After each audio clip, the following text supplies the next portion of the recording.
Hello, friends, and welcome to College Football Daily. Alongside me is Cam Rogers. Cam, an exciting day today, huh? This is a historic day in the recruiting world, Tom. Early signing period. It began at 7 o'clock local time today, goes until 11:59 Friday evening, Tom. This is going to change the landscape of recruiting as we know it, and I think we're already starting to see the effects of that. Micah Parsons, one of the most coveted defensive ends out there. In fact, the number one defensive end in our projections, in our rankings, and he's number 4 overall in the nation. He has committed to Penn State University. No surprise at all. Yeah, this was a big get for Penn State. Remember, they lost Justin Fields earlier in the process. Back in October, he flipped from Penn State to Georgia. Now Parsons goes to Penn State. A big boost for that defense. When you get a 5-star top 5 guy, you expect him to become a big-time player for you. Jamari Sallier, one of the top offensive guards out there. He has committed to Georgia over Clemson, over Florida. Did visit Florida in early December, Tom. Look, we're going to talk about Georgia here throughout the show. They have done a fantastic job early on. The job that Georgia has done this year is truly stunning. They got 3 guys in the top 10. Clemson is in the same boat. Georgia's got a little bit more depth there as well. I'm impressed by what Georgia has done with Kirby Smart. They keep the top in-state guy there from Atlanta, Georgia, the offensive guard, and Sailor. A big boost for what is developing into the past 2 years' classes, a very strong offensive line.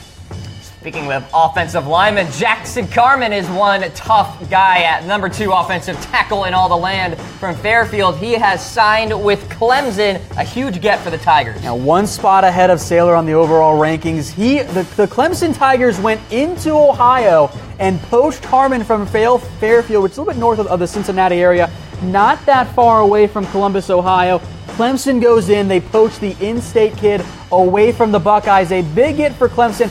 Clemson's class is not going to rank super high because it doesn't have the same depth and number of sheer volume players, but Carman is a huge get for the Tigers. They've also got 3 guys in the top 10. Yeah, the Tigers have the brand names so far. The Lawrences, yes. The Thomases of the world, Xavier Thomas, Trevor Lawrence, etc. Emory Jones, dual threat quarterback, flipped from Ohio State University to Florida today, Tom. Shocker to you? No, we kind of knew that Jones was going to flip. It was a matter of where he was going to flip. Florida State was in the mix. Alabama, a little bit on the left side there. Florida had lost Matt Carroll to Ole Miss a couple weeks ago. They ended up getting a higher-rated recruit, and one probably that fits a little bit better overall with their current style under Dan Mullen, the new head coach. We've got 4 hours of live recruiting coverage coming at you here on Chat Sports Facebook Live. Let's get it.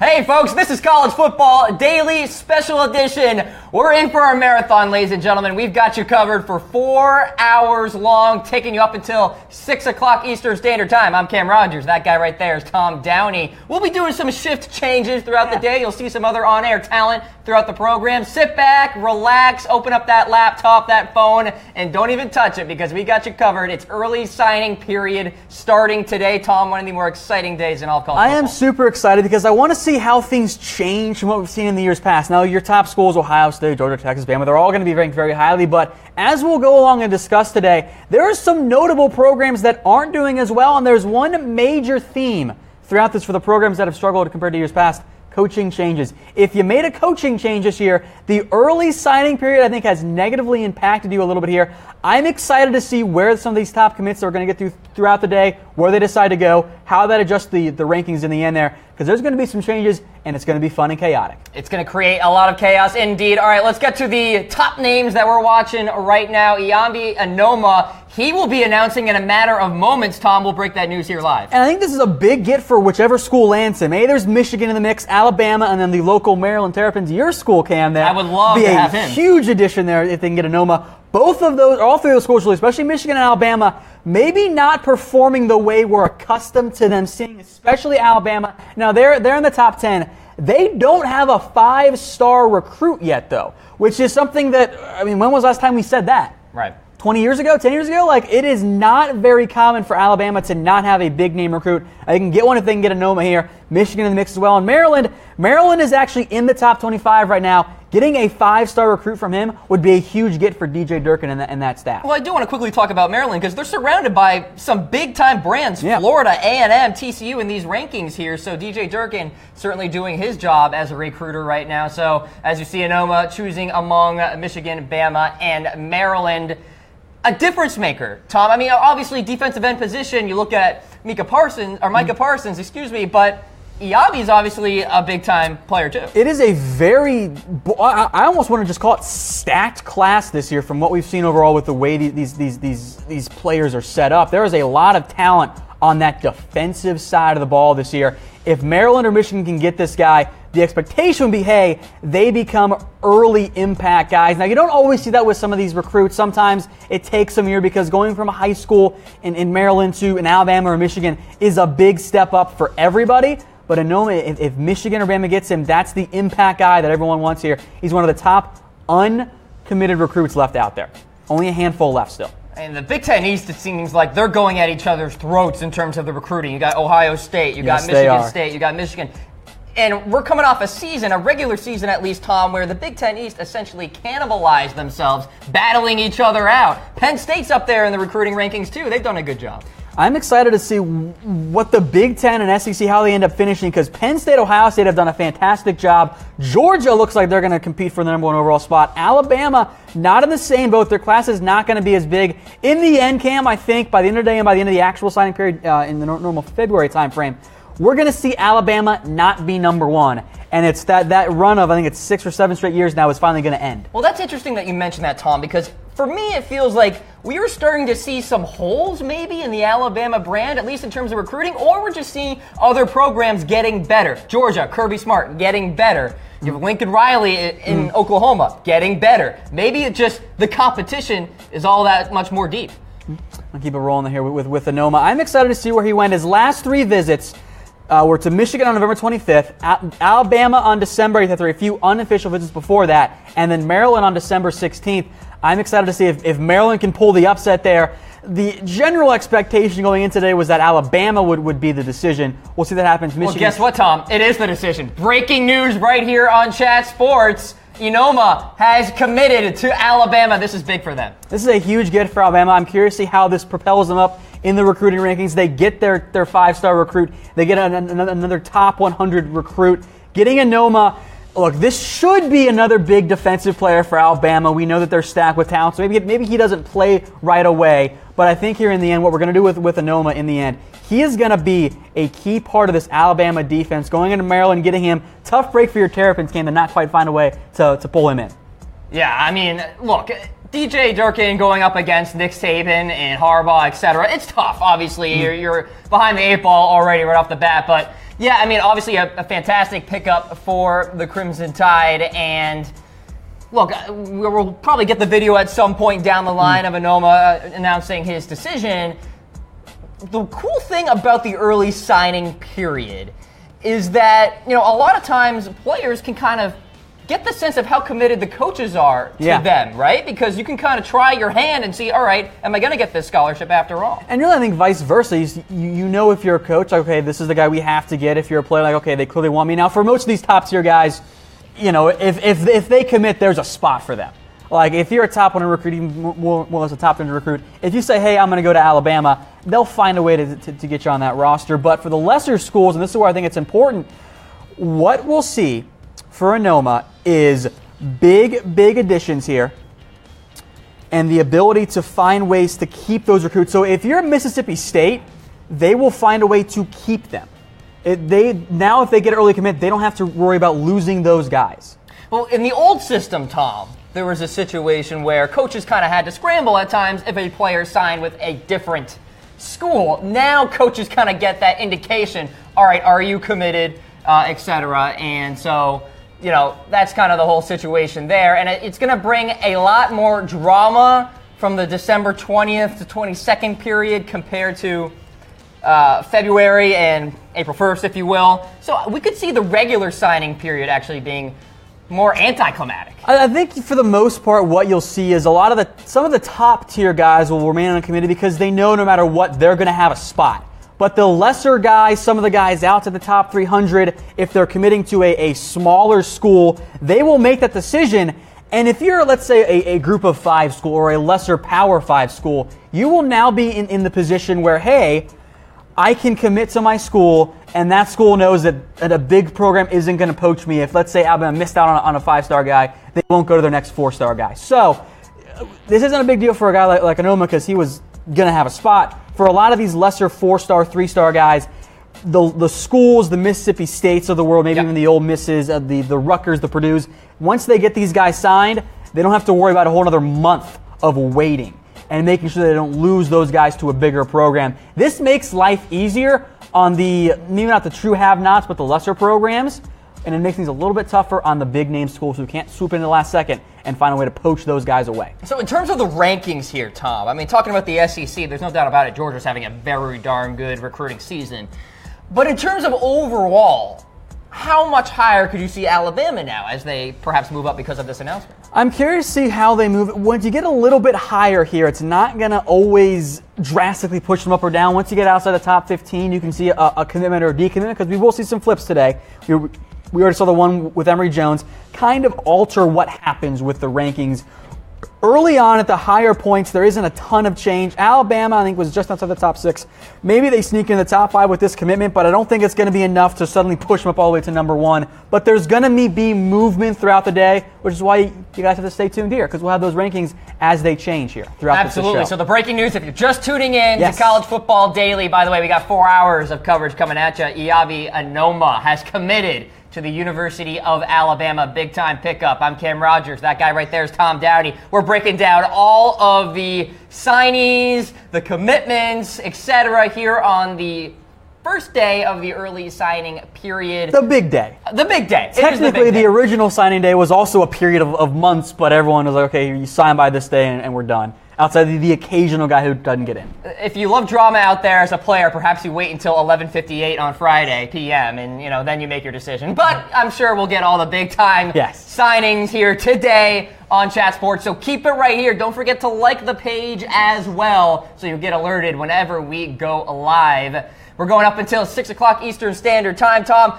Obviously, breaking news will continue to trickle in, so we will interrupt our regular scheduled programming throughout the day just to, alert people. We're going to do it live, baby. There you go. All right, let's take a look at the 2018 recruiting classes so far. Checking in at number 25, Louisville, Tom. Don't know how long Louisville will hang up here with 23 players. This is kind of a common theme out to the top 15, the top 20 area. When you got 23 guys and you only have 3 4-star recruits, typically you'll see some shuffling and the teams will drop down as a team like maybe a UCLA who's not in the top 25 right now will go up as they get more volume. Volume does matter here for these recruiting rankings. All right, Louisville there at number 25. Number 24, Michigan State, somewhat surprising. They're kind of low for me. Michigan State is an interesting program because they typically don't recruit at the same level that a Michigan does.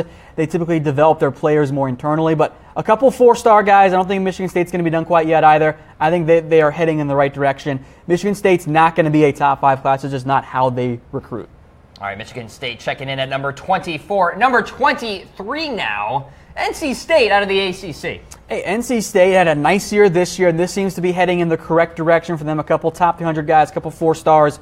Again, this is not a Florida or I should say a Clemson-type program. NC State, if they can hang around the top 25, top 30, that is a successful recruiting class. And if they can continue to be ranked consistently in the years to come, recruiting will only get better for NC State. Number 22, the Baylor Bears. We could say a lot about them, Tom. Hey, I am surprised and impressed that Matt Rule has got Baylor in the top 25. And I know volume's playing a big role with 23. To get kids to come to Baylor after all that's happened, that's impressive to me. So hats off to Baylor for the way they've recruited this year. Matt Rule has done a fantastic job. Number 21, Mississippi State, the Bulldogs. No 5-star recruits, but they do indeed have 4 4-star ones. And they like receivers this year. 3 of them. They do. 4-star recruits. So big area of need for the Bulldogs. They targeted early. Dan Mullen left, but the new staff has done a solid job of keeping these guys committed. Mississippi State there at number 21. Number 20, TCU, the Horned Frogs. Recently a representative of the Big 12 championship game. And this is kind of what you see here with TCU. Only 19 guys, but 5 of them are 4-star recruits. They have a dual threat QB in Justin Rogers. I like where TCU's at. Again, this is not a typically top 5, top 10 recruiting program, but they stay in the top 20. Gary Patterson will get those guys playing very well and at a high level. Inside the top 19 here, University of Maryland, Tom. How about this? And this is impressive for Maryland. We've seen DJ Durkin do this in the past, have a good high-volume class. Now, I think they'll come back down a little bit as some of the other programs get more volume guys. But if you're Maryland, you're sitting in the top 20 right now, you're feeling super happy with a couple of different 4-star recruits. That's a job well done for the Terrapins. All right, Maryland there at number 19. Checking in at number 18 in our recruiting class rankings, Texas A&M, the Aggies. 15 commits and they're in 18. That is a very good spot for the Aggies. Again, a new staff. We'll see how Jimbo Fisher closes. A&M and then the next team on the list here, we're not going to spoil it for you quite yet though. They're battling having to bring in a new coach. And that is going to be difficult, and that's one of the things I'm watching in this signing period here. How do they adjust with a new staff and even less time to get these guys in? They can keep some of their old guys. How do they get new guys in when, for the most part, kids know, hey, they're probably going to lose their coach. Maybe I'll look elsewhere for more stability. All right, so there's 18, Texas A&M, fresh head coach there in Jimbo Fisher. Number 17, University of Florida, somewhat disappointing, right, Tom? It is, but they've jumped up thanks in part to the addition of Emory Jones. When we started at the beginning of the day today here, Florida was not in the top 25. They've made the jump into 17. Emory Jones, a big factor in that, a top 100 4-star quarterback recruit. He is now, fair or not, to be the guy for the future of Florida. He's Dan Mullen's handpicked quarterback. He's got to develop in a way that Florida needs him to. That's been their main issue there as of late. All right, Florida there at number 17. Check it in at number 16, the Hokies of Virginia Tech. Hey, volume. Yeah. 25 recruits already for Vatech. That's a big boost for them. Been very impressed by the way they've recruited as of late. The Hokies are going to slide back down. 25 kids, that's normally mean that they're pretty close here to being full. So they'll slide back down as the day goes along, as we get to the final signing day period up in February. But this is a really good class for the Hokies. They have to be very pleased. All right, Hokies there at 16. South Carolina at number 15. 5 4-star recruits, Tom. Hey, South Carolina, Will Muschamp has done a good job. He always did a good job before. It was the player development side of things that wasn't always there. Well, I'm curious to see what happens with South Carolina. 22 is a good number for them, but are they going to go up? Are they going to fall any further as other programs get more volume, like a team like Florida with only 14, right, 2 spots behind? That's not a big difference there. I can see Florida jumping them when we're all said and done. South Carolina at number 15. LSU at number 14. 10 4-star recruits. 10 out of the 20 are 4 stars. And that's solid. There are not quite as many top 100 or top 300 guys you'd like to see for LSU. LSU always wants to be in the top 10. I don't know if that's going to remain the case, if they can find a way to sneak in. There are some guys they're still in the mix for, but if LSU recruits in the top 15 every year, that should be solid. That should be what they need to continue to compete in the SEC. All right, new head coach in Oregon, by the way. They're at number 13 in our recruiting rankings. Crystal Ball.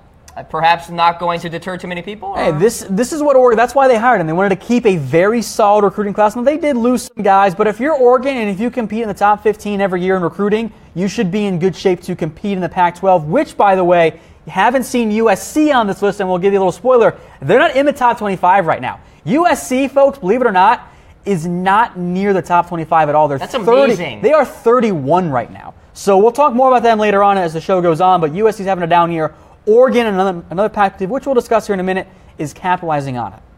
All right, Michigan there at number 12 now. 8 4-star recruits for the Wolverines. Jim Harbaugh factor. And a potential here that Michigan could lose Otis Reese. He has not signed yet. He's not going to sign today. He could be a flip later on as we get further into the recruiting season. So that's an area to monitor for Michigan. Obviously, you have the brand name of Michigan, too, and they're battling the Urban Meyer factor in the recruiting process. Does that deter them at all? Does that hurt?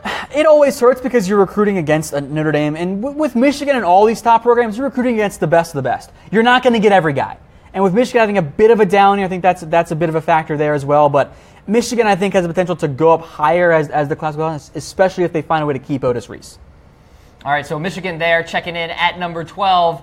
Number 11, the Clemson Tigers, 3 5-star recruits. Hey, wow. This is quality, not quantity. Just 13 guys. Clemson is still number 11. a bunch of 5-star guys, a bunch of guys in the top 100. Clemson isn't going to take on as many guys here because they just don't have the spots, but this is a very good spot for Clemson. Yeah, the volume isn't there, but the quality is borderline unmatched. Yeah, no doubt about it. Clemson Tigers at number 11. Washington checking in at number 10. 18 players committed so far. This is a good Huskies class there. You see two different 4-star quarterbacks, Jacob Simon and Colson Yankoff, a 5-star name there, by the way. So the Huskies with two good recruits to eventually replace Jake Browning at quarterback. I like what Chris Peterson is doing there. It's going to be a bright future for the Huskies. Washington only getting better, it seems. They're at number 10. Number 9 in our recruiting classes here.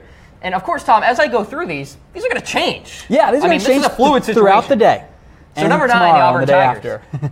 Tigers of Auburn at number 9, 20 players committed. So no 5-star recruits, but there's a high volume of 4-star guys. Those are when you know those are guys that are going to be key players for your program. 14 guys there. 4-star athlete Joey Gatewood is going to play quarterback for Auburn. Gus Malzahn is doing nothing to stop his hype train. Malzahn said earlier today that Gatewood is the closest he's seen to Cam Newton. So that is putting high expectations on Joey Gatewood entering Auburn there. Stidham, of course, is still there at quarterback.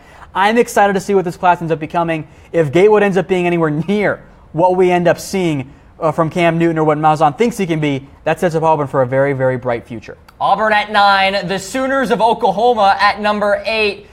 9 4-star recruits, including T.J. Pledger, somebody who I talked to, and we will be going to that interview later today. I'm excited to see the Sooners class. It's 20 players committed. Lincoln Riley missing no beats whatsoever. Comes in for Bob Stoop, has them on track for a top 10 class. That's what you want to see if you're Oklahoma and the fans, making sure that Riley isn't missing a beat on the recruiting side of things. Sooners at number 8. Number 7, Notre Dame. 10 4-star recruits for them, including 4-star corner Houston Griffith. Interview that'll be coming later today. Yeah, I'm excited to see what Houston has to say there. This is, again, a quality class for Notre Dame. They should always be in the top 10, and that's where they sit right now. I'm excited to see Phil Jurkovic, the quarterback recruit. Can he be the next Notre Dame quarterback once Brandon Wimbush inevitably leaves? Fighting Irish inside the top 10. Quality class right there. A very quality class. Absolutely, indeed. All right, number 6 here. We have a shakeup in the rankings, Tom. So Miami is at number 6 now because somebody, we'll get to it, moved up, but here are the Canes. And this is a very good class for the Miami Hurricanes. I'm excited about Al Blades Jr. and Lorenzo Lingard, the 4-star cornerback and 5-star halfback, respectively. 14 4-star recruits, and look, this is what Mark Richt is supposed to do with the Hurricanes. Recruit well at the U, and that's what they're doing. If Miami can be a top 10 program, in terms of recruiting, knowing that Clemson is also going to be in there, that's what they have to. They have to find ways to recruit well in a hotbed of recruiting area in the Miami area. U is here to stay, ladies and gentlemen. All right, we said there's some changes. Alabama getting Anoma now has moved up to number 5 in the rankings. 1 5-star recruit, that is indeed Mr. Anoma. This is a big get for Alabama, and this is what they wanted to see. Alabama continuing to climb up. When we had kind of started our prep work, a couple days ago, Alabama was barely in the top 10. Now here they sit at 5 with 18 recruits, 12 of them in the top 300. It's maybe not going to be the classic Alabama group we've seen in the past where they're going to be number 1. I don't think they end up as number 1 this year, but this is going to be a very, very strong class for Alabama. And another example of Alabama just being Alabama, which I think at some point it gets a little tiring for all these teams to see, well, there's Alabama with another 5-star class. Same old there. Alabama there at number 5, 18 players committed so far. Check it in at number 4 in our recruiting class rankings. Penn State, the Nittany Lions. Well, you don't know all about Micah Parsons there. This is a great class for Penn State. James Franklin has done a fantastic job to get the Nittany Lions recruiting among the top 5 programs. 4 5-star recruits, 4 in the top 100. Notable 5-stars in Parsons, Justin Schroeder, and Ricky Slade as well. I'm excited to see what could have happened. They did lose Justin Fields. He was committed. He ended up flipping to Georgia. It kind of hurt Penn State, but overall, you can't really be crying about the spilt milk there. This is a top 5 class, 22 guys, high quantity, high quality. This is what you want if you're Penn State, and they have to be very, very happy with the way things sit right now. Nittany Lions there at number 4. Number 3, a brand name as much as you can get in college football. Texas, the Longhorns, they have 18 players committed, 1 5-star recruit in B.J. Foster. They're at number 3 in our recruiting class rankings. With Texas, this is what the Longhorn faithful expect to see happen. Yeah. Now, Tom Herman last year maybe didn't close in the way Texas fans had hoped he would be able to. Wasn't the greatest class, I think, that what we had or what they had last year. But this is more in line for Texas and what they want to see out of Tom Herman. And you notice the key focal point there, defensive secondary. B.J. Foster is a stud. Caden Stearns, Jalen Green, a lot of talent on that back secondary for Texas. Texas didn't recruit well last year to close, but they focused early and often on this year's class, and it's paid off in a big, big way. 15 guys in the top 300. Amazing. This is more in line with what Texas needs to have, but now the big key for them, they got to develop these guys. Right. Yep, so Texas there at number 3. Number 2, the Georgia Bulldogs. What can we say, Tom? It's been a spectacular recruiting process. I mean, what a job that Kirby Smart has done with the Bulldogs. 19 commits with the potential to get even more guys here today. Sure. And as we close down the stretch, 10 top 300 recruits. Justin Fields, the quarterback, as all Georgia has done now is bring in big-name quarterbacks and have them compete. Zamir White adds to an already talented backfield. Adam Anderson's going to be a great guy. They have some great offensive linemen. Jamari Sallier, huge. What Kirby Smart has done this year, Georgia is a great area to recruit from. He's gone beyond that to an extent as well. I am wildly impressed by Kirby Smart. At the end of the day, I think Georgia is the top class in the SEC, and they might just find a way to get in the number 1 overall spot, which would be a huge job by Kirby Smart. He has Georgia competing from here on out, really, for SEC titles each and every year alongside Alabama. Well, one premier offensive tackle out there in Cade Mays is indeed looking at Georgia, Tom. Part of his decision here is to choose among Clemson, Georgia, Ohio State. Obviously would be a huge pickup for any of those schools. It's been an interesting recruiting process for Mays. He was committed to Tennessee, and then, well, this year happened. Yeah. And Mays, even though he's from Knoxville, he's like, you know what, I'm going to decommit. I'm going to go look elsewhere. Now he's looking at Clemson, Georgia, and Ohio State. There are still some in Tennessee that think maybe he recommits, but that frankly be a big surprise at this point. A 5-star recruit, a big offensive tackle. We've seen Georgia recruit really, really well in the trenches. If they can find a way to pull him in, or Clemson too, yep. I mean, both those programs get a big addition who maybe not right away because there's depth at the positions for both those programs, but you'll get a guy who should be a key starter early in his career on a very important spot at the offensive line. No doubt about it. Imagine Mays joining Sallier and going to Georgia. That'd be a fantastic couple of players there for the offensive line. And be a big get after last year getting some big-name offensive linemen too. What Georgia's done really the past 2 years has been incredibly impressive. All right, so Georgia there at number 2. We'll go to OSU at number 1. Here they are, 22 players committed, 3 5-star recruits. Urban Meyer, the king of recruiting, it seems. Look, it's maybe not easy to recruit at Ohio State, but it's definitely a big pull for kids because if you're Urban Meyer, you go, hey, look at all these guys we put in the NFL each year. Right. And that's why Ohio State's actually in a great shape to keep winning these recruiting rankings because their guys go pro early. And that allows them to add more players. If you lose a bunch of guys to the NFL, you have more scholarships available. And that's what we've seen this year. Taron Vincent is the one guy that I'm super excited about. 5-star defensive tackle. Now, they did lose Emory Jones, but when you've got 16 or 17 guys there in the top 300, 17 or 22 guys are that highly ranked. That is incredible. OSU and Georgia are going to fight for the number 1 overall spot, but as things stand right now, OSU is number 1, a quality and quantity class. You don't always see that in college football, but the Buckeyes and Urban Meyer have done that so far. And you see that name there, Jalen Gill, 5-star running back, and we'll be getting to his interview very, very soon, but obviously a big-time pickup for the Buckeyes. Oh, it's a huge addition and another toy for Ohio State to use on offense. They have some dangerous weapons. We saw what some of their guys did this year. Jalen Gill could be that next Percy Harvin-type backfield guy for Urban Meyer. You're watching the College Football Daily Marathon. We're taking you up until 6 o'clock Eastern Standard Time on this first day of the early signing period. I'm Cam Rogers. That guy right there is Tom Donahue. We're going to hit a quick break. Coming up on the other side, we've got Jalen Gill, Ohio State University commit, coming on right now. Stick around.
Hey folks, welcome back to College Football Daily Marathon Edition here as we are tracking all of the recruits in the early signing period.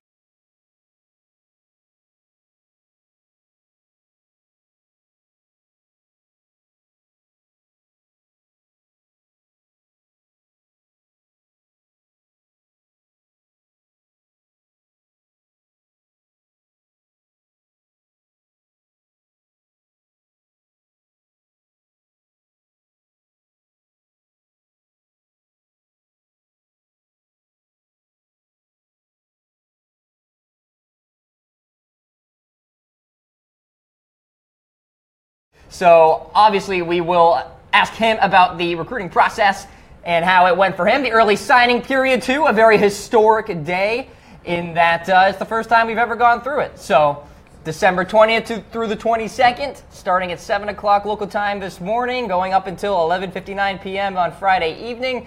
Jalen Gill signed with Ohio State University just this morning, so he is officially a signee. So big-time pickup for OSU. There's a reason why they're at number one in terms of recruiting classes, and they have about 10 top 100 recruits right now, so some big-time stuff there. And Tom Downey will welcome you back in here as we try to work on getting Jalen Gill back. Obviously, Ohio State, there's a reason why they're at number one, cream of the crop. Yeah, this is what we expect out of Ohio State. Maybe not number one every year since Alabama's been doing that as of late, but you expect them to be a top 5 class to get a bunch of 4-star, 5-star recruits. And guess what? They've done that again this year. Taron Vincent, the defensive tackle, that's a big get. Jalen Gill, I'm very excited to see him play at Ohio State. We've seen the Buckeyes find creative ways to use these all-purpose backs, these halfbacks, these receivers, these guys, get them the ball in space. That's what I think we're going to see with Jalen Gill. Maybe not right away because OT has some good depth as things stand right now, but I think he's going to be an impact player for the Buckeyes and a key offensive weapon for them. We're talking about the recruiting class rankings here and how they're so fluid they can change throughout the day. Any scenario that you could actually see Ohio State dropping down much? They would have to lose some notable commits that they have. They've already lost Emory Jones, but in the end, I don't think you're going to see a bunch of changes for Ohio State. They're going to remain. I think the lowest they drop is maybe 2 if Georgia finds a way to jump up them, but I think Ohio State right now is in fantastic shape. Jalen Gill, the all-purpose back from Westerville South, number 23 in the nation, number 1 APB, the number 2 kid from Ohio, a huge addition for Ohio State to keep those guys in school. They've got some other really talented players as well. I look at a guy like tight end Jeremy Ruckert. I think he's going to be a talented player there at tight end. But Jalen Gill, who we're going to have on here in just a little bit here, hopefully for you folks, the talented all-purpose back. Maybe not the biggest guy. He's listed at 6'1", 182, but he's got the speed. And in college football, we've seen that time and time again. The speed matters, and that is huge for them. Ohio State, by the way, here, Cam, there's a chance that they're not done. They're still in the mix for some notable guys, including a guy like Cade Mays, one of the top uncommitted recruits on the top uncommitted offensive tackle, 5-star recruit, was committed to Tennessee, backed off that, now thinking about Clemson and Georgia, and along with the Buckeyes as well. Well, Cade Mays, one of the premier offensive tackles out there, deciding among Clemson, Georgia, and Ohio State. If he goes to Ohio State, I mean, you are really solidifying the Buckeyes at number 1 in terms of recruiting. Oh, yeah. I mean, you get another borderline top 15 kid. He's 16. That sets them in fantastic shape. They're already in fantastic shape there, but adding a guy like Mays would be huge for the Buckeyes, not that they're already, in bad shape. They're sitting very pretty right now as we stand. All right, so Cade Mays will be making his announcement at some point today. All right, as promised, we've got the man on the line right now, Jalen Gill, 5-star running back headed to OSU. Jalen, appreciate the time, sir. How we doing?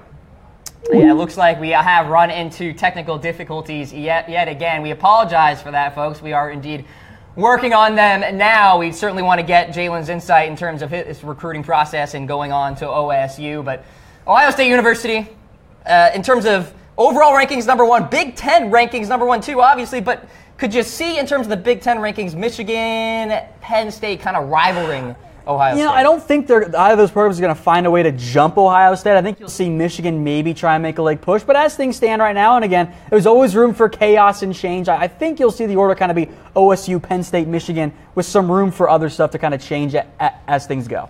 All right, if you're just tuning in, this is College Football Daily Recruiting Marathon Edition. I'm Cam Rogers. That guy right there is Tom Downey. It's early signing day today here, and We are going through all the breaking news today and all the signings that we hear about, so we'll be talking about them here live on Chat Sports. Be sure to throw in those comments, too. We want to know what school you are representing out there, any Buckeyes fans, Crimson Tide fans, etc. It's a very exciting time of the year to be a fan. It is, and I think this is new for everyone because this is the first time we've had this early signing period. I think there's the extra signing period this year. I thought that was like not for another month and a half, but no. Here we are with the extra signing day period. It's exciting for us. I think it's exciting for all of you there at home. It's going to be great, and I'm excited to see where these programs come in and what kind of changes we see throughout the day and the coming weeks. It's certainly a new system and could certainly change the landscape of recruiting as we know it. Certainly is adding a lot of, shall we say, angst to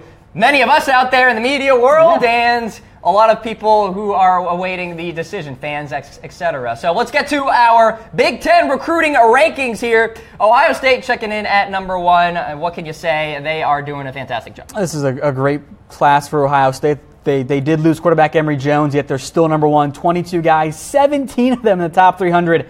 You just don't see that in most years. Not even Alabama is able to typically get that level of quality and quantity. That's what OSU has this year. A fantastic class. Ohio State there at number 1. Number 2, Penn State.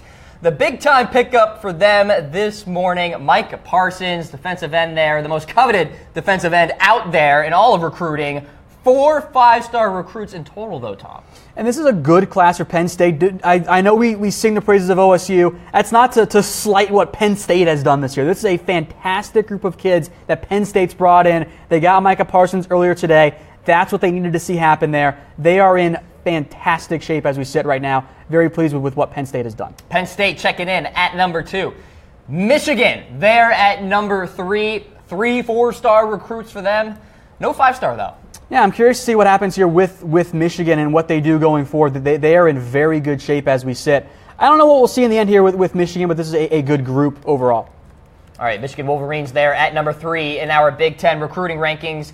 Number 4, the University of Maryland, a surprise high rank, if you will. 3 4-star recruits, but one DJ Durkin comes from Michigan, and he can bring some of that expertise. Maryland has done a really good job. Now, the quantity is why they're ranked so high here. The quality isn't maybe quite as good as a Michigan or a Penn State, or especially not an OSU. But overall, for Maryland here, they are in really strong shape as we sit. If you're a Maryland fan, Cam, I know that's your alma mater. You're pleased, right? You are pleased. Yeah. There's no doubt about it. I mean, where Maryland needs to win is on the line of scrimmage, talking about offensive line and defensive line, and they are certainly addressing that here in this recruiting period. All right, so Maryland's there at number 4. Number 5, Michigan State. No 5-star recruits. They do have 4 4-star recruits, but when you think of Michigan State, you think, well, it should be a little higher. Yeah, maybe a little bit. I think it may be surprising to see them behind Maryland, but Maryland's done a really good job of recruiting. Michigan State is in the top 25 overall as things stand right now. That's about where Sparty wants to be. They're typically not going to recruit at the same level across the board as a Michigan or Ohio State. They'll get some big guys, but this is roughly in line with what we've seen in years past for what Michigan State's been able to do. They typically find the unheralded guys and develop them in a big way, and I think we'll see more of that and more of the same going forward because Michigan State knows how to get the most out of their commits, even though it might not be the same highly touted guys that a Michigan or Ohio State is able to get. Michigan State there at number 5. Number 6, the Minnesota Gophers and P.J. Fleck.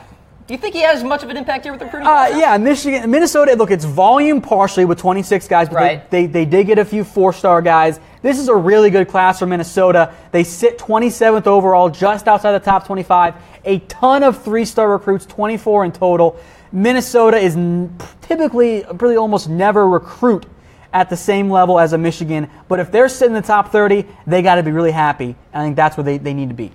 Minnesota there at number 6 in our Big Ten recruiting rankings.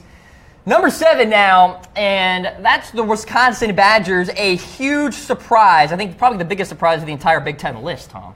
They're 35 overall. They've dropped today. They're with 19 recruits, which isn't terrible here. But Jack Sanborn, the 4-star inside linebacker, potentially the next great Wisconsin linebacker. They've churned those out as of late. This is not the class I think Wisconsin's hoping for. Still time to change that, but if they can get in the top there, I think that they'll be relatively pleased with that. But you think Wisconsin, you see a top 10 program in terms of the actual rankings, where they stand in the AP poll and the CFP rankings, to see them 7 in the Big Ten is just a little jarring. All right, let's get to the main reason why Ohio State is not in the playoff. Iowa, there they are, number 8 in our Big Ten recruiting rankings. 16 players committed, 1 4-star recruit, leaving some to be desired here. Yeah, not a great volume for Iowa, just 16 guys. Iowa, though, doesn't really get the same level of quality in recruits. They kind of develop their guys. Last year, they did get a 5-star recruit in A.J. Espenza, the defensive end. Not the case this year, just 1 4-star guy. Also, though, on the defensive line, this is a quality group for Iowa. All right, Iowa there at number 8. By the way, we are tracking Cade Mays' announcement for his college team. Once he announces, we will break it here live on Chat Sports. Iowa at number 8. Rutgers at number 9. I think this is just going to be a big, long process for them. It's not going to be easy for Rutgers to find ways to recruit. Look, it's a good area, but it's also Rutgers. Right. New Jersey is a good area to recruit from, but the big-name schools, OSU, Michigan, Alabama, and so on, they go in and they poach guys from Rutgers. But 23 kids, a 4-star quarterback on Arthur Satowski, I think that's the big deal there. Rutgers at 9. Number 10, Indiana, 22 players committed, but no 5-star, no 4-star. There are a lot of holes there for the Hoosiers at number 10. This is an Indiana class. It's not a fantastic group. That's not what we've seen them do in the past. They're not going to ever recruit at a top 5 level in the Big Ten unless they get somebody crazy there. But I like where they sit as things stand right now with Indiana. All right, number 11, Nebraska. The Cornhuskers, well, they had hoped that maybe they would get Micah Parsons. Never went down. But obviously 13 players committed and some holes there, no 5-star recruits. Adrian Martinez, the big one there. Number 12, Purdue, the Boilermakers. Jeff Brom couldn't reel in a couple of big names. Nice volume, not really the quality there. It's Purdue. It's always going to be tough to recruit there. Northwestern checking in at number 13. They're 50th overall. Northwestern with the academics and being, Northwestern and only 16 guys, they're just not going to rank highly this year. And finally, Illinois at number 14. This is rough. 62 overall. It's just going to be a rough class for Illinois, plain and simple. All right, and of course, at number 1, Ohio State. 22 players committed. 3 5-star recruits, including 1 Jalen Gill, and we've got him on the line. We promised this time. We have him. He's here. He's via Skype. There he is. We thank you, Jalen, for coming on the program. How we doing? I'm good, thank you. How are you? Doing fantastic. Let's start off with the decision itself. You committed back in March as a junior. Was there ever a chance you were going to attend anywhere else but the hometown Buckeyes? Yeah, I'm gonna be honest with you. There was from a while when I visited UCLA and USC back in 2016 in the spring. From then on, it was gonna be one of those 2 schools, and then Coach Meyer and Coach Alfred started recruiting me really heavy, and then after that, it was a done deal. You know, Jalen, you're drawing comparisons to the likes of Samuel and Harvin. When you hear that kind of stuff, how does that make you feel? It definitely makes me really excited. It's showing that a lot of my hard work is starting to pay off. And, it's just only up from here. And as long as I keep working and just listen to the support system and the coaches at Ohio State, I'll be good. And looking ahead to the offense for the Buckeyes here, Jalen, when you watch the tape on Ohio State's offense, what really strikes you? When I watch the tape on their offense, they definitely try to get the ball on the athletes in open space. So it definitely gives allows you a chance to do what you were born to do basically. And once you're in open field, that's all up to you at that point. So I like just the way that they it's a spread offense and they kind of utilize all their players very well. So that's what I like. And one question for you in terms of you specifically and your role in this offense. Could you see yourself being somewhat of a H-back, slot, wide receiver type of player here in this offense? Oh, yeah, most definitely. They want me to come in and play H-back. And hopefully, if I do what I'm supposed to do, come in and work hard, I'll be able to play early next year. I definitely fit the H-back role because I can run the ball in between the tackles outside, and I can also, split out and slot or even wide out and run routes for you.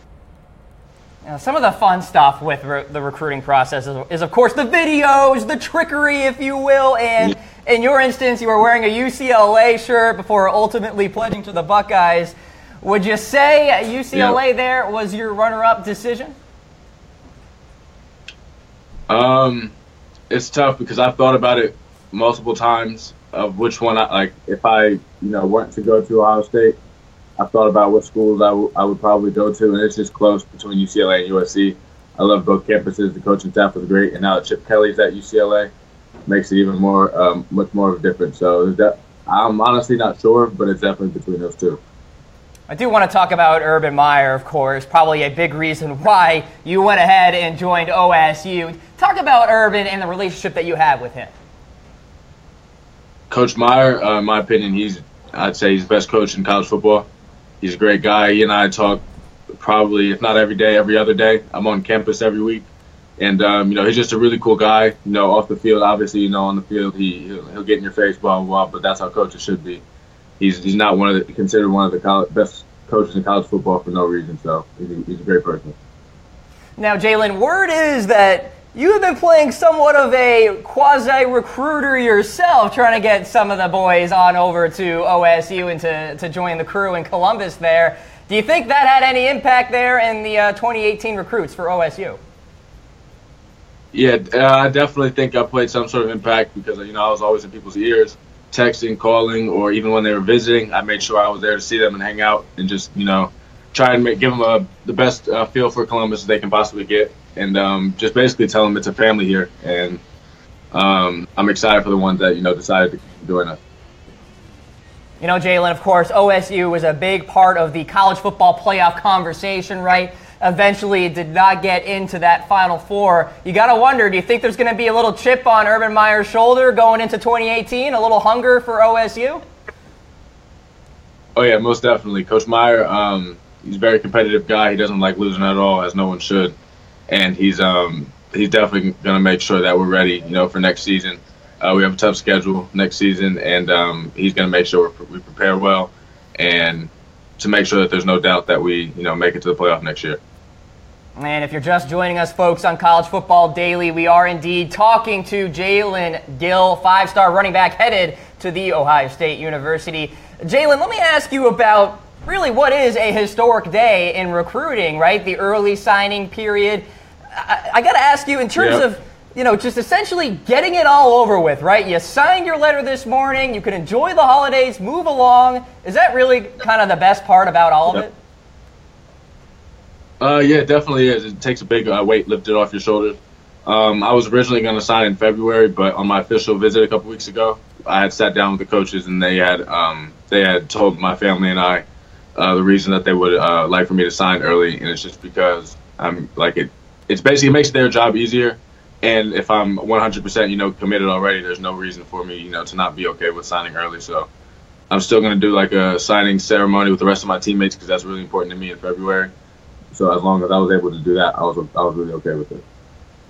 All right, there you have it, ladies and gentlemen. Jalen Gill, five-star running back, joining us here live on College Football Daily. Jalen, I'm sure you have a very busy schedule, my friend, so we do appreciate you coming on the program.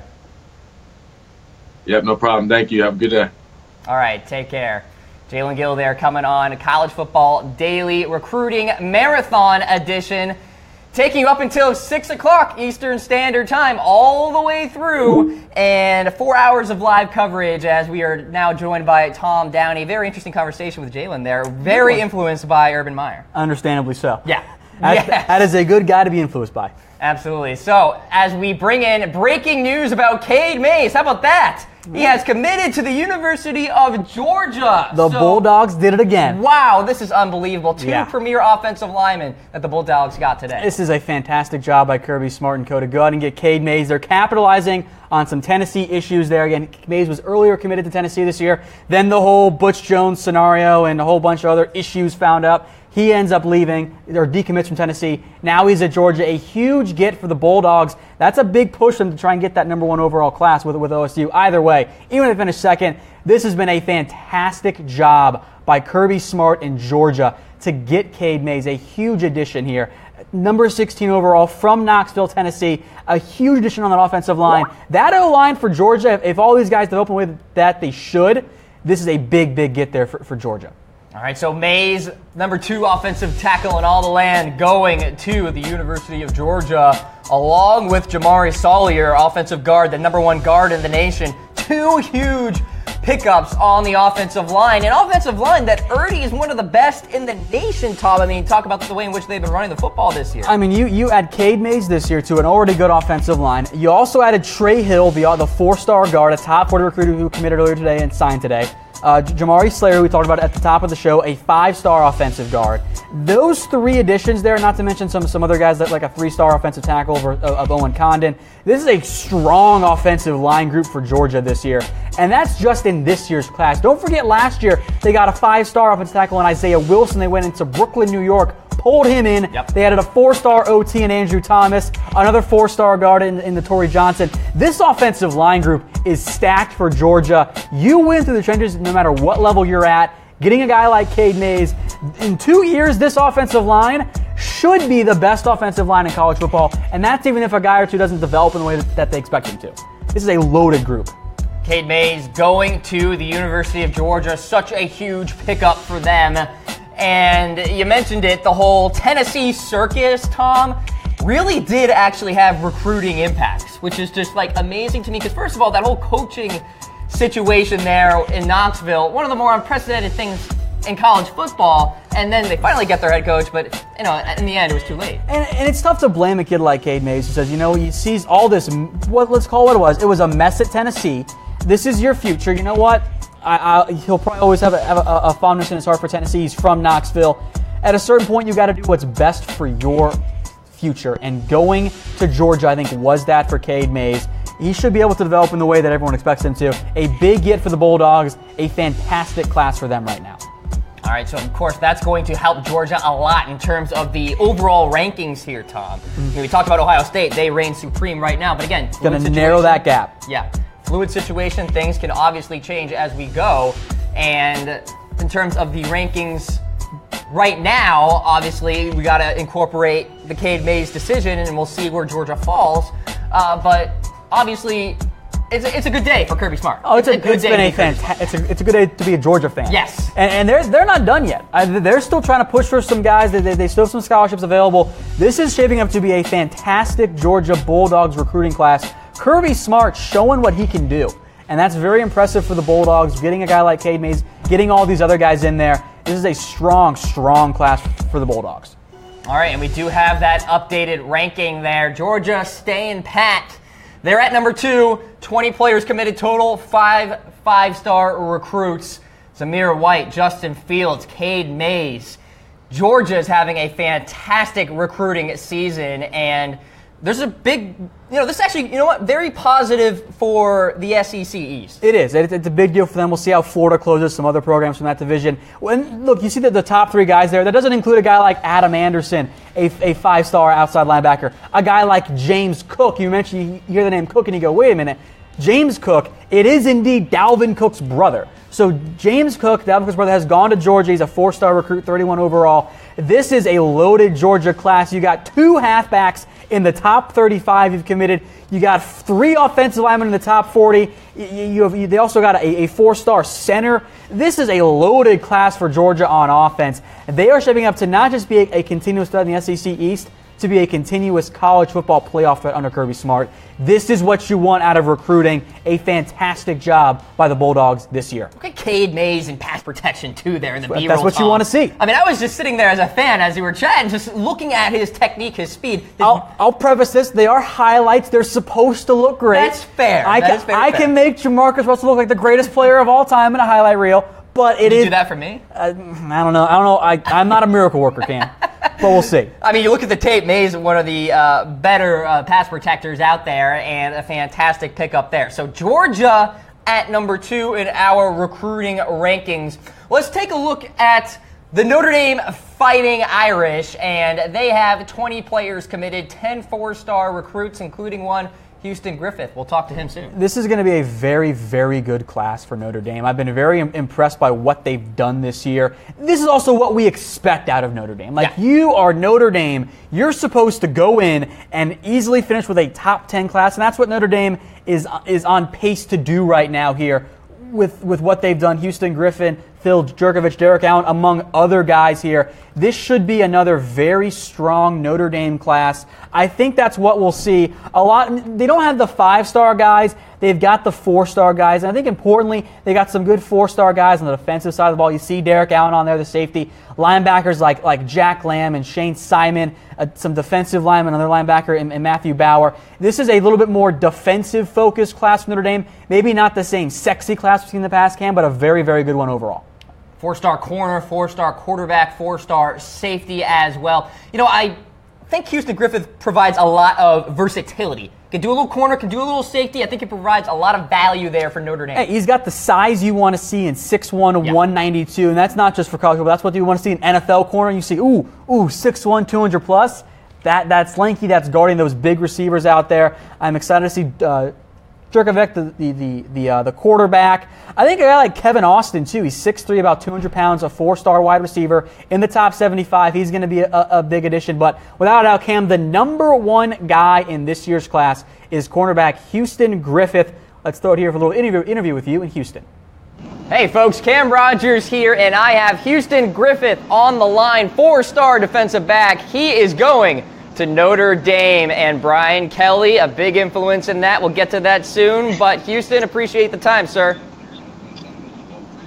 Thank you. Thank you for having me on. And, of course, you are going to Notre Dame. Let's just start with the decision itself. How's it feel? It feels good. I'm glad the process is over. It's been going on since 8th grade. I'm glad it's over with, and I know that my future's in good hands there. It's interesting that you said you're glad it's over, because I think this early signing period is really a great thing for recruits out there. Get the decision out of the way, enjoy the holidays, and move along. Is that how you feel in a sense? Right. Exactly. And then, I'm just ready to just get their workout plan and just start preparing my body for college workouts.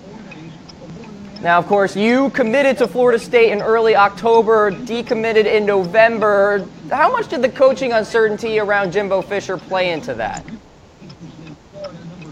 Well, the whole time I was just uncertain what was going to happen.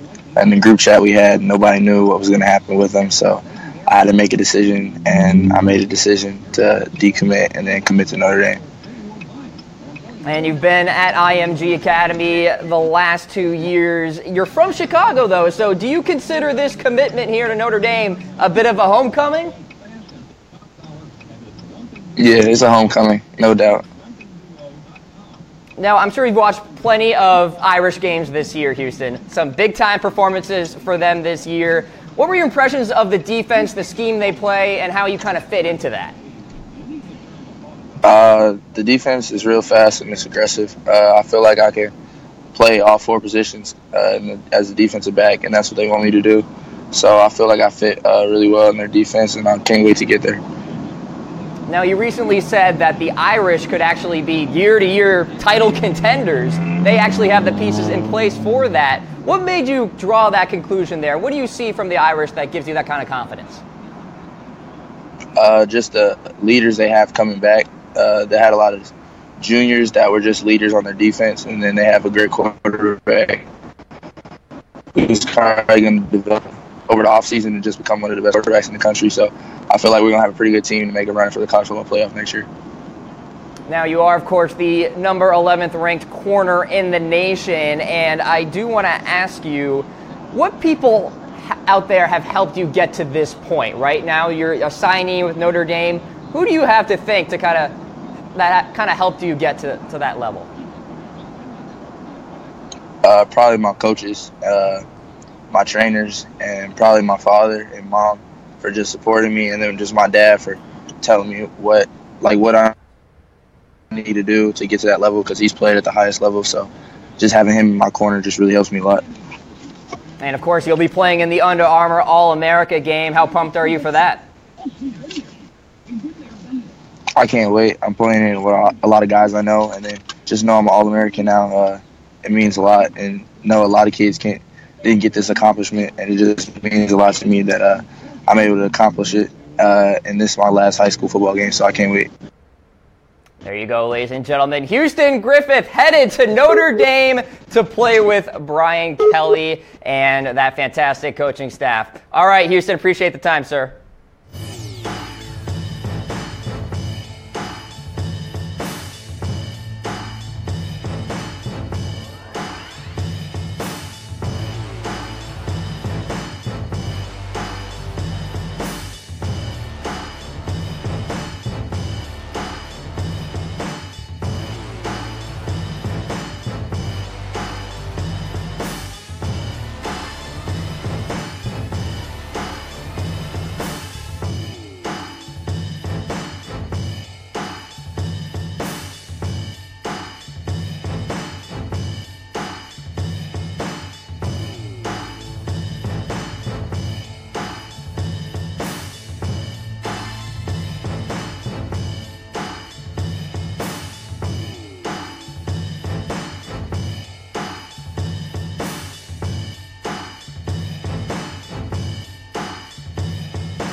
Hello and welcome back to College Football Daily, our recruiting special. That was a recent Notre Dame commit, Houston Griffith, and I am Jordan Giorgio. I am joined with our college football analyst here at Chat Sports, James Yoder and Harris Rubenstein. Guys, big pickup for the Irish. Yeah, the big pickup from them.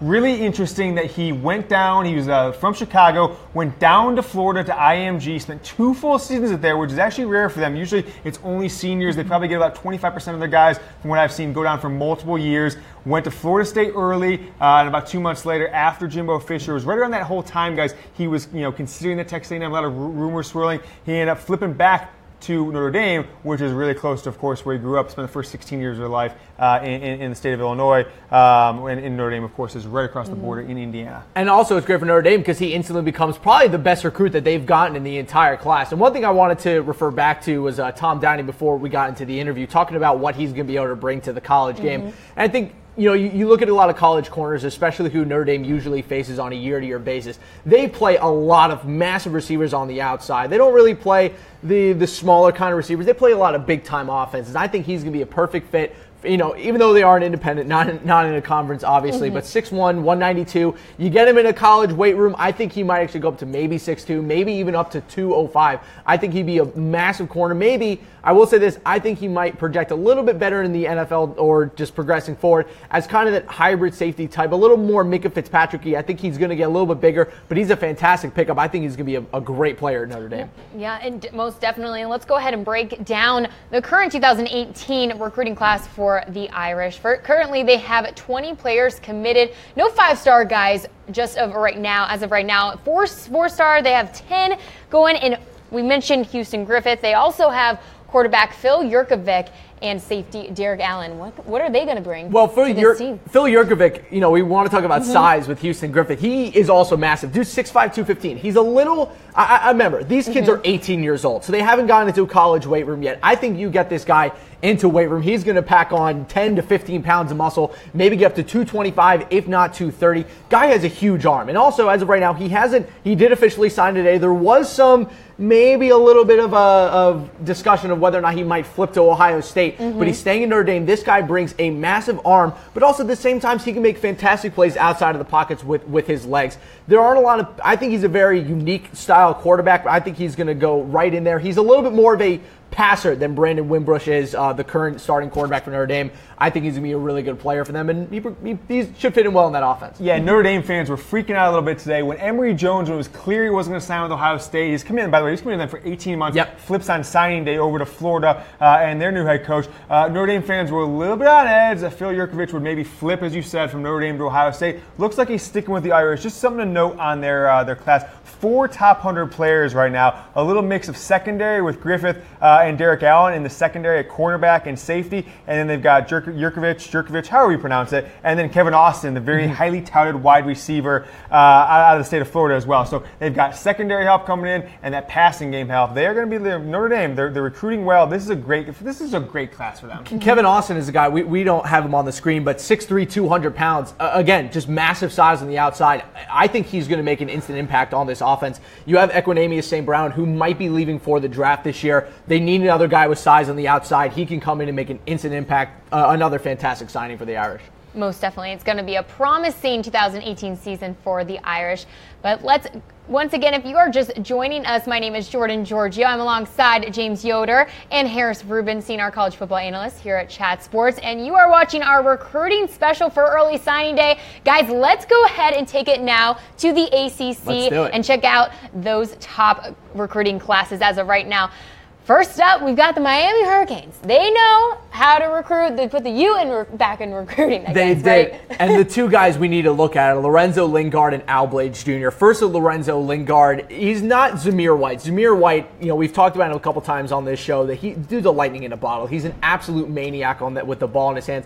Lorenzo Lingard is a little bit bigger of a running back, a little bit more of a bruiser, but he still has great top-end speed as well. I think he's going to progress really well inside of the ACC. Because remember, now that Miami's trying to get into the upper echelons of the ACC, those games against Clemson, those games against Virginia Tech, those games against Florida State, they matter all that much more. He's going to have to go up against some big defensive fronts. I think he's a fantastic fit in the ACC. And then Al Blades Jr., fun fact, his father, for those college football historians out there, Al Blades, one of the most famous cornerbacks in the history of Miami football. This is his son. His son has always wanted to go to Miami. You gotta love seeing a father-son combo like that. He actually has helped in the past coach up some of the Miami cornerbacks in the past. Talking about Al Blades, so seeing Al Blades Jr. makes me feel a little bit old, even though I'm only 22. But at the same time, it's a great pickup for them. He's a fantastic corner in his own right, and Mark Pope is going to give them some huge explosive plays on the outside. Whenever guys who kind of played right around the time, maybe Al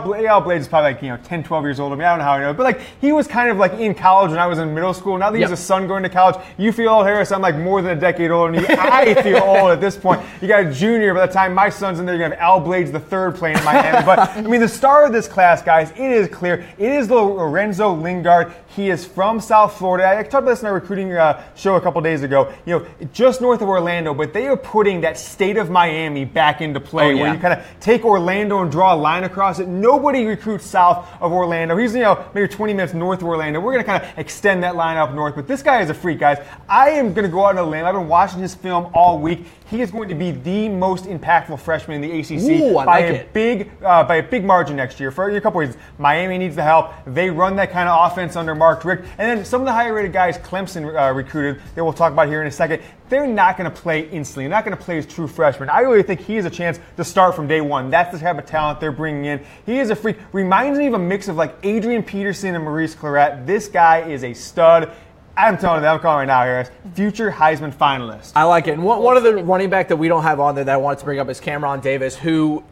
So you want to talk about lightning and thunder? Lorenzo Lingard, 6 foot 190, probably end up being about 200 pounds by the start of the season, if not by the start of the sophomore season. Cameron Davis, 5'9.5", 190. So a much smaller kind of guy. I think that you're going to see them kind of go a little Mark Ingram, Alvin Kamara action on that offense. I think they got two great running backs there. But don't forget about Mark Wharton, the guy they currently have. He might go to the draft, but at this point, it might be starting to get fizzled out a little bit. I think that the new class of running backs they have coming in is really, really good for that offense. Yep. Well, that's Miami at number 1 recruiting class in the ACC. We'll take it to number 2, the Clemson Tigers, and with 14 players right now committed, 3 5-star recruits.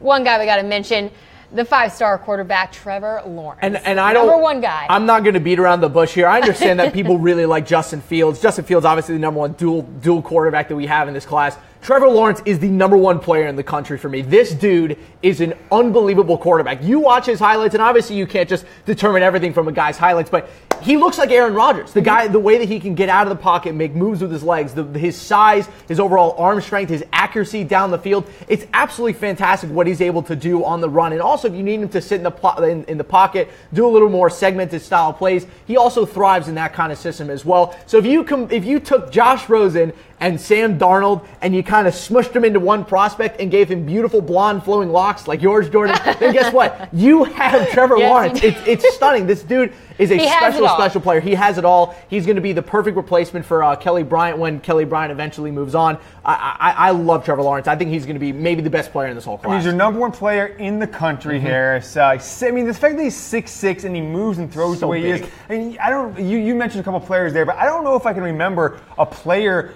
with this kind of arm at this kind of size in high school recently that, if it wasn't for the fact they already have NFL caliber quarterback starting there at Clemson, he would probably be, a very likely candidate to go in there and start from day 1 next year. 24/7 Sports gives him a 9.99 repeating grade, which is basically as high as you can possibly get. Number 1 player in the country. He is it, guys. I've been hearing about this guy since he was a freshman in high school 3 years ago. He's just a freak. If he is not a top 10 pick in the NFL draft in 3, maybe 4 years, I'm going to be super surprised. Mostly how Clemson has been able to develop quarterbacks in the last 6-7 years. I mean, even going back before Deshaun Watson, and then his just natural talent and the offense that he's going to be able to play in, which just has developed pro quarterbacks lately. And I know that tackles don't usually they obviously don't get the same amount of press as a quarterback prospect does, or even Xavier Thomas, who, by the way, is going to fit into a Clemson defensive line that's going to have a bunch of holes to fill since that first generation of Clemson defensive linemen is progressing into the NFL, obviously since they've started becoming one of the nation's powerhouses. But Jackson Carman sitting at that left tackle spot, I think that's going to be one of the most underrated signings in college football. I understand he's a 5-star guy, so take underrated with a grain of salt, but they really needed a guy on that offensive line that they can call theirs. I mean, they've never really seen a Jake Long style prospect come through Clemson as like that. Obviously, Jake Long not the same level, but I'll put it this way.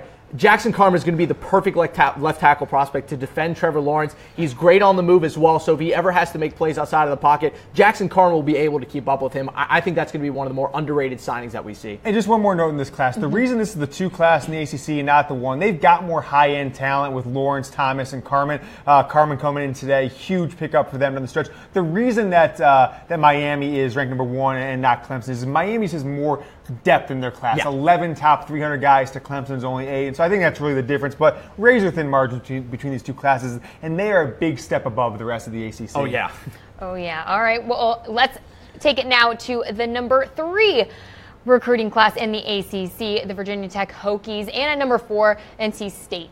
Well, in our last conversation about our entire conference recruiting rankings, we talked about Trey Turner, their wide receiver. This guy is going to be a really special weapon for Josh Jackson, who's their freshman quarterback, who obviously thrived this year. 6'4", 185. I think he needs to put on a little bit more weight to play in the ACC. We know that Clemson's going to come at him with some really physical corners on the outside. We mentioned Al Blades Jr. already in Miami. You know those two are going to have to go up against each other. The one that really is a little bit of a head scratcher for me, though, is Quincy Patterson, the dual threat quarterback, who, guy's really talented. He's incredibly raw, but at the same time, you know, if you're Virginia Tech and you have Josh Jackson along with this guy, I think it's going to push Josh Jackson to do really well, but I wonder what Quincy Patterson's role is going to be there. I do wonder if he's actually going to stay as a quarterback, because they do have Josh Jackson. Josh Jackson's going to be the starter next year and the season after, and he randomly decides to come back, maybe even the season after that. So we'll see what happens with Quincy Patterson. That was one that kind of scratched my head a little bit. Any standouts here for you, James? I mean, so not much on the top-end talent, top 100 recruits, none, top 300 recruits. And it just shows kind of how right now the ACC, especially this year, on the field, off the field with recruiting. Miami and Clemson have kind of taken a step above. It was Florida State for a while, but with the coaching change and drastically changed. And with Jimbo Fisher going to Texas A&M and Willie Taggart not coming in and being able to get much time, only 2 weeks prior to signing days, they're not going to be able to make much move. With your Florida State, who is way down the rankings versus where they normally are, you know, usually don't see them out of the top 4 in the country, let alone the ACC.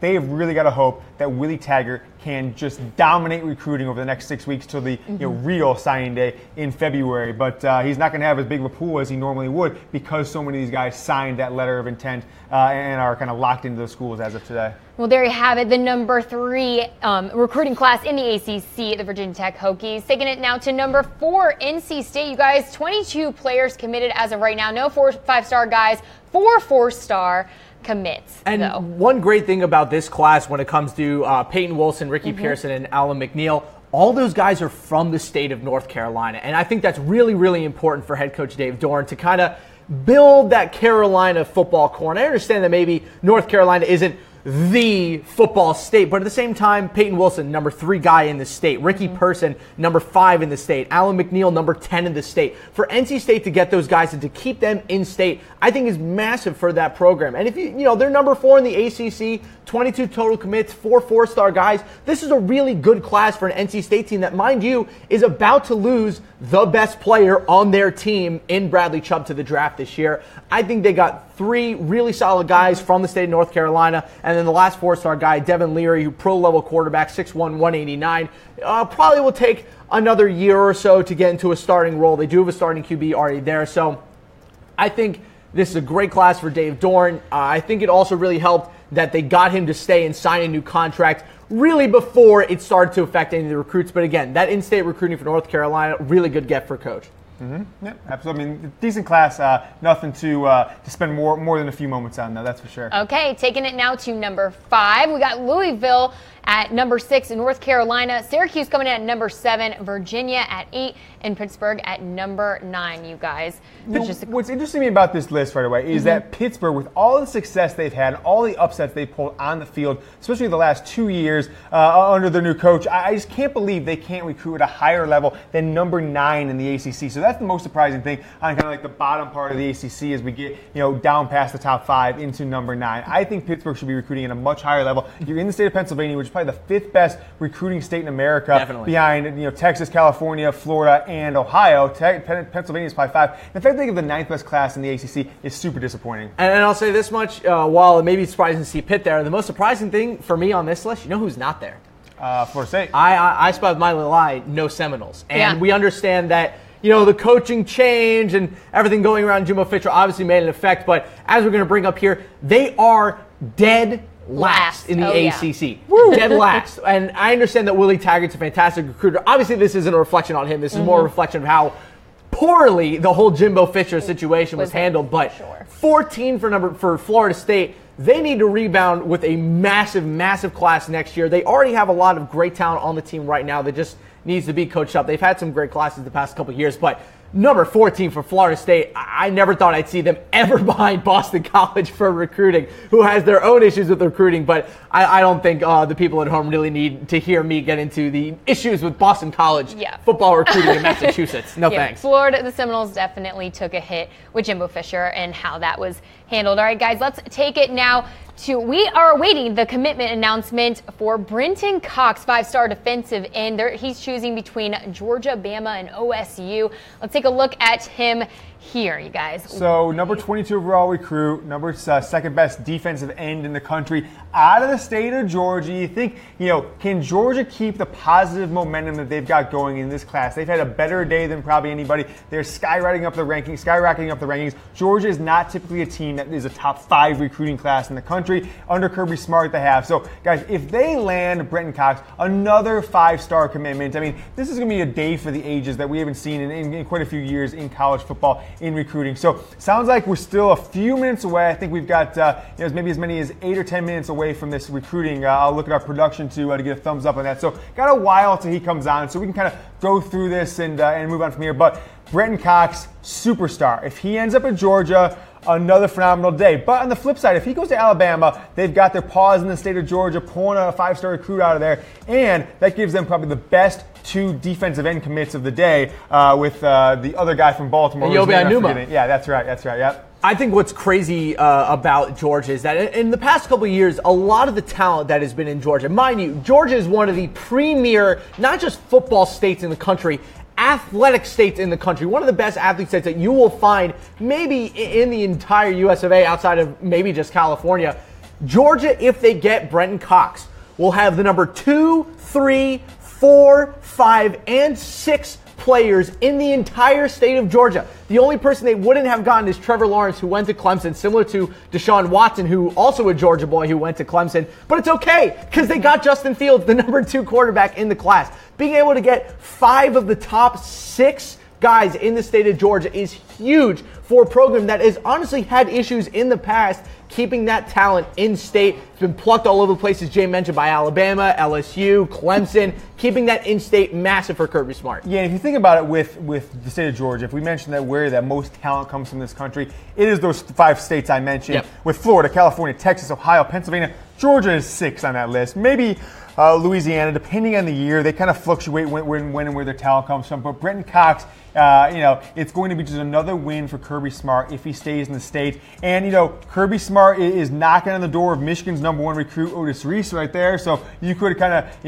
outside of the top player, Trevor Lawrence, Harris, you get another guy if you get him to flip from Michigan. If you get Brendon Cox, you are just going to plant your flag in your own state and basically build a wall, as our esteemed 45th president would say, around the state of Georgia. Keep all those other SEC schools, keep the ACC out, and Georgia will have a chance to kind of dominate from here going forward. And I think for them, it was a little bit of a disappointment last year. I understand that they got a lot of great guys in the top 10 from the state of Georgia, but they missed out on the top 2 guys. They missed out on Davis Mills, who ended up going to Stanford, and they missed out on Aubrey Solomon, who ended up going to the Michigan Wolverines. Guy was one of the most highly touted defensive prospects to ever come out of a Georgia high school. They thought that they were going to be able to get him, but he went to Michigan. I thought that was a really big disappointment for them in that program. They've really flipped the script this year. Trevor Lawrence, I personally believe, looked at what was going on in Georgia and never really thought that he was going to be able to actually get onto the field. I mean, think about the quarterbacks that Georgia currently has. You got, Jake Fromm, Jacob Eason, and then you saw that Fields was about to switch as well. So Trevor Lawrence is kind of a wash. It was understandable that he was probably going to leave the state of Georgia,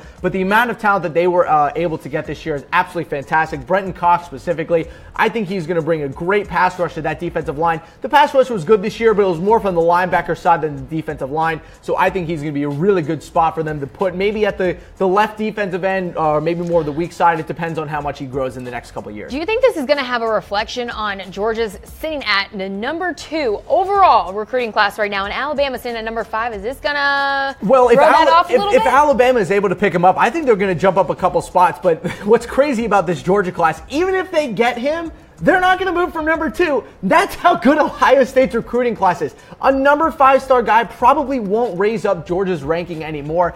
which is just absolutely stunning to me. That's how good of a class Ohio State has, but Brendon Cox is going to be a fantastic player no matter where he goes. Great to see him stay in the SEC. I think he's going to be coached up really well. Definitely has a future in the NFL as a defensive end. But I will say this when it comes to Brendon Cox, currently sitting at 6'4", 250.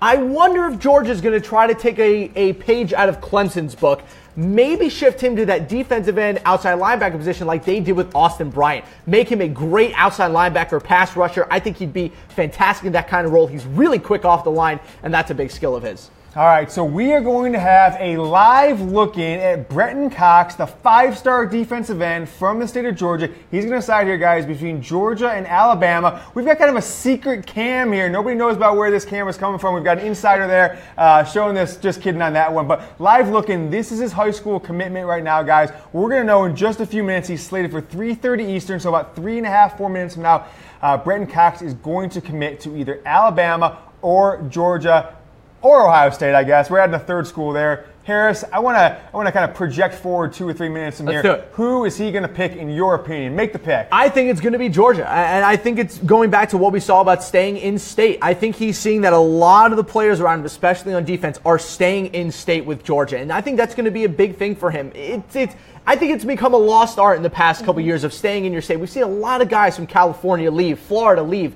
This year, I think, is a little bit of a shift, and I think Brendon Cox is going to be a part of that shift. I was really hoping Ayoba Anuma was going to stay in Maryland and go to the University of Maryland, but it was a pipe dream. I think Brendon Cox is going to Georgia. You're out of your mind if you thought he was going to Maryland. I know, it was a pipe dream. You think about all the players they have got. Maryland has become the king of getting a 5-star to commit as a junior and having them decommit. Poor DJ Durkin. Several guys off the top of my head, I'm forgetting most of them. They had a major quarterback a couple of years ago. I can't remember who it was. You're right. But he was never going to go to Maryland. Michigan thought they were making a last-minute push for him. But I'll tell you what, if he ends up at Alabama, Harris, I'm going to go with Georgia on this one as well. But I tell you, I mean, never discount Nick Saban on signing day. He has been known, especially in the defensive side of the ball, especially with these defensive linemen. We go back a few years. You had the number 1 player in the country from Virginia. The name is escaping me. You mentioned him a lot, Harris, the defensive lineman. Name escaped me at the moment, but he has pulled these kind of major signings that no one thought he was the front runner for several times in the past 4, 5, 6, going back 10 years as far as that. So let's take a look at Georgia's class here, and we can talk about this one a little bit while we wait for him to make his decision. Yeah, guys, let's take a look at Georgia's right now. They are the number 1 recruiting class in the SEC. Number 2 overall. They have 20 players committed right now. 5 5-star guys, 9 4-star. And like you mentioned earlier, 5-star quarterback Justin Fields. Oh, yeah. And recently committed 5-star offensive tackle Cade Mays. So, huge additions to the Bulldogs. Massive additions. But right now, most of them have actually been on the offensive side of the ball. Justin Fields, quarterback. Zamir White, running back. Jamari Salyer, who committed today. Offensive guard, Cade Mays, tackle. And then James Cook, another running back who's going to be a fantastic addition to that offense. The only big-time defender they've gotten so far is Adam Anderson, the outside linebacker, who, again, from Rome, Georgia, wanted to stay in state. And what happens in Rome stays in Rome. All roads lead to Rome, whatever you want to say there. There you go. So they want to, I think he'd be a great centerpiece to go, bang, we got that piece on defense that we look for. 5-star guy, and I think he's just about to make his announcement. Yeah, guys, let's take it to our live look-in for Brendon Cox, the 5-star defensive end, as he makes his commitment between Georgia, Bama, and possibly OSU. Yes. So, I mean, I think in my opinion here, like we said a second ago, he's going to pick Alabama. That is going to be, he's going to pick Georgia. That'll be their 4th, or is it 5th or 6th? How many 5-stars they have now, Harris? I can't even keep up with all these guys. Georgia will be 1, 2, 3, 4, 5, 6. There's 6 5-stars? Tom Downey in the production studio is throwing up a big 6. That would be crazy. So they've got 5 already. So just for some reference here, when we started the day, Ohio State, Georgia, and had the lead tied for 3. Georgia will be out now for 6. Penn State added 1. They're up to Penn State will be then up to they're up to 3 as well. So could Georgia make a run at the number 1 class? I don't think it's that crazy of a possibility that Georgia, at the end of the day, I have to look at who else is potentially committing to them. But if they land him 3 5-stars in one day, 6 overall, which would be kind of twice what Penn State and Ohio State are, have individually, and the same as them combined, of course. But like, if you have twice as many 5-stars as Ohio State, I think there's a pretty good chance we're going to see them pop up to maybe number 1, if not number 2 in the country. It will be tough because you do have Ohio State sitting on the huge core of 16 4-star prospects, which is by far the most, or not by far, I should say. Texas does have 15, but is definitely the biggest and the most in all of college football. It's 16 4-star guys, but Georgia, with this amount of top-end talent, 6 5-star players, including probably the number 2 quarterback in the country, the number 1 running back in the country, the best guard, maybe the best tackle, and one of the best defensive ends in the country. Just what an unbelievable haul for Kirby Smart. Right, and Harris, I got your take on if you think that this commit, if Brendon Cox goes to either Georgia or Alabama, that would make some shuffling around in the overall rankings. I think it'll take Alabama above Penn State. As of right now, the two are very, very close. Penn State does have 3 5-star guys, but Alabama has 12 4-star prospects, which is quite a few more than Penn State does. It's going to be tough. I think it will change throughout the rest of the day, but by the end of the day, I think Alabama will be at that number 4 spot ahead of Penn State. All right, so we're going back to a live look in here. Brendon Cox in the state of Georgia. Harris, Jordan, he's going to make his commitment here. I think it's Harris and I are both calling Georgia. Jordan, where did you decide? I don't think you give a prediction. We just want to make sure who has got their crystal balls, their prediction, who's making the picks here. I think it's going to be a 3P. He's going to the Bulldogs. Okay. Hometown boy, I feel it. So we are having our live look in now at Brendon Cox, 5-star defensive end, as he is about to commit. So, James, what's your take? You think this is going to have a little bit of shuffling around in the overall rankings? Well, I need to figure out what takes these kids. Looks like he's coming to the mic here momentarily, so he might cut away quickly. But I just want to know what takes these kids so long to make these commitments sometime, and how many family members just want to get it over with. Invite to your press conference. But nevertheless, we'll get to this in a second. Sounds like he's waiting on something. Likely, potentially, maybe somebody else committing before him, whatever it is. Got his family members there. Got quite a few family members behind him. I don't know if that's his grandma, his mom, whoever else around him, but this is a big deal for their family. Stockbridge, Georgia, whether he's going to stick at home. Now, just want to throw this out there. That might be his high school's mascot. I'm guessing it is, but I do see a tiger on that podium a couple times. Ooh, just throwing it out there. Little Clemson. People are talking. Clemson might be making a last-ditch effort there. They made a donation to the school, gave him some podiums with the Clemson logo on it. I'm just saying. I'm not one to pick out colors as well. That looks like a tint of an orange hat. I don't know. It's tough to see, but is it possible he could be going to TCU? Look at that purple tie. We could throw that out there. Ooh, Kansas State. His what seems maybe younger cousin or brother behind him wearing a red zip-up sweater. Ohio State. Who knows? They might be out there. You never know what's going to happen.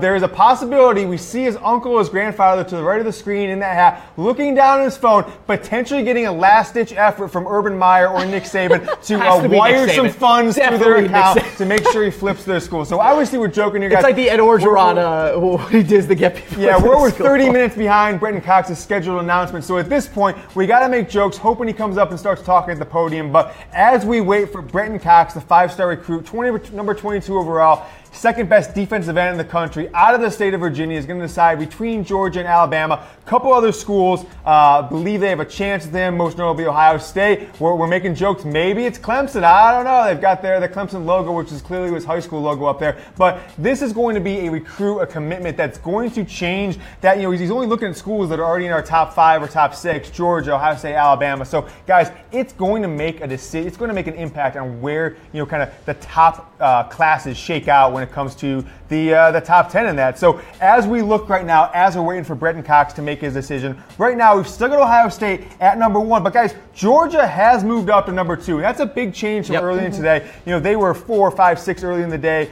whichever it was. So they have jumped over Texas. If Brendon Cox makes that jump makes that decision to go to Georgia, let's just kind of compare classes. Now, they would have 6 5-stars to Ohio State's 3. That would give them still 9 4-stars, where Ohio State really makes the impact here. They have 16 4-stars. So I guess it's, I haven't done a regression analysis on how 24/7's rankings work, but I'm guessing it's not going to be enough to get them, just him, to get him over the hump, to get them to that number 1 spot. I'm guessing they'll need another 4-star, or maybe another 5-star if that's even out there. It doesn't seem like it at this point, but I think what it'll do is secure them as the number 2 spot in the country. Here we go, Brendon Cox making his decision.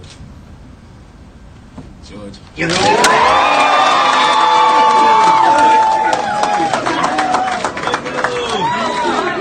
I think that's a Georgia hat. That is a Georgia hat on his mom. They did it. Well, there you have it, you guys. Brendon Cox, 5-star defensive end, commits to the University of Georgia. What Go Bulldogs. There you go. Him staying in state, I think that he saw that so many of the big-time prospects from Georgia are staying. And then we know these guys talk to each other, and if they were chatting saying, hey, let's all stay in state and let's make the school of Georgia great again, especially that football program, I think that Brendon Cox is a perfect addition to this defense, and also a huge steal away from Ohio State, who, mind you, still might get Tyreek Smith later in the day from Cleveland, Ohio. So then being able to take their in-state guy is going to be absolutely perfect. Big time get for Kirby Smart and that defense. He's a perfect player from Stockbridge, Georgia. Great get for Kirby Smart. Hi, we're going to plug this commitment into the patented Chat Sports recruiting rankings. We'll see what it does to the top 5, to the top 2. As it stood before this commitment, guys, they were the number 2 class in the country. He will be the 21st commit in this class. 6 of those 21 commitments, 5-star recruits. A phenomenal class. They have jumped over Texas, held off Penn State, and with Alabama not getting Brendon Cox's services, of course, now they're going to, of course, stay above Alabama. So just quickly running through: Justin Fields, the dual threat quarterback, top number 2 player in America. Zamir White, the best running back in the country. So they got the second best quarterback, the best running back. Jamari Salyer, whose name I'm having trouble with, 342 pounds, offensive guard, number 10 player in the country. 3 of the top 10 going to Georgia. Salyer committed today.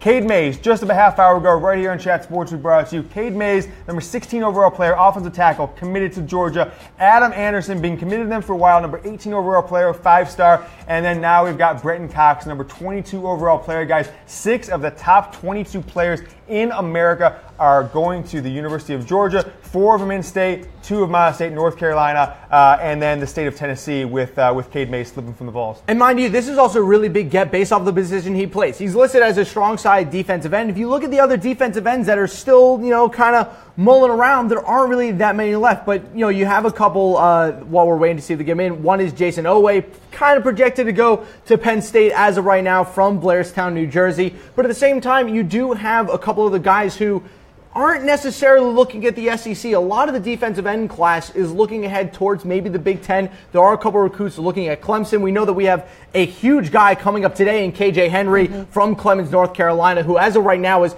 almost a shoo-in to go to Clemson. So Georgia being able to get Brendon Cox when they haven't really been able to do great in the defensive end position this year in recruiting is massive. A perfect stone right in the middle of that recruiting class. Let's take a look back at Brendon Cox. He's signing his letter of intent. He is signed, sealed, and delivered to the University of Georgia, guys. A big moment for him, big moment for his family. Going to throw this out there because we're going to talk all SEC classes here in a moment. Want to get some fashion thoughts here. Jordan, you're a fashionable gal. Harris, I know you're bragging about the shirts you wear. What do you make of him wearing a visor instead of the standard ball cap? I'm not feeling the visor. One of the riskier committing moves. He's taking it off. It's getting tangled in the hair. Like it. Doesn't get tangled? It's getting tangled in the flow. He's got great hair.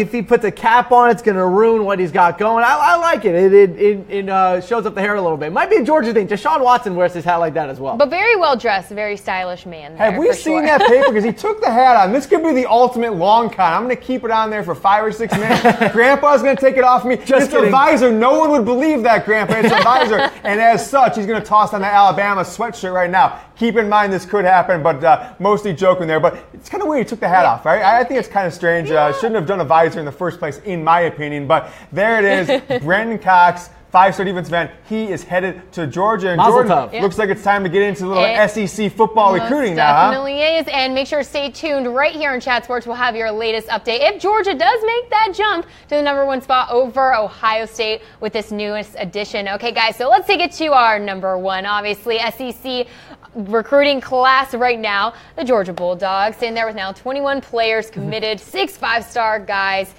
And there's our players to watch: quarterback Justin Fields, and now newest addition Brendon Cox. Yeah, we can talk about this Georgia class until we're blue in the face because it is that good. One of the best classes in the country, and probably, at least in my opinion, I think the best class in the country. I understand that Ohio State's bringing up a fantastic class, but so many elite level prospects, including the diamond of Justin Fields. The one thing I want to ask you about this, James, before we move away from Georgia, Jake Fromm, Jacob Eason, obviously already there at that quarterback position.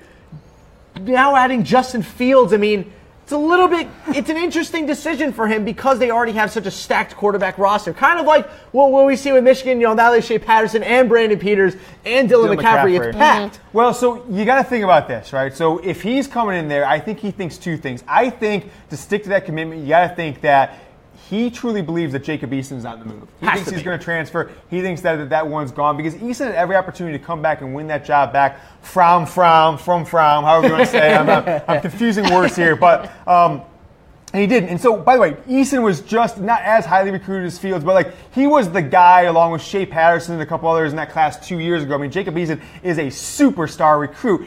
Started as a true freshman, then lost his job after injury. And so if Fromm keeps the job, I think if you're Justin Fields, you're looking at what he has to offer in the field, and you legit think you can beat him. You can beat him out. And maybe it's not next year, but it's in 2 years. It's in 3 years now. I don't think Jake Fromm is as talented a quarterback. We're not talking about Johnny Manziel or Jameis Winston or Baker Mayfield, a guy who was like a Heisman Trophy winner in his first year starting. He was a serviceable quarterback. He was very much like an A.J. McCarron or several other Alabama recruits kind of in the quarterbacks in the first half of Nick Saban's career. They were more game managers, a little Andy Dalton action for the Bengals, a little game manager style quarterback. I think Fields thinks he's going to come in, and by the time middle of the season next year, he's going to be getting those Tim Tebow snaps where he's getting 5 or 6, 10 snaps a game from shotgun, a little bit of run, a little bit of pass, an RPO, run pass option, and then from there he's going to take over midseason. I think that's what he's thinking. And I think Zamir White also, that 5-star running back. That running back core that they currently have is so stacked. They are losing Sonny Michel and Nick Chubb most likely to the draft, but they do have DeAndre Swift, who's already there. Not as highly touted of a prospect as Zamir White, but he is still a freshman. I think that he's going to get some carries. Probably won't be the feature back to start the year. Well, guys, there's the Georgia Bulldogs sitting pretty at number one with the number one SEC recruiting class right now.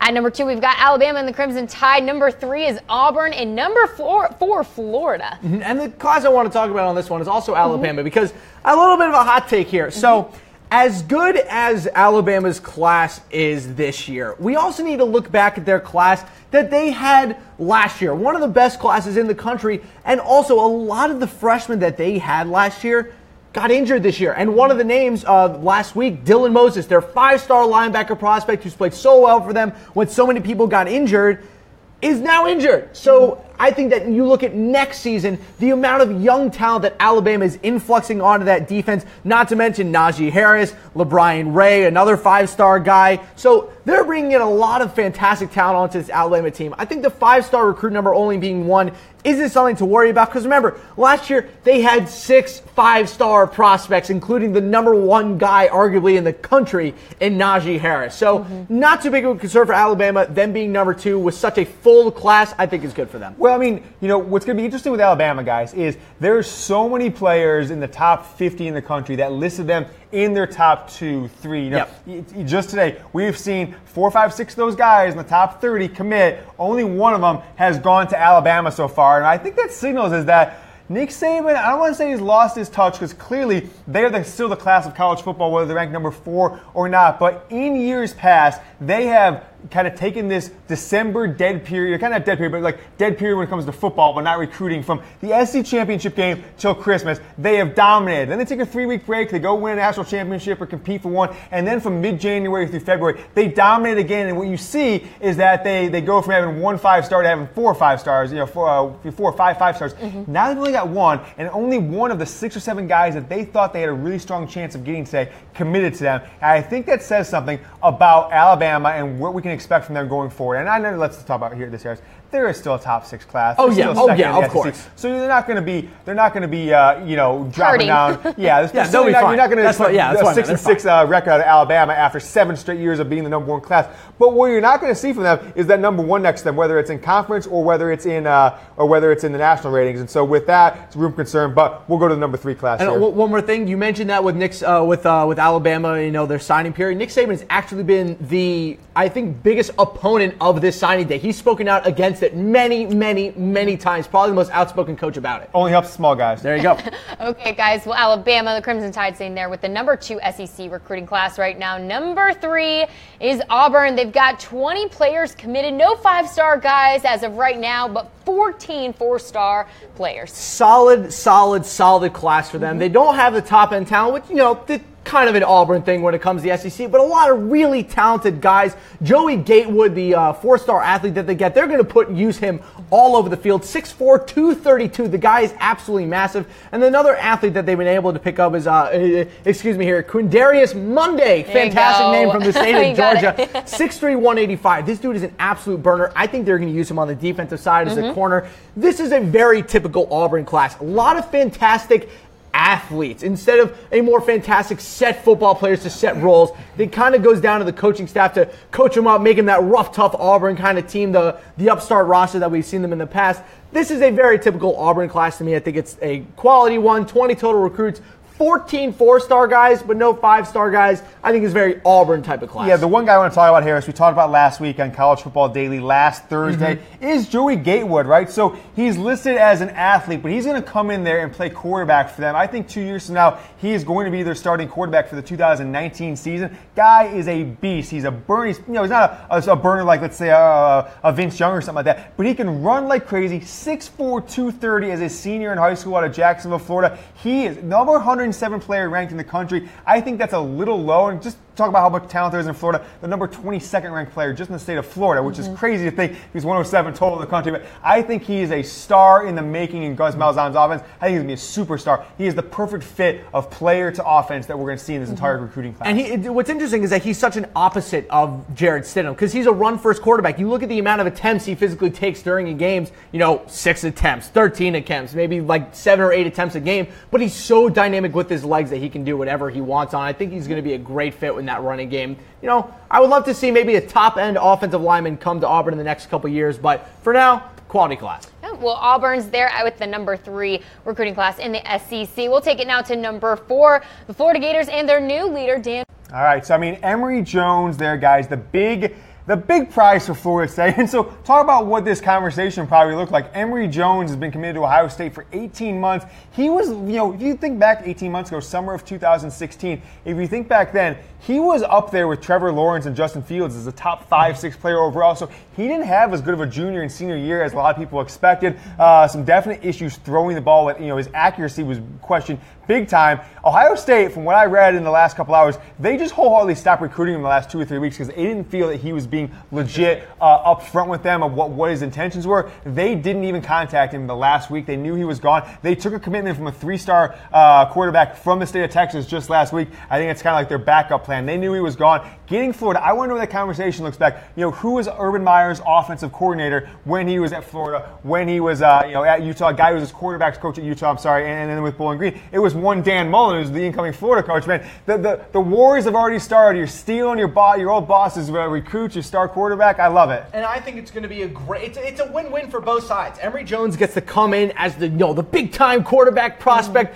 and Dan Mullen in Florida. Hey, we finally got this big guy to start rebuilding our program. Emory Jones comes in at 6'2.5", 195. Dak Prescott, currently in the NFL, one of Dan Mullen's finest works at the quarterback position. 6'2", 238. Came into college at 6'2", 200. They are the same kind of quarterback. Dak Prescott came in with a little bit of accuracy issues into college, and Emory Jones has that same kind of issue. I think that it's a perfect fit for both sides. And also at the same time, they got a lot of options to fit around him. Kyle Pitts, a 4-star tight end, the 6th best tight end in the entire country, I think is going to give him a great, massive target on the outside in the SEC. Yep, well, Dan Mullen and the Florida Gators sitting there with the number 4 SEC recruiting class as of right now. We'll take it to number 5.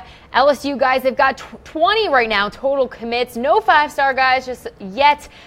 They have 10 4-star guys, though. They do, and then good for Ed Orgeron. The class is solid. It's nothing really to talk over the top about, but good for Ed Orgeron.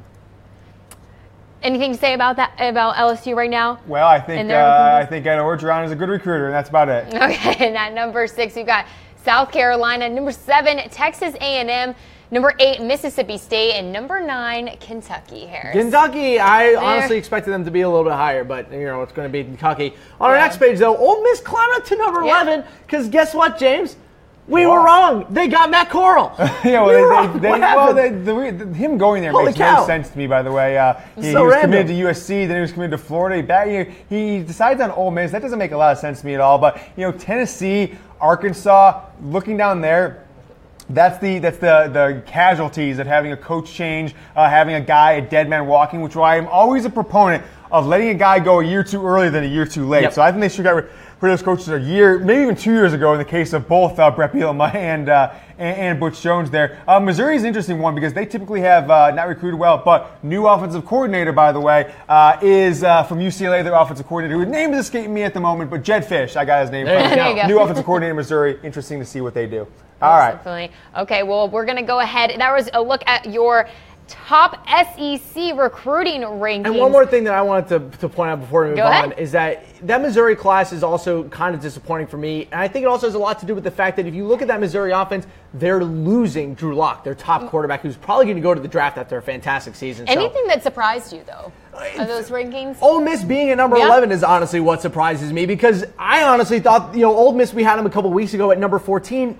And due diligence-wise, because that class wasn't that good, but Matt Corral going there was such an interesting one. But I think he saw Shea Patterson leaving, and just like with Emory Jones, that's a win-win for me. I can go to Ole Miss, be the front man guy for one of the biggest programs in the country, regardless of bowl bans. He must not really care about bowls, which maybe a lot of prospects don't. We can't really be 100% sure. But for the most part, I think Matt Corral being able to go to Ole Miss and be the front guy is going to be great for them. All right, well, that was a look at your SEC top school recruiting rankings. Let's take it now, you guys, to the Pac-12.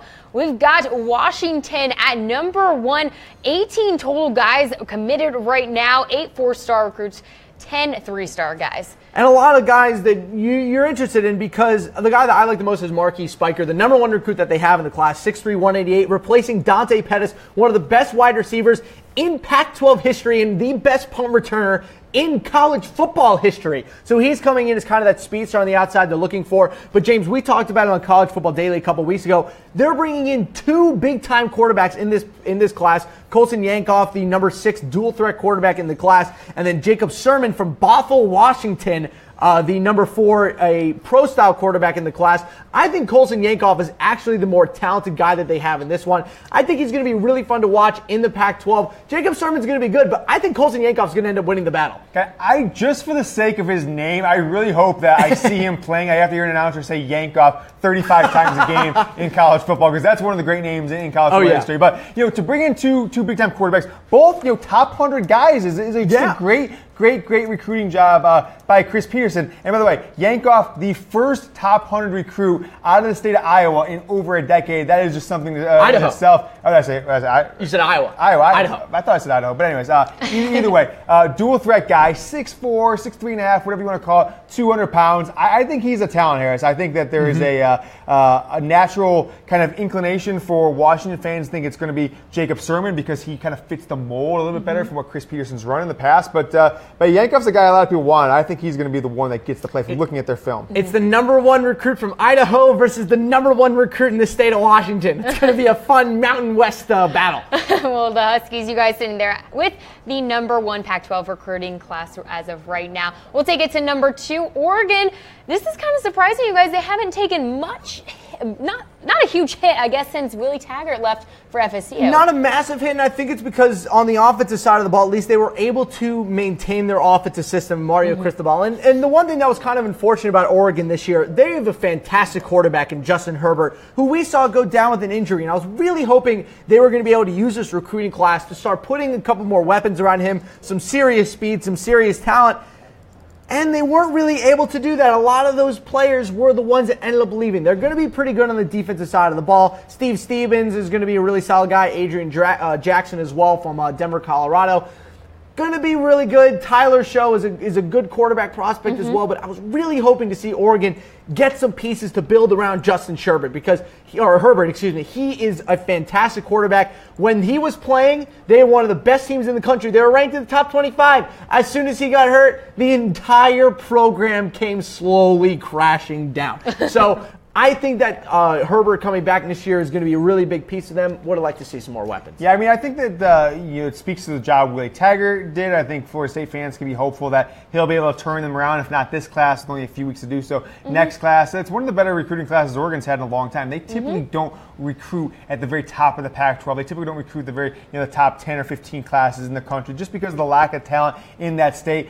Tyler Show, good prospect. I thought one they might lose after Taggart left on. Sounds like he's sticking around with them, which is a big addition for that program. And it's kind of a little bit, if he becomes the quarterback of the future, it really kind of ends, the days of your big brothers Oregon, which is being the fastest team in the country, hyper fast offense, running quarterbacks, all that, because he is not that at all by any means. And well, the Oregon Ducks and their newest leader, Mario Cristobal, sitting with the number 2 Pac-12 recruiting class as of right now. Guys, let's take it now to USC, sitting there at number 3, the Trojans. This is kind of shocking to everybody because we expect to see them a little bit higher. You would expect them to see a little bit higher, but at the same time, I'm actually also impressed with the class that they were able to get. I think the issue we had last year with them is that USC actually had a fantastic class this year, one of the 10 best actually in the country. I actually covered that when I was working for NBC4 out there in LA, but this year it's taken a little bit of a step back. They do have the only 5-star prospect in the entire Pac-12. I'm going to murder his name. Gayotot. There we go. I can't say his name, but the dude is a fantastic inside linebacker. He's going to be an absolute stud inside of that USC defense. They really were looking for a playmaker on the defensive side of the ball this year, and they are losing a lot of pieces on that defense. He is going to be a fantastic steal for them. But I will say this, and James, I think this is something that maybe we discussed in the office. We've seen over the past couple of years that the Samoan football population in the Pac-12 has always been really, really good. But for the most part, it's actually stayed at only a few colleges. You saw them a lot at Utah with the Lotulelei family. They've gotten 4 of their sons into the Utah program and out. We've seen them in Oregon. We've seen them in a couple of schools. We actually haven't seen them in the USC program all that often. Boom, here's 2 of the biggest Samoan football prospects that we have seen in the past in this class, and I think they're going to make a really big impact in the Pac-12, especially their 5-star linebacker. Only 10 players committed for USC is a little bit of a worry, but I got to say this. Maybe it has to do with a little bit of the fact that those Southern California prospects are going, Chip Kelly or Clay Houghton. Well, I think I would choose Chip Kelly. And this is the first time that USC has been kind of second fiddle to UCLA in football ever. Even when they were down, even when Cade McNown and guys like that in the late 90s were leading UCLA to better records, USC was still a sexier program, still the way to go, still the history, the pageantry, still had the cooler mascot and all that good stuff. But now you've got the biggest coaching hire in the last 5-6 years, and in one of the top 5 maybe in the past 20 years, in Chip Kelly coming in there, NFL coach, 4 years at Oregon, where he only lost 7 games, by the way. Let's not forget that. And those are the only 4 years he's coached in major college football. That is unheard of. Now, we know Urban Meyer did something similar. We know that Nick Saban did something similar, but those guys have been head coaches for a long, long time. I'm sorry to interrupt, James, but we have a little bit of breaking news because Anthony Cook, cornerback, has committed to Texas over LSU and OSU, guys. Breaking news. Yeah, that's a big no surprise here. I thought there was a chance that he could consider kind of crossing over the border into Louisiana, going to LSU. But, they are restaking their claim as the program in the state of Texas, which they have lost for about 6-7 years. And this is really a position of need because one area Texas has not done very well at recently is kind of their secondary. I watched too many Texas games where I see them burned all over the field. Well, you want to talk about them upping their secondary. How about this? B.J. Foster, their 5-star recruit, the best safety in the country. Caden Stearns, their number 2 recruit, the 3rd best corner in the country. Jalen Green, also, by the way, all 3 of those guys from the state of Texas. Jalen Green, number 6 corner in the country. Now they have Anthony Cook, a guy, again, Houston, Texas, Lamar High School, another corner. They rebuilt their entire secondary with one class, but I do want to point something out. They also got the corner he played opposite of at Lamar High School. They got Deshaun Jameson, another 4-star cornerback from the state of Texas. This entire Texas defense has been flipped over in a year. So we don't know how great these guys are going to be in just 1 year. Corners, especially in college, is an incredibly difficult position to come in. I think B.J. Foster, the number one guy they have coming in, is going to make a huge recruit, but Anthony Cook is a massive, massive get for them. If you look at all the guys they were able to recruit this year, their number 1, 2, 3, 4, 5, 6, 7, 8, and 9 prospects are all from the state of Texas, which is exactly what they needed to do. We talked about Georgia being able to keep that talent in state and especially have them being Longhorns. Boom. Here it is. They bring in Anthony Cook. They brought in B.J. Foster, Caden Stearns, and Jalen Green, the 4 biggest defensive prospects in the state of Texas, at least on the secondary side of things. I think it was absolutely perfect. Fantastic get for Tom Herman and that Longhorn staff. Just a perfect fit. Yeah, it's just a testament to what Tom Herman's done there at Texas. And, I don't want to kind of rail on Charlie Strong. I have given my opinion many times on this show, on multiple shows across Chat Sports Live, how bad of a coach that Charlie Strong was and unfortunately I think is at USF. I think he's walked in a little bit better situation than he did at Texas. I think that program is going to continue to, will start to slide downhill like he did at Texas, where they never got better and kind of the whole program kind of, fell in around him. But with that, Tom Herman's doing a much better job. Didn't see the results on the field as much this year as I actually would have expected, seeing what he did at Ohio State as an offensive coordinator from year 1, went undefeated his first year there in 2012. What we saw in his first year in 2016 at Houston, and when they came back into the 2016 season as a top 5, 6, 7 team in the country with a chance to make the Final Four as a group of 5 conference. And so Tom Herman is building that wall around the state of Texas again. He's making them the hot program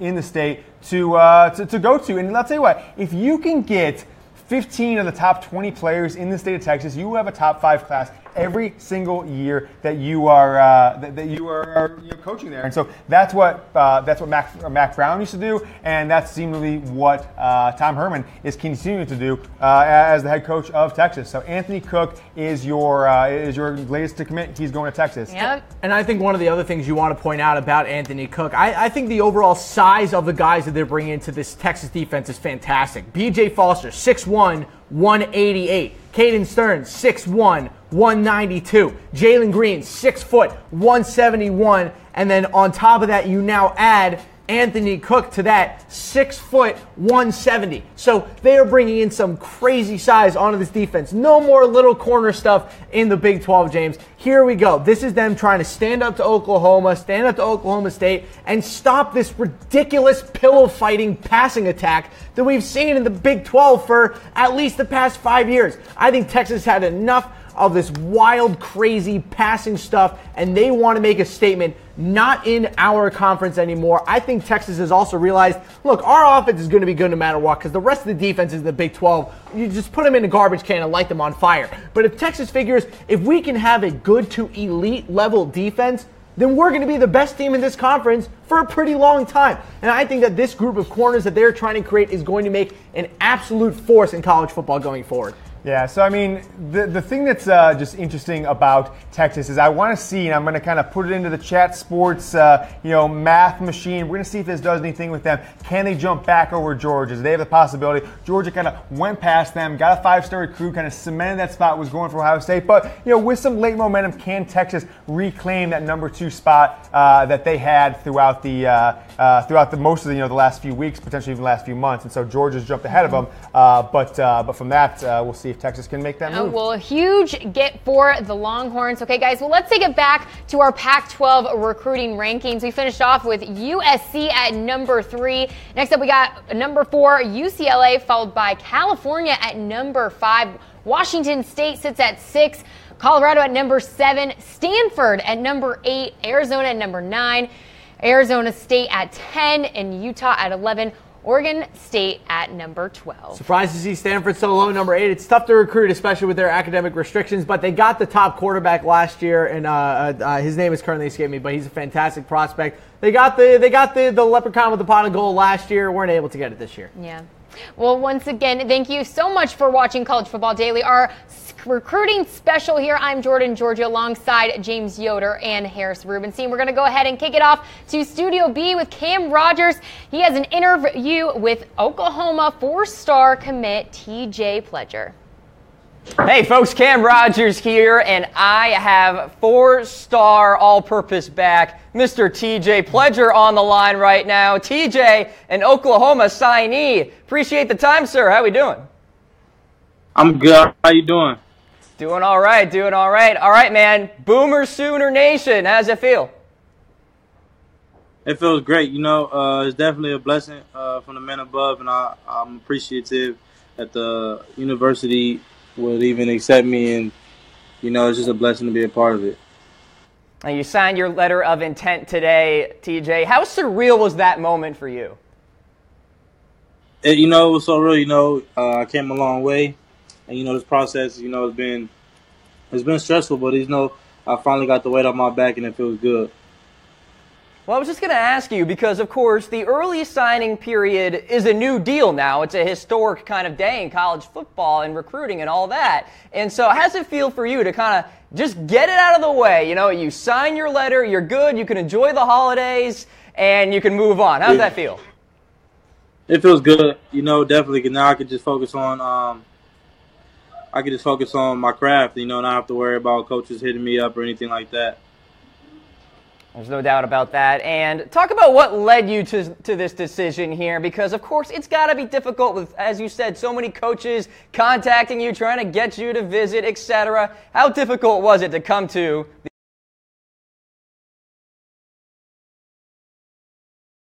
Hey folks, Cam Rogers here, and I have 4-star all-purpose back, Mr. TJ Pledger on the line right now. TJ, an Oklahoma signee. Appreciate the time, sir. How we doing? I'm good. How you doing? Doing all right, doing all right. All right, man. Boomer Sooner Nation, how's it feel?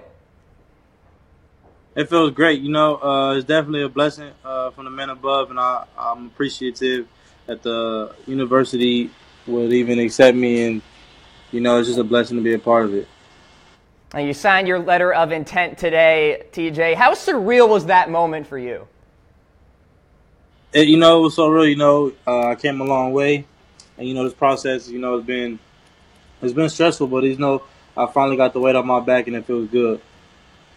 Well, I was just going to ask you because, of course, the early signing period is a new deal now. It's a historic kind of day in college football and recruiting and all that. And so how does it feel for you to kind of just get it out of the way? You sign your letter, you're good, you can enjoy the holidays, and you can move on. How does that feel? It feels good, definitely. Cause now I can just focus on my craft, not have to worry about coaches hitting me up or anything like that.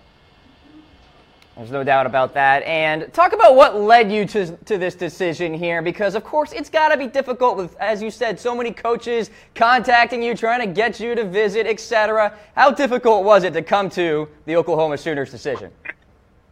Well, after my first visit, I really felt like I was at home, and I kind of felt that home environment, so it wasn't very hard for me. I kind of fell in love on my first visit. I do want to ask you, of course, Lincoln Riley having a fantastic year so far as the head football coach there with the Sooners. What kind of impression has he left on you? A great impression. Even when Coach Riley was the offensive coordinator, we had a great relationship, and it just carried on to when he got hired as a head coach. It just carried on, and I think that was great to me. And, of course, Bob Stoops actually stepped down after your announcement of your commitment. So it seems as though Lincoln had that big-time influence to kind of keep you around in Sooners Nation, if you will, despite Bob Stoops leaving, right? Yeah, definitely. I had to see the vision for myself. They gave me my time, which was good. I think it built our relationship even stronger. They kind of let me, just go weigh my options. Being so, this decision, is a big decision, and they were always good with all that stuff, and I that's why I really think things ended up the way they did, and I'm happy it did. And TJ, you once said that Oklahoma's offense really suits running backs well. I want you to kind of talk about, as you have gone through the tape, etc., the type of offense that Oklahoma runs, what you like about it, and how you see yourself fitting into that offense as a running back. Well, yeah, I just think Coach Riley does a great job of, putting backs in space putting them in good matchups, which running backs should come on top of, and also just the line, the legacy, RBU definitely, of course, just things of that great nature. They're gonna run the rock, so it's kind of like running back heaven to me. And then with me, I feel like I can create those one-on-one matchups and win those, and just be that kind of versatile back that the college is kind of changing to nowadays. Well, when you hear Oklahoma, TJ, you think Baker Mayfield. Have you been in contact with the Heisman Trophy winner recently? Has he given you any insight at all? Oh, every time I visit, nothing but love. But I have not reached out to him since my official. No. Well, I'm sure you'll be tuning in to the Sooners playoff game, of course, when they take on the Georgia Bulldogs in the Rose Bowl. What's the plan there with that? Any plans to watch the game? Well, I'll be at the Army All-American game, so I'll probably watch it down there. All right, there you go. And you'll be playing with a few of your buddies from IMG at that All-American game. How excited are you for that? I'm ecstatic to be doing that. Our last go around, and I think it'll go out with a bang. I definitely believe so. All righty, there you have it. TJ Pledger, 4-star all-purpose back. He's headed to the University of Oklahoma. TJ, appreciate the time, man. Enjoy the day. Thank you. I appreciate it. All right, take care.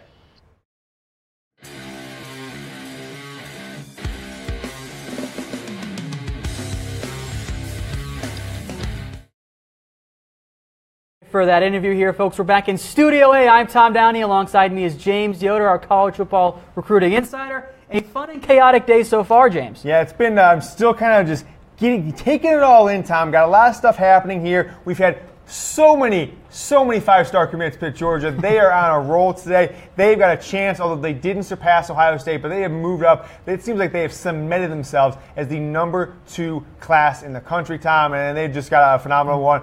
We just saw them, talking about Oklahoma here, switching over to the Big 12. TJ Pledger, an all-purpose back, who's a beast of a man, sticking with his commitment to Oklahoma, and they've got the number 2 class behind Texas. We kind of started talking about them in the last hour before that interview with TJ, but it's the rich getting richer in the Big 12. It's Texas, it's Oklahoma, and it's everybody else. Yeah, we'll talk about the Big 12 now here while we're on the topic. Oklahoma, the number 2 program now, 20 committed recruits for this Oklahoma Sooners class, 9 4-star recruits. Very impressed by what Lincoln Riley has done, and really in his first year now. I think he was set up for success both on the field and off field this year by Bob Stoops, because these programs don't do the recruiting all this year. They do some work before the season ends, and Oklahoma in very good shape. Maybe not the true Oklahoma top 10, top 5 class teams want to see, but this is a very, very good class this year, James, for Oklahoma. Yeah, and so it's really interesting how guys like TJ Pledger, it's kind of what you hope to get if you're a major college football program. You get that continuity of a coach resigning in June in Bob Stoops' Tom, Lincoln Riley taking over kind of midsummer with only a couple months to prepare, yet they kept almost all their guys, very few decommits, and they ended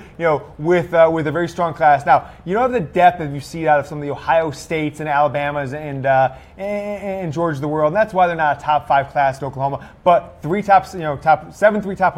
top 300 players. I really like what I see on Pledger. I'm glad we got him on just now with Cam Rogers. Good guy to talk to, and I think he's the next star at Oklahoma, a school that basically churns out quarterback, running back, and wide receiver talent better than anybody in the country at this point in time. They've got this year's Heisman Trophy winner. They've got guys like D.D. Westbrook. In the past, Joe Mixon starring in the NFL, Adrian Peterson. Nobody puts off offensive skill talent like Oklahoma, and that's going to continue with Pledger. I think he's one of the gems in the Big 12, a guy who can make a huge impact next year. Here are your Big 12 recruiting rankings, folks. Texas is at number 1. We've talked about them for a little bit here.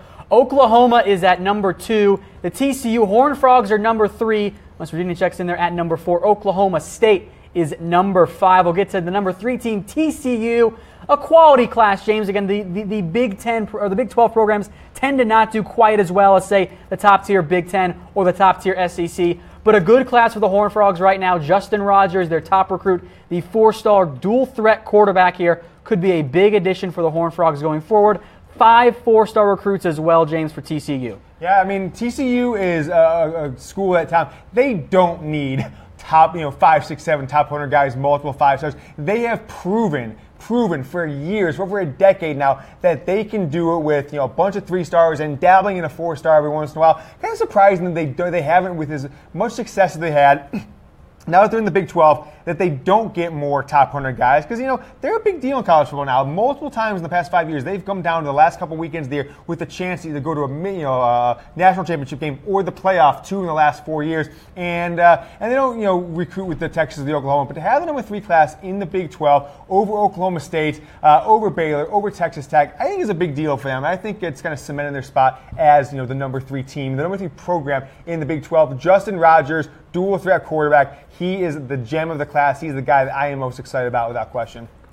All right, TCU there at number 3. We'll get now to our team card here for number 4 up next. A team that has done a very surprising job, James, in the Big 12. The Baylor Bears.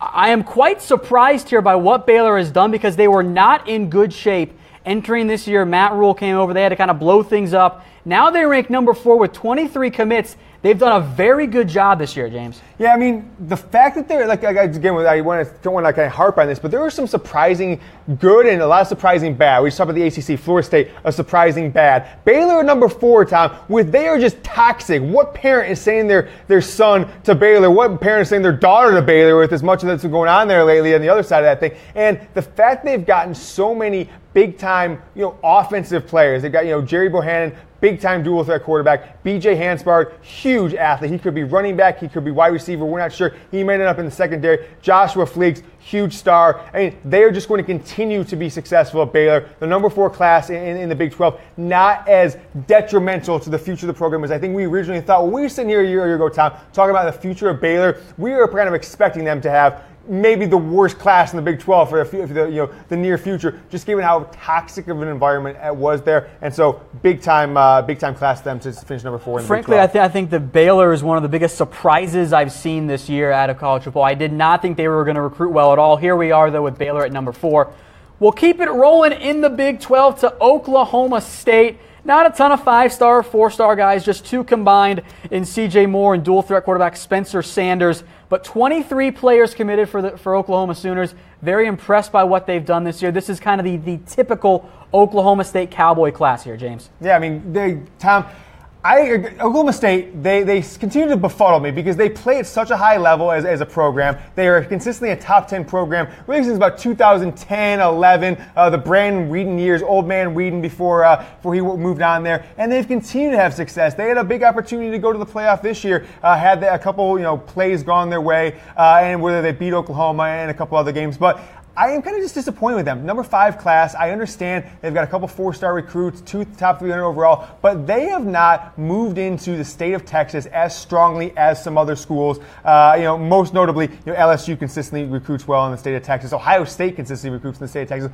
Oklahoma State is not getting it done in the state of Texas as strongly as I would have anticipated them. Number 5 class in the Big 12 is much lower than I expect them to be in a year-in, year-out basis. All right, so there are your top 4 programs in the Big 12 only. Texas is at number 1, Oklahoma at number 2, TCU at number 3, Baylor at number 4, Oklahoma State checks in with the number 5. Your top 5 programs in the Big 12. We'll keep it rolling here with some of these top programs here, folks. Once again, I'm Tom Downey. Alongside me is James Yoder, the College Football Insider. A very chaotic day so far today, James. We're expecting some more commits to roll in here in a little bit, but the top 25 kind of starting to solidify just a little bit. Yeah, I mean, Georgia moving up to number 2, I think, is the story of the day, Tom. Ohio State not making a signing day bang. They didn't get Jackson Carman. They lost Emory Jones. Not the day they wanted, but it seems like they're going to cement themselves. Even though they didn't have a signing day, blitz and bonanza, getting guys to commit, getting holding on to some of the guys. They are the number 1 class in the country, and that's no matter what happens in one single day, Tom. What really matters is the whole totality of your class. They've got 20-plus guys that are coming in that are signed, and they still have an opportunity for 6 more weeks to go out there. Some of those top 100 players, top 250 players that are not to commit anywhere yet. So I think they're going to remain. And we say they're the number 1 class, and it's pretty much solidified for this early signing period, the first early signing period we've ever had. But as we go along, we still have 6 weeks left. So Georgia could all of a sudden say, hey, what's going on there, Jordan? 6 5 stars? do I want to be part of that? There could be kids out there that had Georgia in the, not in their top 5 anymore, not in their top 6, whatever it is, that might start looking at the Bulldogs, especially should they go and beat a couple teams, win the national championship here coming up in the next few weeks. All right, well, we talk about some of those kids that are uncommitted. Let's take a look at the top 25 recruits, both committed and uncommitted. We start with the number 1 guy, Clemson quarterback recruit Trevor Lawrence. James, his nickname for me is going to be Sunshine Lawrence because of the long hair. He's got those flowing blonde locks. I mean, this is the guy, Tom. He has been talked about at length since he was 15 years old. He is a superstar. He is a freak. I can't even tell you who I can compare him to. Like, I don't have an NFL comparison. He is that unique of a player to me. I mean, it might be Cam Newton. I don't know. I mean, he runs phenomenally. He throws in the well. Like, we talk about Shea Patterson a lot with him going to Michigan and us doing a Michigan football show. He kind of reminds me of a 6'6" Shea Patterson where he runs in the move. He's not necessarily a true scrambler in the sense of like a Johnny Manziel or Denard Robinson or Cam where he's going to get 1,500 yards rushing, but look at that ability to throw on the run and just effortlessly, Tom, a flick of the wrist. He can throw the ball 70 yards in the air, kind of stepping one step up in the pocket. This guy is a stud. He will be the starting quarterback in the 2019 season, Tom. He's going to keep that train rolling at Clemson. Look for him to be a name to know in college football for the next 3 or 4 years. One quarterback from Georgia. Let's get to our number 2 player, another quarterback from the state of Georgia, Justin Fields, formerly committed to Penn State. Earlier this offseason, he flipped to Georgia as the Bulldogs, James, get yet another incredible quarterback recruit. Early commit to Penn State, and they really got to be feeling the pain on this one, Tom, because with the running back commit that they brought in, they would have kind of had a dynamic backfield, for the foreseeable future, next 3 or 4 years. But it was interesting that he was going to go to Penn State. You rarely see a kid go from Georgia to Penn State in recruiting any year, especially a highly rated kid like Justin Fields. And Tom, I mean, if Trevor Lawrence didn't exist, we'd be talking about your Justin Fields as a Terrell Pryor style, once every 5 years quarterback commit, because he is, I said Trevor Lawrence is the guy. Justin Fields is the other guy, right? These are the 2 players that have separated themselves. Clemson and Georgia, success in the field. They're both in the college football plan. Success off the field. They've got the 2 best quarterbacks coming into college football. And maybe just kind of thinking of where the top quarterback recruits from last year, what they did, which wasn't a ton in college football this year. They could be like the best 2 or 3 recruits over a 2 or 3 year period to come into college football. One going to Georgia, one going to Clemson, and Justin Fields going to Georgia. Superstars. We're going to hear from both within a couple of years. I said it just a few minutes ago in the last hour, Tom. I don't think it's crazy to think that Fields could, even if Georgia wins the national championship, that Fields could take over from Jake Fromm by midseason next year. A little bold, I think, here. Well, I mean, Fromm's a true freshman. Why couldn't he do it as a true freshman? Fair enough. All right. We'll get now to number 3. Clemson had the number 1 overall recruit. They also have the number 1 defensive recruit in defensive end Xavier Thomas from IMG Academy. He signed with Clemson. The Tigers don't have a deep class in terms of volume, James, but the quality is as good as any this season. Yeah, I mean, this is a phenomenal pickup for them. Xavier Thomas, defensive end. He's out of IMG Academy. I mean, IMG Academy, I hope my kids go to IMG Academy because you're just guaranteed to be a top 5, or 5-star player, top 100 overall, whatever it is. Xavier Thomas going to Clemson. They still got Tom, the number 1, the number 3 player in the country, offense, defense. This Clemson class, pretty much has it all. Certainly number 10, and it's not because they don't have the top level talent. It's because they don't have as many guys leaving this year, Tom. It's a younger team. They don't have 4th and 5th year seniors at mass leaving the program. So this class for Clemson is only going to be 14 players as of now. They do have the opportunity if some guys transfer or some 5th year guys leave. That's the one thing about the early signing period. A lot of these colleges don't have a clear understanding of how many scholarships they're going to have available. The semester's not over, so they still have other guys on scholarship. 5th year guys, they don't know if they're going to come back or not. And then early, recruits or early what the word I'm looking for? Enrollees. Not enrollees. Guys going to the NFL draft. Early NFL draft. So they don't know 85 scholarships this year, and then how many guys? We've got 14 seniors, but hey, there are going to be some other guys, some juniors going to be seniors, not come back. We're going to have some guys transfer, whatever it is. So that's why this Clemson class is smaller. That's why they're the only number 10 class in the country. But nobody's got top end talent like them. The number 1 and number 3 best offense, best defense player in the country. All right. Well, there's one defensive end. How about another one of the guys who's committed today? All the last 2 guys we discussed had been committed for a while. Micah Parsons made the decision today, James, to go with Penn State. the local program. Yeah, Micah Parsons, he woke up early, had a cup of Morning Joe, made his commitment live on the Cam Rogers Show at 8:45 Central, 9:45 Eastern Time. We brought that to you live this morning, which is pretty cool for us. Audience sure loved it. No surprise he signed with Penn State. I actually thought, Tom, for a while he was going to end up at Ohio State. Just came out yesterday, public knowledge that they actually had to admit to some recruiting violations with him taking pictures with Kirk Herbstreit, Eddie George at ESPN's game day setting. So ESPN in the news again for another bad reason, and a lot of bad news to them. Now they're ruining recruiting classes, Micah Parsons' future potentially, and that made them not be able to recruit him for the rest of the period. So they couldn't even talk to him since September 9th, Tom, and that's kind of ultimately why he ended up with Penn State, a school that he committed to a few months back, and now kind of reaffirmed that commitment on this first early signing day. And we've discussed some players who have committed. How about one who hasn't made his decision yet? 5-star cornerback Patrick Surtain Jr. from Florida. LSU is the current favorite to land him, but Florida State trying to make that lame point here as well. Yeah, Tom, I have been told by people who follow recruits and kind of the historical aspect of recruiting, guys that follow us much more than I do, and I follow it closely, that he is the best cornerback recruit in maybe a decade, Tom. Damn. He is that good. Up there with your Jabril Peppers, rated this high, top 3 or 4 players in the country, top 5 overall, and some others. But he is one for the ages. If he is not starting next year for whatever school, now he's not going to commit today. We're not going to hear from him for a few weeks, maybe until February.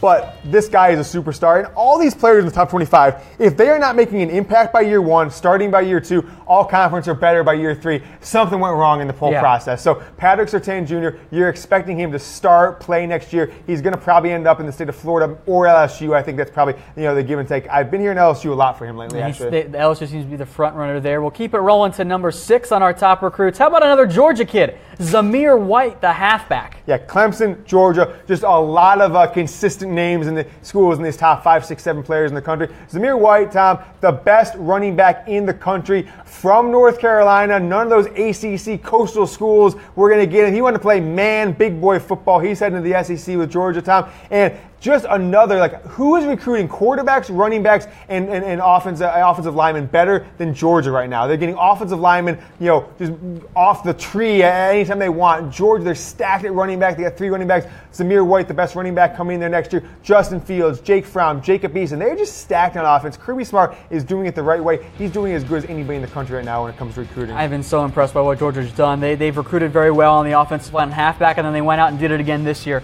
with Zamir White. Look, we've seen Georgia not be afraid to give their true freshman playing time. Zamir White could fit that same model this year. Mm-hmm. Yep.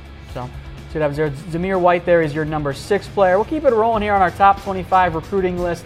Another player, James, who made his decision today, of course, Zamir White committed earlier this year.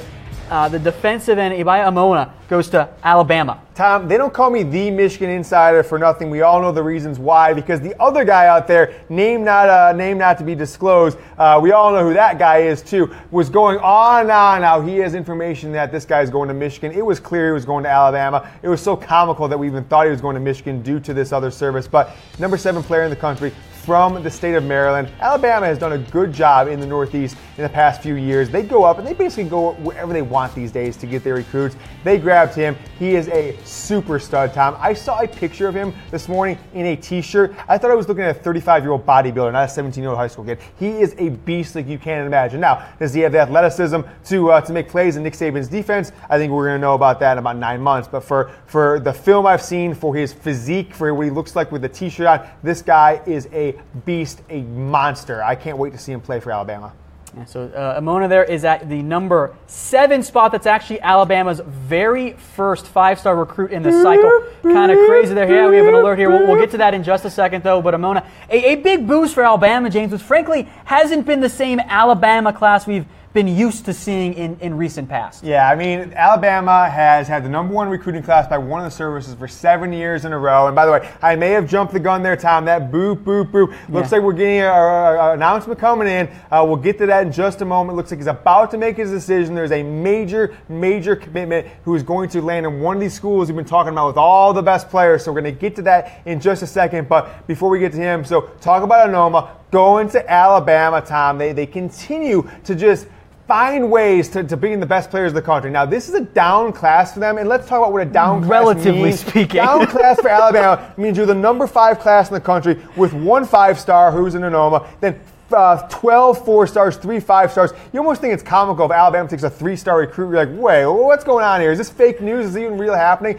But they are doing it, and they finally, I mean, if they didn't get a 5-star, I was going to be wondering what's going on there. Is Nick Saban taking the semester off or something? Well, here's your breaking news, folks. KJ Henry, 5-star recruit, the defensive end. He has committed to Clemson. The rich get richer again. Clemson now with 4 commits in the top 10. Not a deep class for Clemson in terms of actual volume, but the quality, James, I think is perhaps the best we've seen this year. KJ Henry, their latest commitment, another stud defensive end to pair with Xavier Thomas. Clemson has churned out really good defensive line prospects. Henry and Thomas, one of the better 1-2 punches you'll find in a recruiting class. Yeah, I mean, if you think about depth, Tom, you're going to look at Texas, you're going to look at Ohio State as your class. But if you were looking at star power, if you're looking at who's going to help us to get to the playoff next year in 2019, my 2 winners of this whole recruiting year are Georgia and Clemson. Clemson gets another stud player, the number 8 player overall. I think, Tom, this is their 4th 5-star. Georgia is 6 5-stars. Nobody else has more than 3. Ohio State and Penn State have 3 5-stars according to our rankings. I mean, talk about schools. Notre Dame 0, Oklahoma 0. So there's a lot of room here. Michigan 0, Florida 0, Oregon 0. So Clemson has 4. Georgia has 6. These are the top-end talent classes that we have in this class, and I just cannot wait to see these guys. Tom, I think it's a changing of the guard in college football. For the last 8 or 10 years, it's been Ohio State, Alabama, Oklahoma, and they're still at the top of that game. But the way Georgia and Clemson are recruiting and the way Georgia's been playing on the field, and now Georgia this year, I think you've kind of got a turning of the tide where over the next 10 years, Georgia and Clemson are going to be your superpowers in college football. Nick Saban's not going to be there forever. We know Urban Meyer doesn't stay places forever. I think Georgia and Clemson, I just cannot wait to see these players get in the field. 6 5-stars, 4 for Clemson. This is amazing. This has been a fantastic group for Clemson. Again, it's not really the volume, just 15 commits, but it's the quality of the players that they're getting. Guys like KJ Henry, guys like Trevor Lawrence, and so on. I've been very impressed by what Clemson does. Now, Clemson isn't going to end up with the best recruiting class, but in terms of quality, James, I mean, look, it's tough to surpass what Clemson has done this year. Frankly, I think with the addition of KJ Henry, I think they'll jump to 7, 1 spot behind the Miami Hurricanes, although that is not solidified yet. Yeah, I mean, they're going to jump Auburn for sure. Looks like they'll probably jump Oklahoma. Where they jump Notre Dame, it's tough to say. We'll put it in the chat sports bot, calculate those for you in a minute, and get back to you. But another huge commitment for Clemson. I mean, where does this recruiting prowess come from, Tom? Think about 10 years back. You get the top 100. You see 0 players going to Clemson, right? I mean, you win in the field.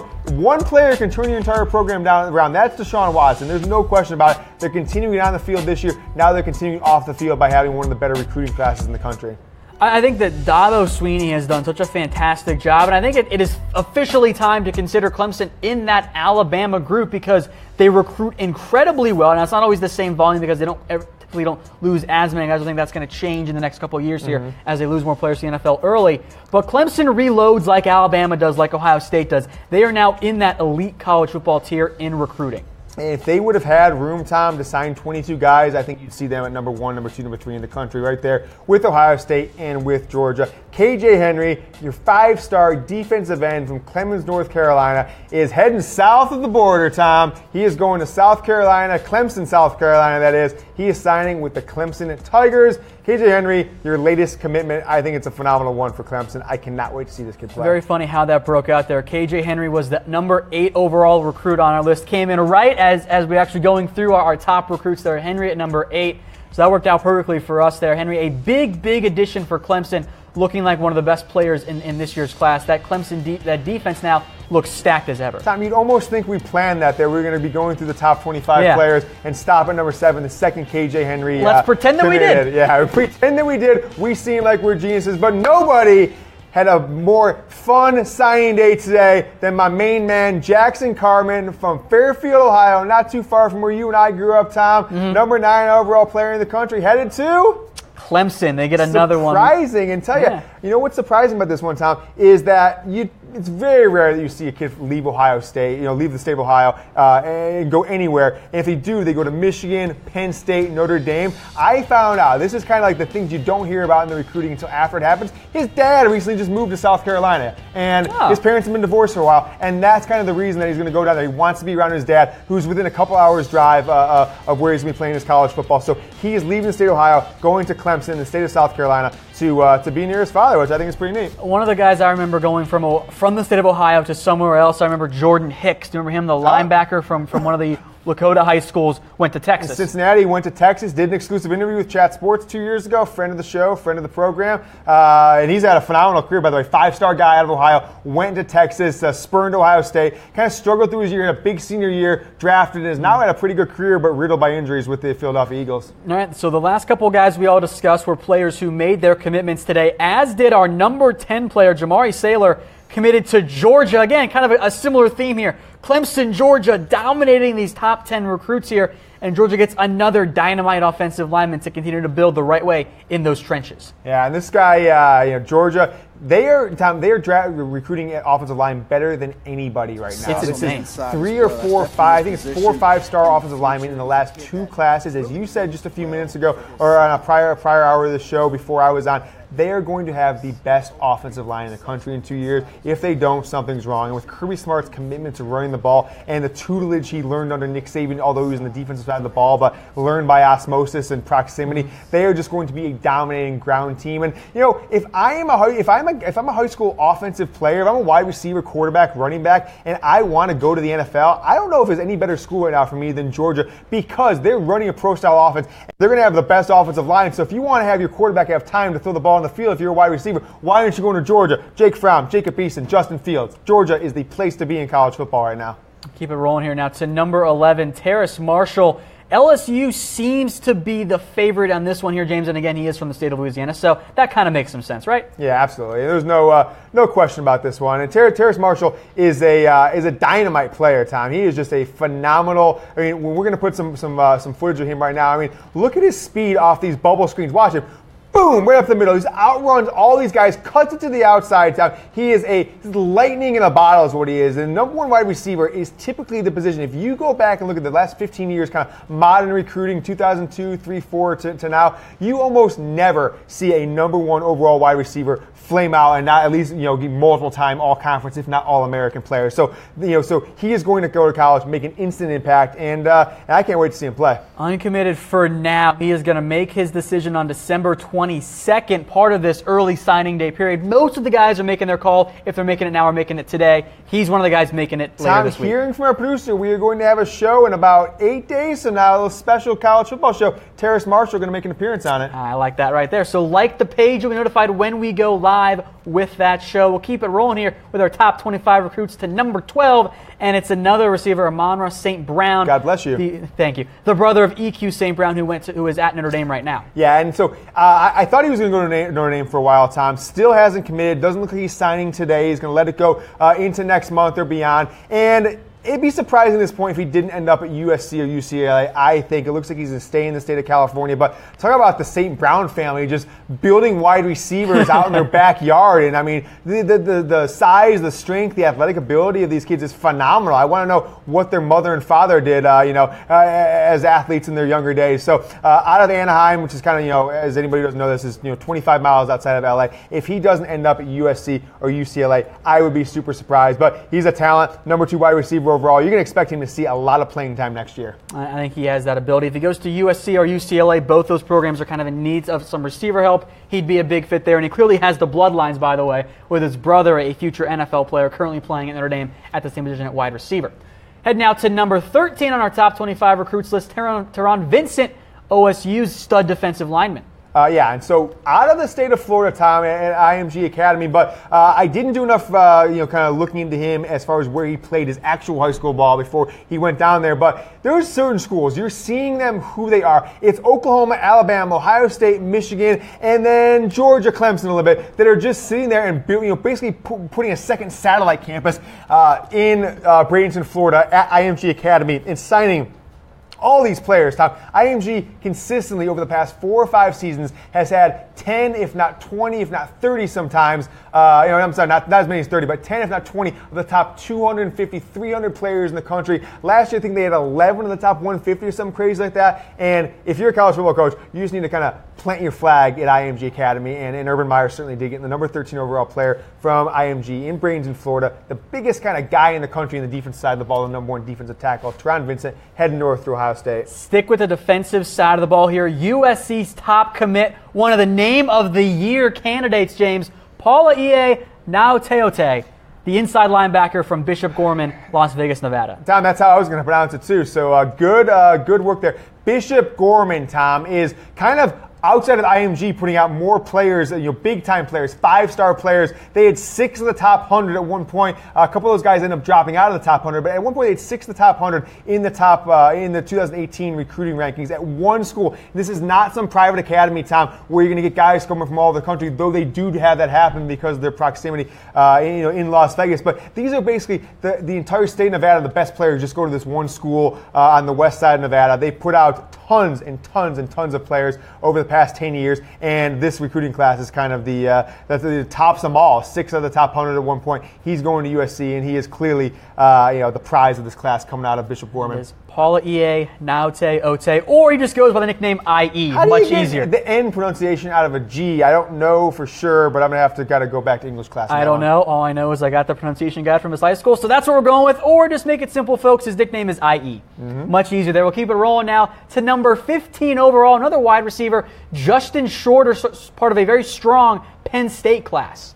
And so Justin Shorter out of New Jersey, what Penn State needs to do, which they seemingly have done in this class, which has been lacking from Penn State for the past about 10 years, Tom, is they need to own the state of Pennsylvania, which they did a pretty good job of this year. Yes, they did. And they need to own the state of New Jersey because in the last 3 years in particular, Michigan and Ohio State have owned the state of New Jersey, right? And with this class, with Justin Shorter kind of being, the main guy in that the prize out of the state of New Jersey, him going to Penn State, they're kind of, getting their flag back into that state again. If Penn State wants to keep this level of recruiting, top 5 class going, and it's not just a one-year blip like it has been for certain teams in the past. We've seen plenty of teams kind of come out of nowhere, get a top 5 class, then we never hear from them again. UCLA's done it recently. And some others. If they do that, they need to own New Jersey, they need to own Pennsylvania, and that's what they're kind of doing with Justin Shorter. Keep it rolling here now to another kid who committed today. Cade Mays, the offensive tackle, was previously committed to Tennessee. Then the Butch Jones disaster year and the disaster hiring process, he goes, you know what? I'm gonna pass on being of all, and now is signed with Georgia, another dynamite player for this Bulldogs team that has been so impressive in recruiting, especially the top tier guys. Yeah, and so it's got to be pretty tough to sit there in Knoxville, in the city where Tennessee plays their football. Most people in that auditorium were Tennessee Volunteers fans, and he kind of goes and decides to leave the state, go to the state of Georgia, and announce he's a commit for them for a long time. I don't think anyone in the wildest dreams thought he would not be playing Tennessee or football for Tennessee next year. But when you're going to have chaos time, when you have literally the most utter chaos we have seen out of a college football search, out of an athletic director being fired, out of guys taking trips in the middle of the night to interview players and guys in California, and then coming back and getting fired, all this crazy stuff that was going on there, all the groomers, no surprise that Cade Mays decided to not want to be part of the circus. He wants to be part of something else that's a little better than a circus. All right, we'll stick with some more offensive linemen. Nicholas Petit-Ferry, the Florida prospect. Notre Dame, Alabama, Florida, the general frontrunners right now, but Michigan, James, they're holding their bowl practices down there. Well, there's a reason. That's what I was about to say, Tom. And so another kind of interesting, maybe borderline genius move by Jim Harbaugh. He did it a couple years at IMG. They went and did spring practice at IMG Academy. Ended up a class later getting 3 guys from IMG Academy. Now they're doing it with this player, Nicholas Petit-Ferry, obvious Frenchman, I'm sure. Love the French accent. Yeah, and it's kind of neat, Tom. Michigan with Shea Patterson has solidified one of the 2 weaknesses, and if they're going to keep Patterson and maybe even Dylan McCaffrey after him, have top-level quarterback play, which they've sorely been lacking recently. They need top-flight offensive tackles, guards, centers, and they need to get land this guy. So they're going to give himself a chance. I don't think he's ultimately going to end up there. I think the other schools we mentioned have too much momentum going their way. I think it's nothing more than a few handshakes and a smile across the practice field from Harbaugh to him. Not enough to make an impact. Well, we've talked a lot about Georgia on today's show. They're not done yet in the top 25. Adam Anderson, the outside linebacker, been committed to Georgia for a while. Here's their big defensive player with an already very good defense. Now gets some more help in Adam Anderson. The Bulldogs this year, James, just incredible. Phenomenal. And this is the guy that's been with them, like we've had him on their list for a long time. Like most of these guys are fresh Georgia commits, but Adam Anderson's been with them for a while. He's from Rome, Georgia, a great place to be. Committed to Georgia back in October, right when they started getting rolling time, right when people started talking about them as a playoff team, a surprise team in this whole thing. He's your number 18 overall recruit, number one outside linebacker. Tom, linebacker is not usually a position that starts right away, that gets a ton of playing time early on. Where you're going to see him make the impact, Tom, is with his athleticism. He's probably a special teams kickoff punt guy from day one. Hope to get in the starting lineup year 2 and beyond. I'll keep it rolling now to number 19 safety B.J. Foster, signed with Texas today. A fantastic defensive back recruit. He's been committed to Texas for a while, though. He's been the focal point of this class for quite some time. Yeah, signed with him today. Been committed for a while. I think he committed in May or June or something. Yeah, and so what I'd like to see this, Tom, is that basically, again, we mentioned it earlier, that they are building a wall again. Tom Herman has made the state of Texas a priority, which I don't know why or how, but from about 2006 to about 2016, Tom, Texas stopped being Texas when it came to recruiting. All these big-time players went out of state. I mean, think even a guy like Chase Daniels, who went to Missouri and had success in the NFL for a while. He was out of state of Texas, didn't even get an offer from any of the Texas schools, and especially not the Longhorns. All these quarterbacks, all these safeties, guys like Adrian Peterson and others, now finally with Tom Herman, did some work in Texas about 10, 12 years ago under Mac Brown as a grad assistant.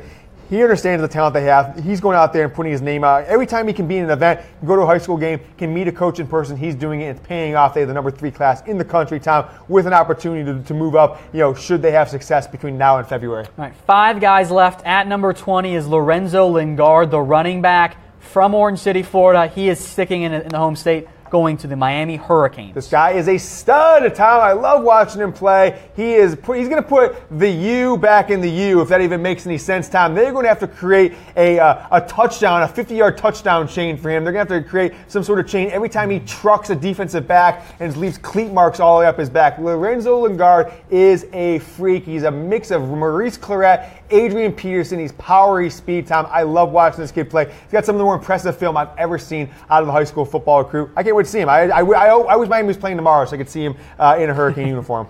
All right, Lorenzo Lingard there, number 20. A key focal point for Miami, James, to keep as many of these Florida kids as you can in state. Now, they're obviously not going to be able to keep all of them. That's not the nature of playing in the state of Florida, but getting the top halfback from that state is a big get for Mark Rich, who's done a very, very good job this year in recruiting. Yeah, phenomenal job by him. Again, I can't wait to see this guy play. And, Mark Richt I think he's doing what Kirby Smart's doing at Georgia, what Tom Herman is doing at Texas, what Urban Meyer and Jim Harbaugh have done at their schools.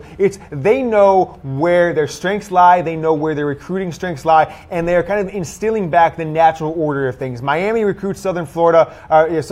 That's what he's doing there. Georgia recruits Georgia. Michigan focus on where they need to focus. Ohio, the state, the same. And what you're seeing is kind of a return to normalcy in college football with schools like Miami being a consistent contender for the national title. All right, keep it rolling here. Number 21, yet another receiver, Devin Williams from California, number 21 overall. The number 4 receiver remains uncommitted, but he declared Oregon his favorite earlier in the year. They seem to be the top option right now for Devin Williams here with the Oregon Ducks. Yeah, I mean he's a stud. I mean any receiver, Tom, that is rated a 5-star, you'd be so freakishly athletic to be rated a 5-star as a receiver. You've got to be able to catch, you've got to be able to run, you got to have size, and he really has all these things. Out of Southern California, we're going to hope to see a commitment from him in the next few weeks. But a guy will probably stay out west, I'm sure, and is not committed yet. So we'll see what we get out of Devin Williams. I'll keep it now going. Number 22, defensive end, Brendon Cox, who's gone to Georgia. They got another one, James. Another one.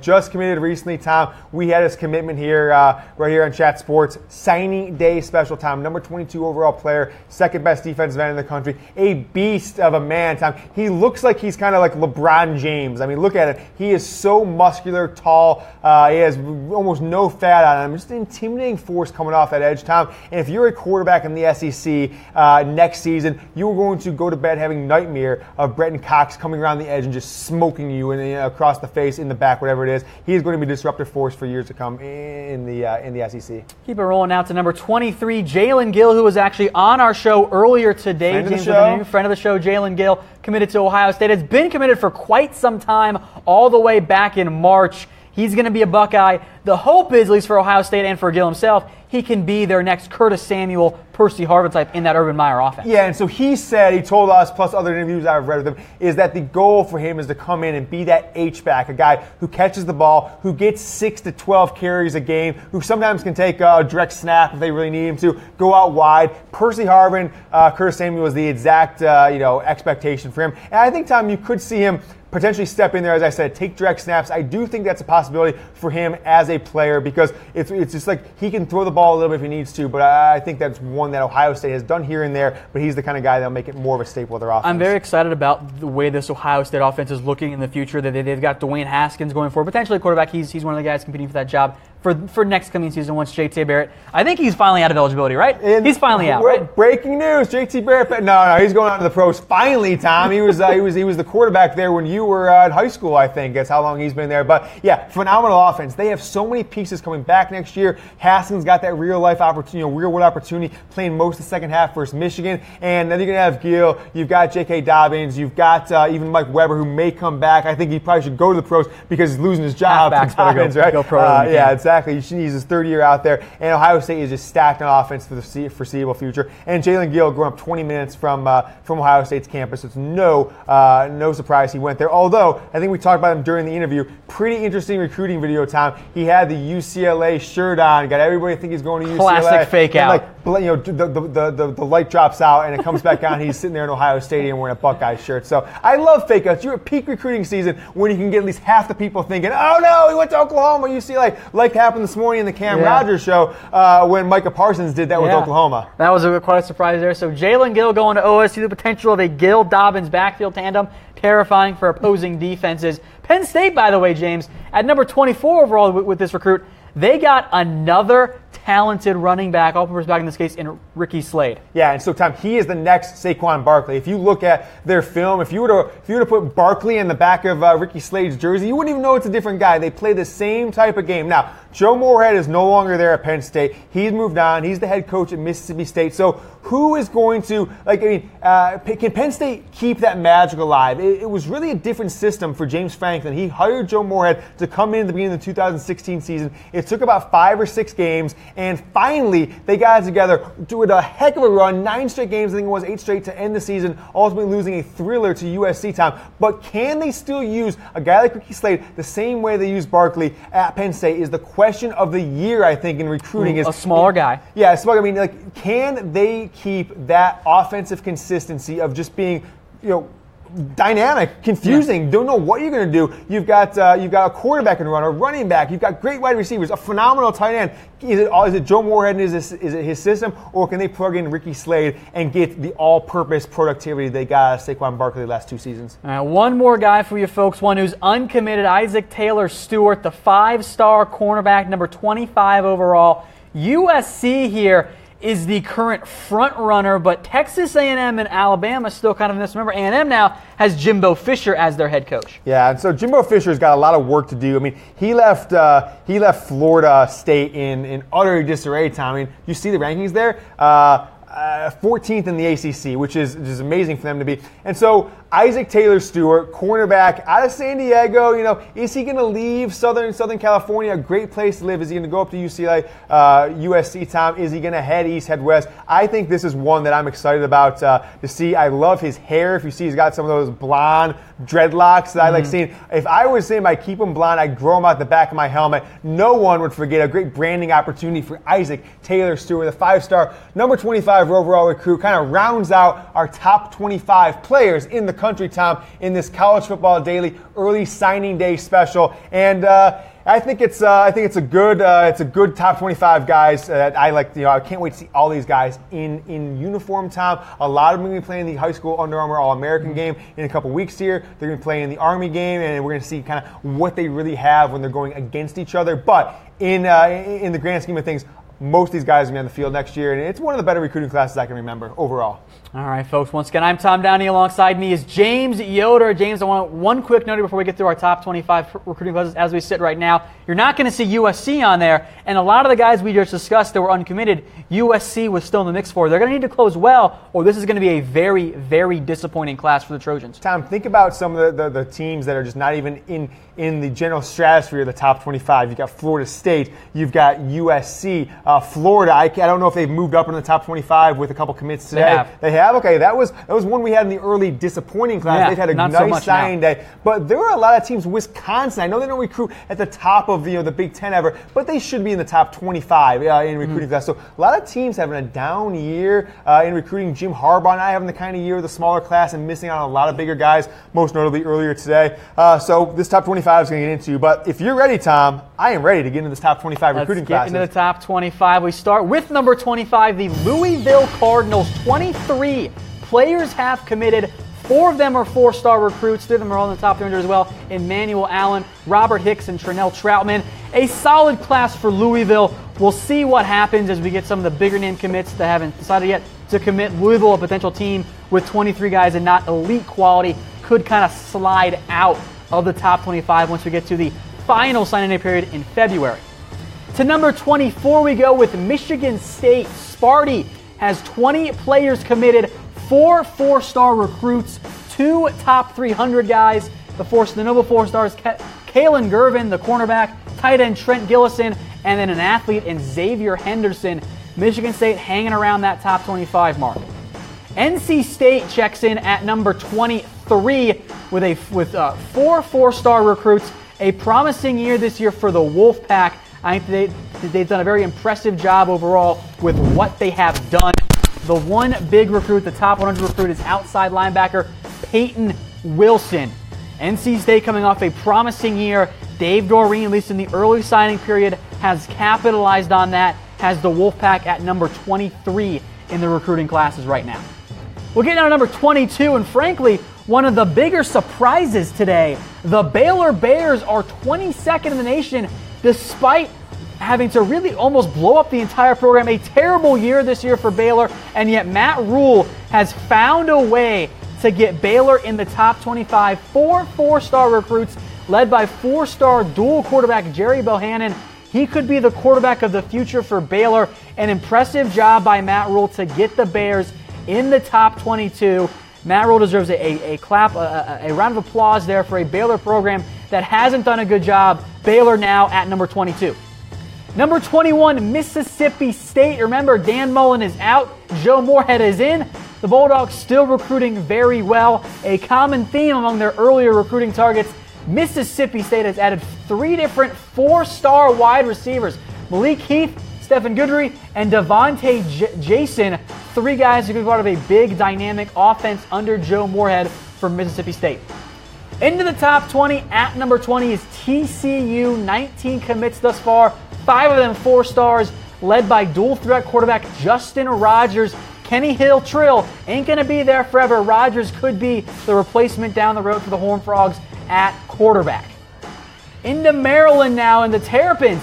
A pleasant surprise overall at number 19. 24 commits, a couple 4-star guys on the offensive and defensive line. Austin Fontaine and 4-star OT Jalen Duncan. So Maryland sitting there at number 19, a big class for DJ Durkin. We'll see if they stand pat as other teams throughout the process here rise up with bigger recruits such as a USC. Maybe they can jump the Terrapins before it's all said and done later this signing period in February. Texas A&M checks in at number 18. Just 15 commits, but 8 of them are 4 stars. So not a deep volume class for the Aggies this year, but a pretty good quality class led by 4-star wide receiver Jalen Preston, 4-star DT Bobby Brown. A quality class for the Aggies under Jimbo Fisher. We'll see what happens if Fisher can close strong in that second and the original signing day period here later next month. Virginia Tech checks in at number 17. And again, this is the volume class that we talk about. 25 commits. 5 of them are 4-star recruits led by 4-star wide receiver Trey Turner. The Hokies under the new head coach have done a fantastic job this year. They've got a bunch of their guys already in. the Hokies can kind of sit back and for the rest of the recruiting period have a little bit of a breather and also focus on next year's class. Remember, folks, signing and recruiting period never really stop. We'll go down to number 16, SEC school, South Carolina. 22 players committed. 5 of them are 4-star recruits here. Among the more notable ones here, 4-star cornerback J.C. Horn. You'll recognize Horn as the last name there. That is the son of 4-star wide receiver Joe Horn. So he has now flipped to South Carolina here. A very impressive job by the Gamecocks to get Horn. He could be a very good corner for them going forward. LSU at number 15. Players committed have 20 already. And LSU, by the way, folks, still in the mix for several of the top-tier guys that we mentioned just a little bit ago in our top 25 recruiting ranks here. LSU is far from done. They will make a late push into the top 10, but during the normal signing day period in February, they're going to make a late push there. They're led by defensive end Jarrell Cherry. To number 14, a team that was in a rough spot entering today, but they have done a fantastic job of late. Florida has risen from outside the top 25 when we started today. They are now number 14 with 14 players committed, led by 4-star recruit Emory Jones. The Gators flipped him from Ohio State, and the Gators now have, in theory, their quarterback of the future under Dan Mullen. Remember, folks, they had Matt Carroll. He flipped to Ole Miss. Jones now goes to Florida, a better fit for the Dan Mullen offense. So the Gators, a big, big riser today and a big winner. They go from out to the top 25 to 14. To number 13 we go, Oregon. The reason they hired Mario Cristobal, he wanted to keep their dynamite recruiting class in shape, and they've done that. Oregon at number 13, 19 commits led by 4-star quarterback Tyler Show. He could be the replacement for Justin Herbert once he heads to the NFL. Some good players as well. Steve Stevens, the 4-star safety. Javon Holland as well. A very talented class for Oregon and a promising one as well. To number 12 we go, the Michigan Wolverines. 19 players committed. We have to watch, though, 4-star linebacker Otis Reese.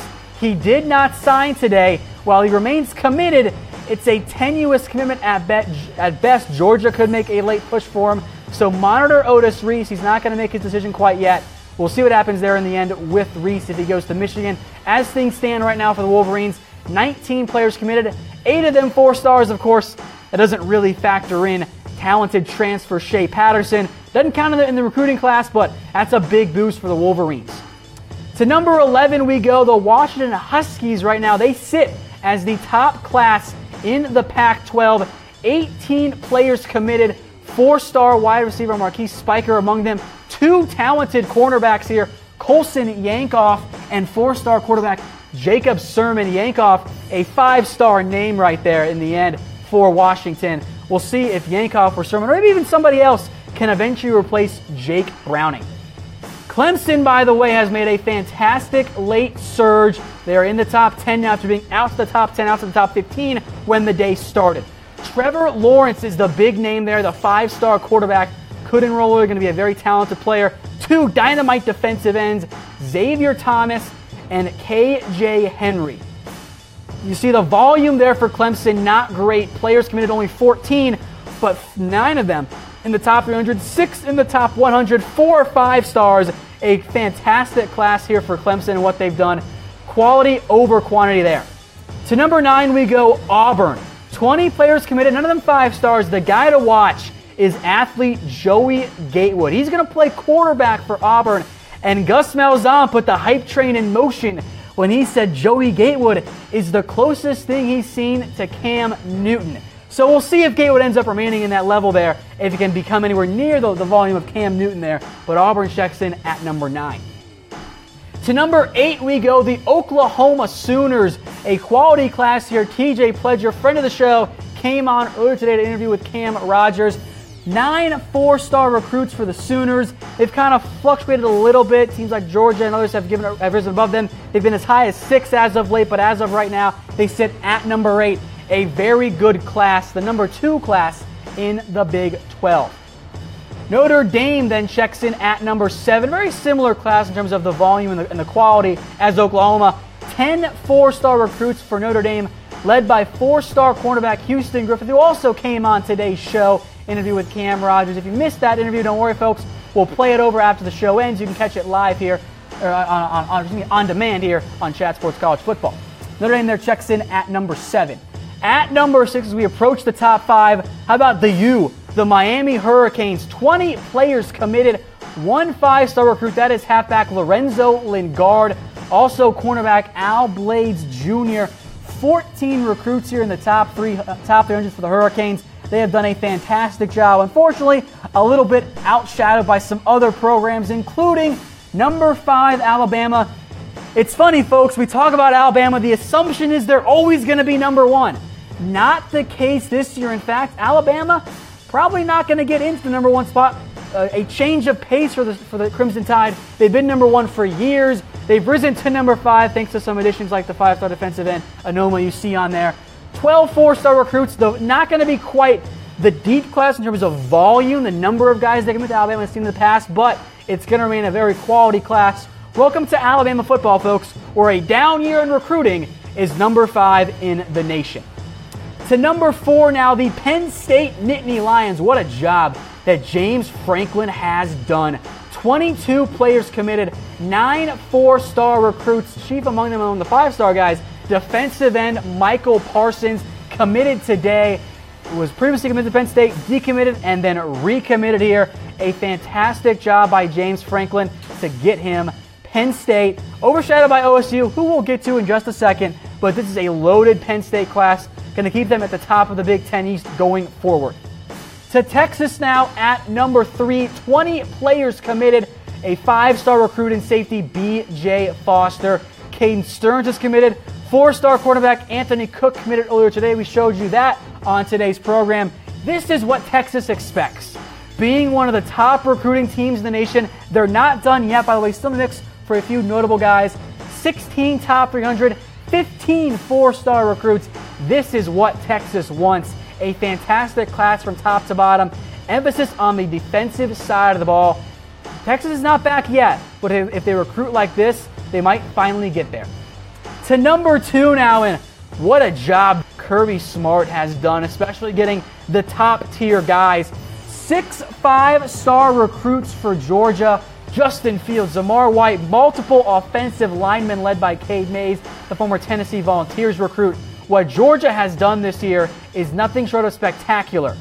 Why are they only number 2, though? Perhaps you're wondering that. The difference is Ohio State has the 4-star in the top 300, plus the extra recruit. It's a very close race right now between OSU and Georgia.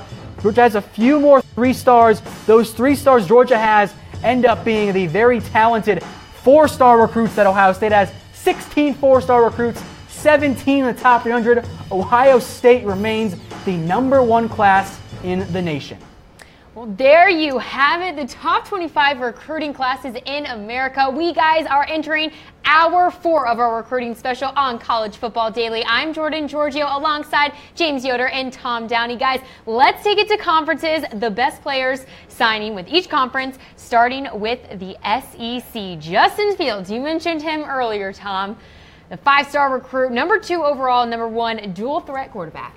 Yeah, I mean, Tom, I'll take it from you because you were speechless when it comes to Justin Fields. He is phenomenal, Tom. He's kind of a Michael Vick mixed with Vince Young, mixed with Tim Tebow. I mean, he is. If it wasn't for one other player that we talked about, we'll talk about here in a second, Trevor Lawrence going to Clemson. This guy would be the prize. I mean, I don't know if I've seen a better combination of dual threat quarterback, passer, runner, size, Jordan, than maybe Terrell Pryor all the way back in the 2009 class. And he was kind of the consensus number 1 player in the country that year. Justin Fields is that level of talent. I think you're going to see him in the mix next year with Georgia.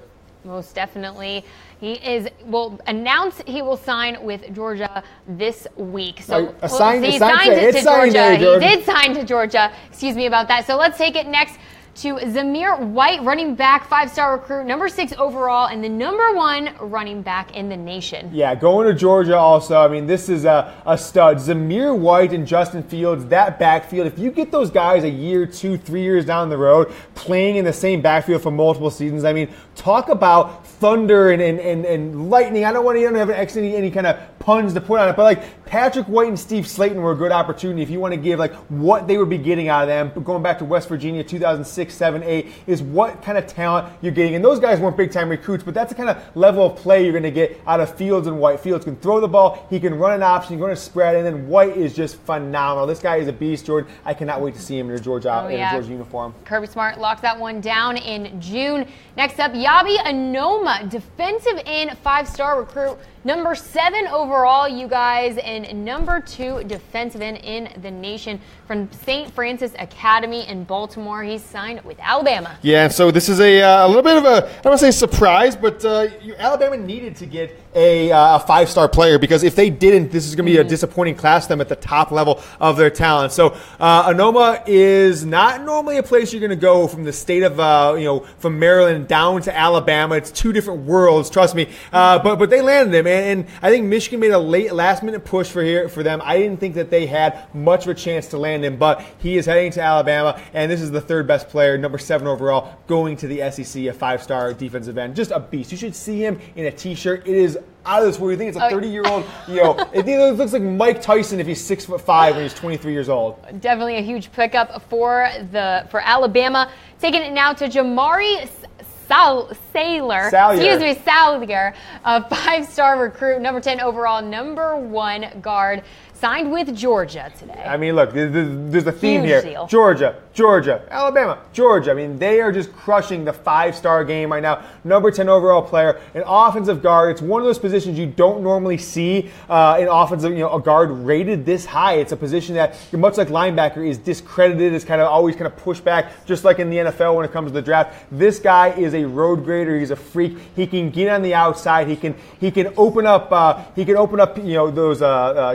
to the other side of the field, open up some holes. He can get to the second level, take on a linebacker. He is going to be an instant impact player for Georgia next season. Next up, another Georgia Bulldog, Cade Mays, offensive tackle, 5-star recruit, number 16 overall, and number 2 offensive tackle, Tom. It's not fair. Georgia didn't have the same volume of prospects as an Ohio State. That's why they're number 2 as opposed to number 1. But when you say just the top couple guys, Georgia won outside of Clemson. It's a runaway race. Mm-hmm. What Georgia has done at the top of this year's class is stunning to me.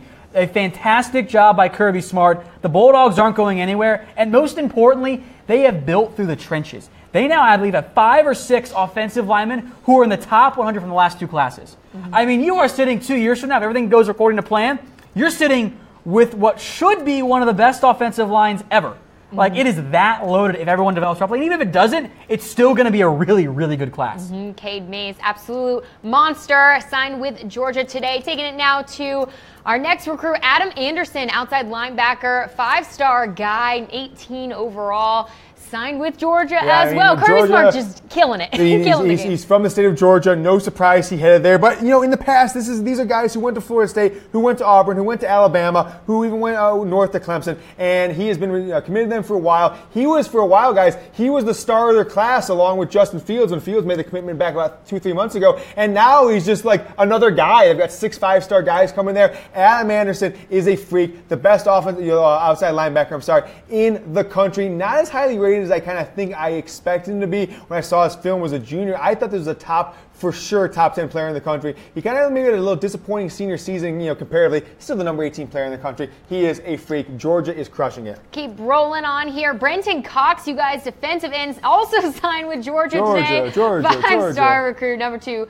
22 overall. He just committed today. We brought you his commitment on our show. Number 22 overall player, defensive end, a freak from the state of Georgia. Now, if Georgia can continue to get all these 5-star players in the state of Georgia, in the high schools, they're going to have phenomenal teams going forward. Next Bulldog up, James Cook, running back. You guys, 4-star guy, number 31 overall. That is indeed Dalvin Cook's brother, by the way. He's going to Georgia, not FSU. Wants to forge his own path. Yeah, James Cook, great name by his mother. Dalvin, I'm not so sure of. James, good name. I like the name Dalvin. Surprising that he obviously didn't go to Florida State, but also, is that 6 of the top 7 players in the SEC going to Georgia? Yes, I don't remember a conference dominating, one conference dominating dominating, one team dominating conference like that in my lifetime. 7 other group, actually. Keep on rolling, you guys. Trey Hill, offensive guard, also signed with Georgia, 4-star recruit, 39 overall. So they got the number 1 guard, they got the number 2 guard, they got the number 1 offensive tackle, they got 2 offensive. I mean, this offensive line class is out of this world. Basically, if you want to be an offensive receiver, running back, quarterback, go to Georgia. Seriously. 8 of the top 10 SEC recruits are going to Georgia. That is insane to think about. Tom, that is as good as some of the best Alabama classes I've ever Couldn't been. agree more. Next up, Dan Mullen's newest addition, Emory Jones, dual threat quarterback. Yeah, I mean, he was a top 5 or 10 player as a junior. He had an off senior year, doesn't throw the ball as consistently as some other guys. There's some accuracy concerns concerns for sure. He also wouldn't give Urban Meyer a straight answer down the stretch. They stopped recruiting him wholeheartedly. Tom took a commitment from Austin, Texas, a 3-star quarterback, and didn't even try to recruit him the last week. He ends up at Florida. He could have went to a couple other schools, maybe Mississippi State, maybe Florida State, ended up with the Gators. Great pickup for Florida. Taking it now to Trevor Lawrence. No, now we're going to take it to an entirely new conference. It's a whole new conference to the ACC, you guys. The number 1 overall recruit, Trevor Lawrence, signed with Clemson. He has been committed to Clemson since last year. Unbelievable. He has been committed. He knew he was going to Clemson, and he made his decision early, and he's had a very, easy time the past year of hey, I'm going to Clemson. I'm going to go replace Deshaun Watson one day. He'll battle with a really good class. Hunter Johnson was a 5-star recruit. Clemson, the volume number-wise isn't necessarily always there because they don't have as many scholarships available, but the quality is up there with what we've seen from Georgia, Ohio State, Alabama. If you haven't already accepted it, Clemson is here to stay under Dabo Swinney. They're going to continuously be one of the best teams on the field and in the recruiting world. Yeah, it's kind of funny how these quarterback dominoes turned up. Trevor Lawrence, Emory Jones, Justin Fields, all top 40 players, all quarterbacks, all from the state of Georgia. Trevor Lawrence is kind of the first domino to fall when he went to Clemson. Justin Fields, Penn State, then he switched it to Georgia. And then Emory Jones, who wanted to go to Georgia all along, but they weren't recruiting him as hard. Now he's going to end up across the border at Florida. I can't imagine 3 players of that caliber in one high school football recruiting state from the state of Georgia. Phenomenal. Unbelievable. Next up, next top ACC recruit, also a Clemson Tiger, Xavier Thomas, you guys 5-star recruit, number 3 overall. Spoiler alert, the top of this class is going to feature in terms of ACC recruits, going to have a lot of Clemson guys. Yes, Clemson is the Georgia of the ACC when it comes to recruiting this year. Number 1 player on defense in the country, behind the 2 quarterbacks, Fields and Trevor Lawrence. Xavier Thomas, a beast. He is the next to Javion Clowney. I have no doubt about it. In 3 years from now, you're going to be calling his name in the top 5 of the NFL draft. Guy is a freak. He went to IMG Academy, Tom, and he made some of the other 5-star recruits look like they were like elementary school kids compared to him. He is a beast. I mean, look at these highlights over here. It's just running over guys. Oh my gosh. Amazing. That's Xavier Thomas, defensive end, recently signed with Clemson. Taking it now, KJ Henry, defensive end, also a Clemson Tiger, 5-star recruit, number 8 overall, you guys. Yeah, I mean, he's a number 8 player overall, and was he the 4th best in the ACC? I think we're on now. All of them going to Clemson pretty much. This is a phenomenal top-stacked class for Clemson. If it was any deeper, guys, only 15 commits, 4 of them 5-star players, 6 4-star players, then a handful, 5 3-star players. If they had more scholarships to offer, guys, if they end up getting 5, 6 guys not returning that they didn't expect, and they can go out there and spread a wire net, this Clemson team is going to make a run for a top 2 or 3 position up there with Georgia and Ohio State. Next up, another guy who signed with Clemson today, Jackson Carman, offensive tackle, 5-star recruit, number 9 overall. Yeah, this guy is a freak. He's from the state of Ohio. He is huge, and his dad apparently just moved recently in the last year or so. We don't know the exact time, to the state of South Carolina, where Clemson, a few people know this, Jordan, is located. And so moving closer to be the family. I think that's a really surprising one. When we started talking about this show a few weeks back, we just kind of had Jackson Carman, everything we saw, Ohio State, and he goes to Clemson. That's a big loss for the Buckeyes. All right, next up, Lorenzo Lingard, signed with Miami, taking it to the U, 5-star recruit, number 20 overall, and the number 2 running back in the nation. Freak overall. I love this guy. He reminds me, if we're talking about the Miami uniform, he reminds me of Clinton Portis, Edgerrin James, guys from 15 years plus ago. He is going to be a superstar. The amount of talent that Clemson and now Miami are bringing in, the power is shifting back to the kind of where it was a while back. Miami coming back with Mark Richt, focusing on getting all these South Florida kids into school, into the Hurricanes program, and Lorenzo Lingard, he's the prize of this class. This guy is a freak. Keep on rolling. Darian Kendrick, wide receiver, 4-star recruit, signed with Clemson. Yeah, well, where else would you sign if you're a 5-star wide receiver, you're a top 40 play 4-star wide receiver from South Carolina? He's going to Clemson. Just another player. I mean, how many stars does Clemson have in this class? This time, again, I'll say it again, if they had more players, more scholarships to give, this would be an all-time class. As it is, they're top 5, 6, I guess the number 10 right now in the country. They're going to go up once they get a few more scholarships to open up towards February. They certainly will. They're hot. Well, next up, Willie Taggart locks down this one. Anthony Lighton, cornerback, 4-star recruit, number 52 overall, and number 8 cornerback in the nation. Yeah, committed to Jimbo Fisher back in April. They were able to keep him on after all that uncertainty at Florida State for a few weeks there towards the end of November, early December. So Anthony Linden, quarterback, top 50 player overall, number 8 cornerback. Out of the state of Maryland, where the Terps at, those kids are going down to Florida State. That's where they're going. Oh, yeah. Sante Samuel Jr. is another Seminole. 4-star recruit, number 56 overall, number 10 cornerback in the nation. Another guy, just like the guy we're going to have right after him. It's all these guys who played in the NFL in 1995, about 2007. All their sons are now in college football. Asante Samuels was the man. Yeah, he was the man. He was the man in the NFL. Going to Florida State. They've got, bad class at Florida State, really bad class. And we're going to have 6 weeks for them to turn around with the coaching change. But Asante Samuel is a guy they're going to hang their hat on. This is one who's going to make an instant impact. Another Hurricane on this list, Al Blades Jr., cornerback. He's signed with Miami, 4-star recruit, number 57 overall. Well, one of the great names of the year, Al Blades. You got to love that name. Junior, his dad was a phenomenal player. He's going to be going down to the U along with a few other players. One of the prizes in Southern Florida this year from a recruiting perspective, going to Miami like a lot of those kids are. Mark Rick is creating that state of Miami, kind of Orlando South back, and they're bringing it again. Mark Pope, wide receiver, another Hurricane, 4-star recruit, number 11 wide receiver in the nation. Yeah, and so this is why Miami is seen as our top ACC class, even though Clemson certainly has the higher, is more top heavy with 4 5-star guys, is that Miami has the depth. 13 4-star players. Now, they don't certainly have as many as Texas or Ohio State, who are the 2 deepest classes in the entire country this year. But Miami has built this class on depth. They certainly have the star power with, multiple guys in the top 5 or the top 10. But Mark Pope, huge addition to this class, number 61 player overall in the country. Once again, you are watching College Football Daily, our recruiting special here. Thank you so much for joining us. My name is Jordan Giorgio, alongside James Yoder and Tom Downey, our college football analyst here at Chat Sports. Well, we just showed you the ACC and SEC top recruits. Let's take it, you guys, to the Big Ten top recruits.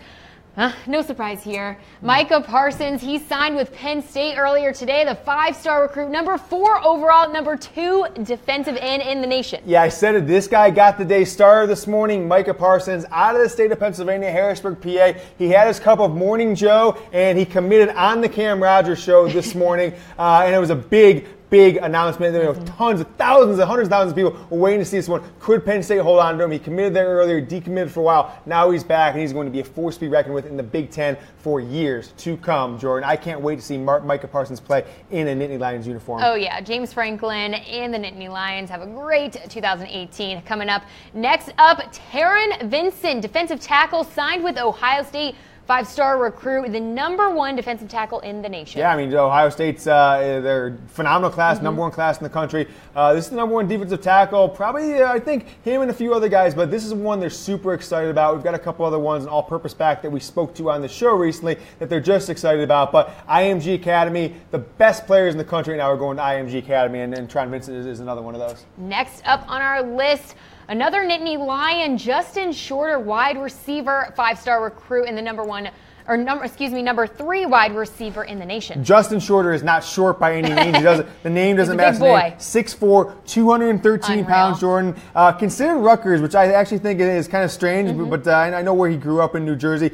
Penn State has got to take that back, the state of New Jersey, if they're going to compete with Michigan and Ohio State at the top of the recruiting rankings. And on the field, Justin Shorter is a big part of making that happen now and going forward. He's a stud, number 15 player overall in the country. I am a huge fan of Justin Shorter. Can't wait to see him in Nittany Lions uniform. Oh, yeah. Next up, we've got Jalen Gill, friend of the program, all-purpose back, 5-star recruit, number 24 overall, and the number 2 all-purpose back in the nation. Yeah, we talked to him earlier in the show. Jalen Gill joined us with Cam Rogers. He is Percy Harvin. He is Curtis Samuels, Ohio State star from last year, all kind of reincarnated. He's going to take snaps from the shotgun. He's going to be in that running back position. He's going to split wide. wide. He's going to take passes out of the backfield and down the field. Jalen Gill is a stud. Grew up 20 minutes from Columbus in Westerville South, which is kind of one of the powerhouses. The guys like Kirk Herbstreit, Andy Katzenmoyer, etc. One of the true powers in the state of Ohio when it comes to high school football. I cannot wait to see this guy play either. Yep, Jalen Gill heading to Happy Valley. Heading to Ohio State. Oh, Ohio State. I'm sorry about that. And next up, we got Ricky Slade, all-purpose back, 5-star recruit, number 24 overall, and the number 2 all-purpose back. He's headed to Happy Valley. Yeah, he's headed to You were looking at the wrong screen, Jordan. We're going to give her a pass in this one. Sorry about that. It's another potential dynamic back in the backfield for Penn State. We all know that Saquon Barkley is going to go pro this year. They're going to have to replace him. They lost a guy to a transfer. Ricky Slade, a little bit smaller than a Saquon Barkley and some of the other backs Penn State's had, but he's dynamic enough to contribute early in his college football career. It reminds me of Saquon Barkley when you put the jersey on him and put a helmet, put the ball in his hand. I can't wait to see this guy play. Tom, the Big Ten is bringing in a lot of these dynamic playmakers they've lacked for years, and the Big Ten is the coaching is improved there, the recruiting is improved. I can't wait to see Ricky Slade play next year. Ricky Slade heading to Happy Valley. Next up, Jaden Woodby, you guys, safety 5-star recruit, number 1, ranked in, signed with Ohio State. Hasn't signed. He's only committed. There's actually been some buzz he might flip to Florida State before we get to the final signing period. So he's one of the few guys for the Buckeyes that haven't signed today. Emory Jones was one of them. He, of course, flipped to Florida. Watch for Woodby. He's committed for now, but he might not stay committed. He might end up flipping. Yeah, St. John Bosco, a power out in California. I'm surprised how Ohio State got him. They rarely recruit the high levels in California, but we'll see. Committed to Ohio State almost a year ago, Tom, but I think if you're not going to sign today, it is a telling factor in what you're really thinking about in your recruitment. Because at the very least, they could drop him just as easy. So he's putting risk in the big time. Yep. I think it means he's going somewhere else. You won't see him on this list come February. Okay, next up, Jeremy Ruckert. He is tight end, 4-star recruit, number 1 tight end, signed with Ohio State. Hey, we've seen Ohio State produce some good tight ends. Ruckert might be the next best one to come out of this program. Just inside the top 30, a dynamic tight end. Gives them another big weapon to use at the tight end position. I'm excited to see what Ruckert develops into and how the Urban Meyer offense uses them. Yeah, guy's a stud. He's going to be the best tight end in the Big Ten in a couple of years. Urban Meyer has not typically used them at Ohio State as well as he did at Florida with guys like Aaron Hernandez before whatever happened to him. Disavow. Yeah. Next up, you guys, another Buckeye, Taraja Mitchell, inside linebacker, 4-star recruit, number 2 inside linebacker overall. This could be another really good Ohio State inside linebacker. We've seen them come out, guys like Ryan Shazier, Jerome Baker seems to be the next one in line. Keep an eye on Mitchell to play early in the NFL, or early at Ohio State. They're going to need to keep bringing in these guys with so many players going to the NFL early. They typically have to lean on some true freshmen to play right away. Next up, Tyreek Johnson, safety, signed with Ohio State. Yeah, another freak, out of Jacksonville, Florida. He's one of the more athletic players in the country. Urban Meyer made it a point to recruit this guy early on, and it paid off. He's going north. He's going to get a little bit of that bitter Ohio winter coming up next year. But he's heading out of Jacksonville to Ohio State, and you know why he got this guy, Tom? It was Urban Meyer's name, which still has a lot of power when it comes to name recognition down there in high school in Florida. So. Yeah, and so they made him a focus early on, and that's why he signed with Ohio State. Rolling on, Matthew Jones, the number 1 guard in the nation, signed with Ohio State, you guys. Yeah, this guy is a beast. I think he's going to make an instant impact in Ohio. They actually, went up to New York and recruited up there for really kind of the first time ever. They don't recruit a lot of guys out of the state of New York. They've got multiple players in this class, most notably in New York City and Brooklyn. So Urban Meyer is expanding out their recruiting footprint. All right, guys. Well, that was the top Big Ten recruits. Let's take it now to the Big 12. We've got B.J. Foster, number 1 safety overall, signed with the Texas Longhorns. He is going to be a stud in that back end for the Longhorns. They had a specific focus this year on getting dynamite defensive backs. We're going to go through quite a few here. There are 4 DBs that Texas has on this top Big 12 recruiting list. That's impressive. All right, and next up, we got the number 4 offensive tackle, Bray Walker, signed with Oklahoma. Yeah, he is a stud. He is a road grader from the state, of Oklahoma. No surprise, he's stuck home with the hometown team, and I can't wait. I keep saying I can't wait to see a lot of these guys play. He's going to play in the All-American game coming up in a couple weeks, and that's kind of one of those games where you see a lot of these offensive tackles, defensive linemen, where they truly kind of get a little bit of impact with their peers, guys their own side. You're going to see what Bray Walker can do against some of the better defensive ends in the country. Yeah, most definitely. What do you got to say about Bray Walker, Tom? It should play early. Oklahoma is losing Orlando Brown. Most likely they might want to get him in earlier there. Next up, we got Anthony Cook, cornerback, signed with Texas as well. Just signed today out of Houston. Thoughts he could go to LSU, but I think most Texas people were really confident that he was going to end up with the Longhorns. They are planting their flag in the state of Texas. We got Justin Rogers up next, dual quarterback, the number 2 dual quarterback, and he's committed to TCU. Has not signed yet. Didn't sign today. There's been a little bit of buzz that LSU is going to try and make a late push. Still think he's going to go to TCU, but keep an eye on this one with Rogers. Why in the heck would you sign with LSU if you were a top-rated quarterback? Yeah, going to TCU is every much opportunity to win the national championship as LSU does these days. I think it's a bad move for Rogers. Too bad. We'll see what he does. He'll make another decision in the coming days for sure. Yep. All right, well, rolling on. Caden Stearns, number 3 safety in the nation, also signed with Texas, you guys. Yeah, they've got a lot of good things going on in the secondary right now. Caden Stearns is a big addition to that. 35th player overall out of the state of Texas. Another guy, Jordan, in the state of Texas, going to Texas. Yep, another Longhorn coming up. Jalen Green, cornerback, also signed with Texas. Hey, common theme there, and if it works, go for it. This Texas defense going forward, give them some time to develop and grow, but in two years or so, I think is the target time, 3 at the absolute worst, this could be a loaded Texas secondary that could put an end to the Big 12 teams don't play defense. Tom, what we'll find out next year is if Tom Herman is getting that first full recruiting class bump that a ton of coaches have gotten, or if it's a sustainable success long-term, if he's going to own it. Next up, Brennan Eagles, wide receiver, also signed with the Longhorns, guys. I mean, if you look at where he's from, where he's going, it's Texas, which is a theme in this class. Maybe 3 of the themes of this recruitment are 4. Ohio State's got a ton of players. Clemson and Georgia have the best players at the very top, and Texas has a stacked depth class. They've got tons of depth in this class. And we got another one coming up, DeMarvion Overshone, safety, number 6 overall safety, also signed with Texas. Secondary, baby. Yeah, his name is so long that we can barely fit it on the screen, but top 100 guy, their secondary is probably the best secondary kind of haul in the country of any school Texas is. Yeah. Next up, we've got a friend of the program, TJ Pledger, All Purpose Back, signed with Oklahoma. Went down to IMG Academy, signed with, committed to the Sooners on March 1st of this year. Then Bob Stoops leaves, sticks around with Lincoln Riley as the coach, and now he's going to Oklahoma. Next up, Alvante Woodward, wide receiver, signed with Texas as well, you guys. They're just killing the game. It's a strong group. It's a very strong group. All right, next up, Ronnie Perkins, defensive end, number 6 defensive end overall, and signed with Oklahoma.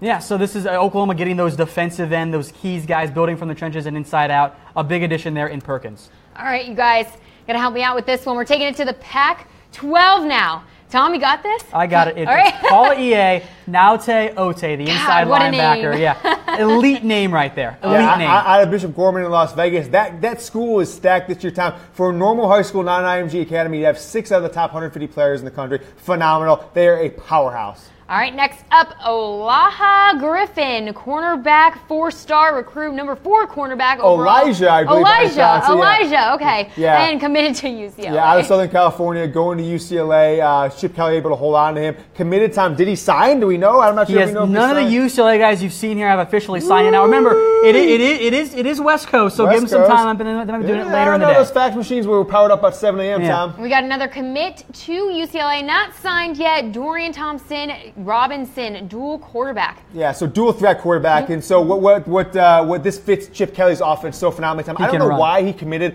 with the last coaching staff there who ran a more of a pro style offense. Jim Harbaugh, went after him. He wanted him as kind of like the guy who changed his offense. Went to UCLA. Now he fits Chip Kelly's system perfectly. And next up, Marquise Spiker, wide receiver, signed with Washington.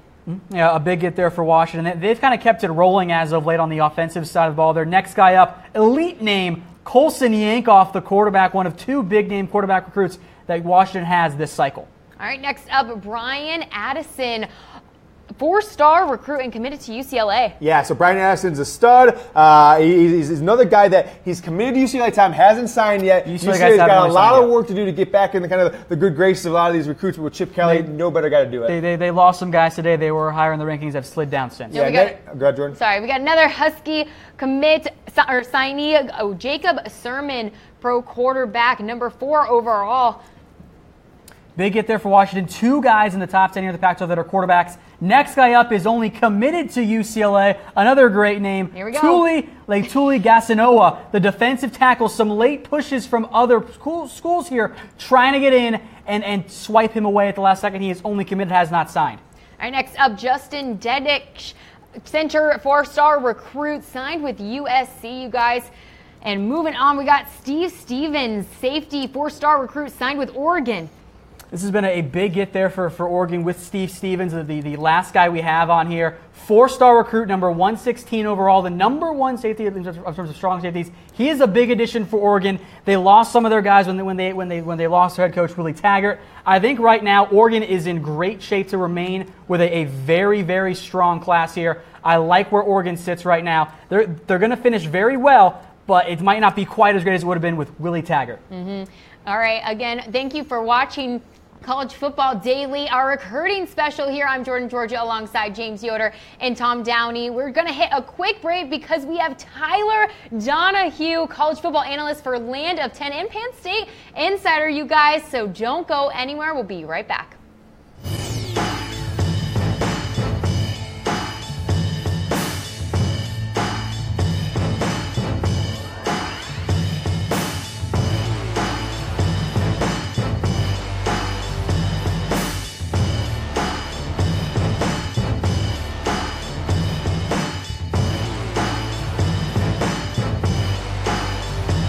Yeah, I don't feel ignored. I was just listening. I was catching up on all the Pac-12 stuff.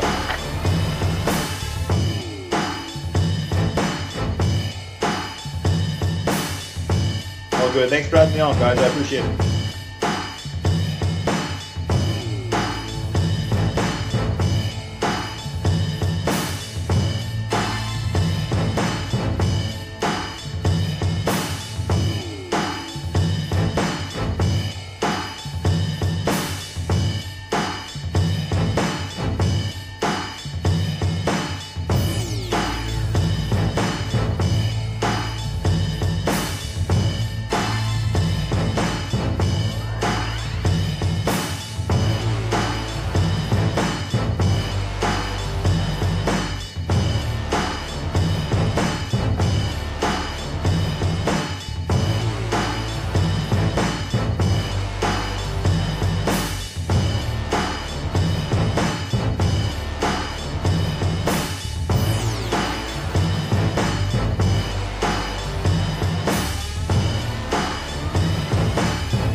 Hey Cam, how are you?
Folks, welcome back to College Football Daily. Cam Rogers here. We've got Tyler Donahue on the line, college football recruiting analyst specializing in Penn State. Tyler, appreciate you carving out some time, sir. How are we doing?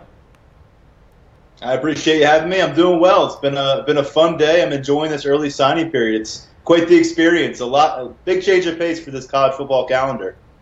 There's no doubt about it, Tyler. Actually, let's just start off with that. Like, today is a historic day in college football recruiting, early signing period. How has it been for you as a media member?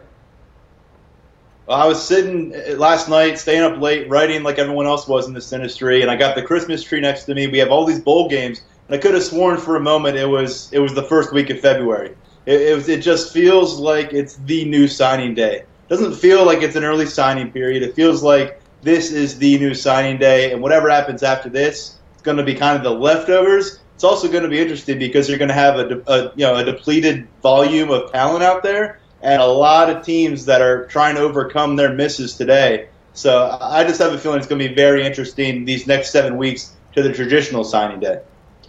No doubt about it. And recruits, of course, can sign up until Friday night, 11:59 p.m. One recruit signed this morning, a big one for you, Tyler. Micah Parsons, he has committed and signed with Penn State. Big-time move there. Not surprising at all either. What was your reaction?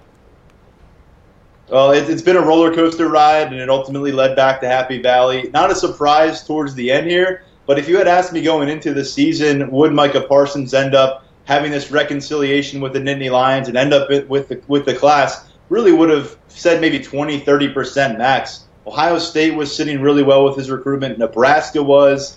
And then I thought Georgia did a really nice job making a late push, as did Oklahoma. But ultimately, I just think the history, the longevity of this recruitment, because they offered Micah Parsons when he was a freshman to get him in the Nittany Lions uniform and now enrolling in just a few weeks. Major change in the dynamics. But, yeah, not surprising this morning, but surprising based on the last 3 months, 4 months span. And Micah with a little trickery in that video this morning, Tyler. He was wearing the Oklahoma shirt in the video, eventually went with Penn State. You got to love how these kids have fun with this whole process. Let me ask you about the early signing period in that these players can essentially just write off any other worries about recruiting. They can decide today, enjoy the holidays, go on with focusing on their school. Do you think that's a big-time advantage for them? Yeah, and I think by the end of this process, Coach Franklin, James Franklin mentioned it at his press conference, these recruitments are so long anymore. They start so early as sophomores, as freshmen. By the time you get to this point, how much more can you check in on a player? How many more questions need to be answered? If you know where you want to go to school and you're firm in that decision and your family's firm, what are you waiting for? What's the hesitation for? I think it's really nice where they can get it off their shoulders. And as a coaching staff, now they can really transition their focus to the few remaining pieces that they want to target before National Signing Day in February or for the remainder of this early signing period. But, yeah, for the few who chose not to commit or not to sign during this week, it's going to be really interesting because I think it's going to be an absolute frenzy, and I think it's going to be more hectic than we've ever seen leading up to the final push here for these top recruits. Hey, us media people love chaos. It has been chaos on day one, no doubt about it. It's not just about Micah, though, Tyler. Of course, Penn State having a really good recruiting season overall. They're highly ranked. They're doing a pretty good job. Let's talk about the landscape of the Big Ten now. Penn State trying to keep pace with the Ohio States of the world. So looking ahead here to 2018, if you will, how are they stacking up? Tell you what, they are making major progress at Penn State because if you look at what James Franklin inherited in 2014, it was a program with scholarship sanctions. It was a program just a few years removed from one of the biggest calamities we've seen in sports. And for them now, after you not even finished with year number 4 on campus, James Franklin in position to get a top 5, top 10 recruiting class. And he's getting it all over the country. He's got 2 players coming up from Texas, 2 coming from Florida, 3 5-star prospects. And right now, I think the biggest thing for Penn State is they're increasing that blue chip ratio on their roster. Ohio State's almost untouchable in that regard. They're up there with just about anybody, Alabama, Florida State. But Penn State's steadily landing more 4, 5-star guys. And that volume of talent, even though there are going to be some busts in the mix, you bring in that kind of group routinely like they're doing the past 2 recruiting classes, going to have a nice opportunity to see some guys come through and be absolute stars for you. You know, Tyler, with this new early signing period, I feel like there's an opportunity here for coaches and players, respectively, to kind of show their hand but not commit all the way. You know what I mean? Like a player, for instance, could commit and then plan on signing today but doesn't actually do that, which gives the coaches kind of, okay, maybe he's having second thoughts here. So this whole new dynamic about the early signing period adds a lot of drama now, and it almost can like extend to the normal period as well. It's almost a drawn-out type of movie in a sense. It's going to be really interesting to see what happens with these recruits. And I think I heard you before I came on. There are some committed recruits who have not yet signed. I know some of them are for academic reasons probably. Maybe they're not cleared to enroll yet. But for those who are just waiting and maybe exploring other options, have to imagine it's not going to burn a bridge, but it's going to stir up some uncertainty on both sides, especially with the coaching staff, because they're not going to want to wait around and hang around if they think a guy's going to decommit. The good thing, though, is for these teams who are kind of spurned by recruits in this early signing period, they have a chance here in the next 7 weeks to target other players, rebound from that, whereas when we saw this happen on National Signing Day, the traditional National Signing Day, it was, signed, sealed, delivered, and you got what you got, and you had to go into the offseason with that. So a little bit more leeway for these coaches at the very least.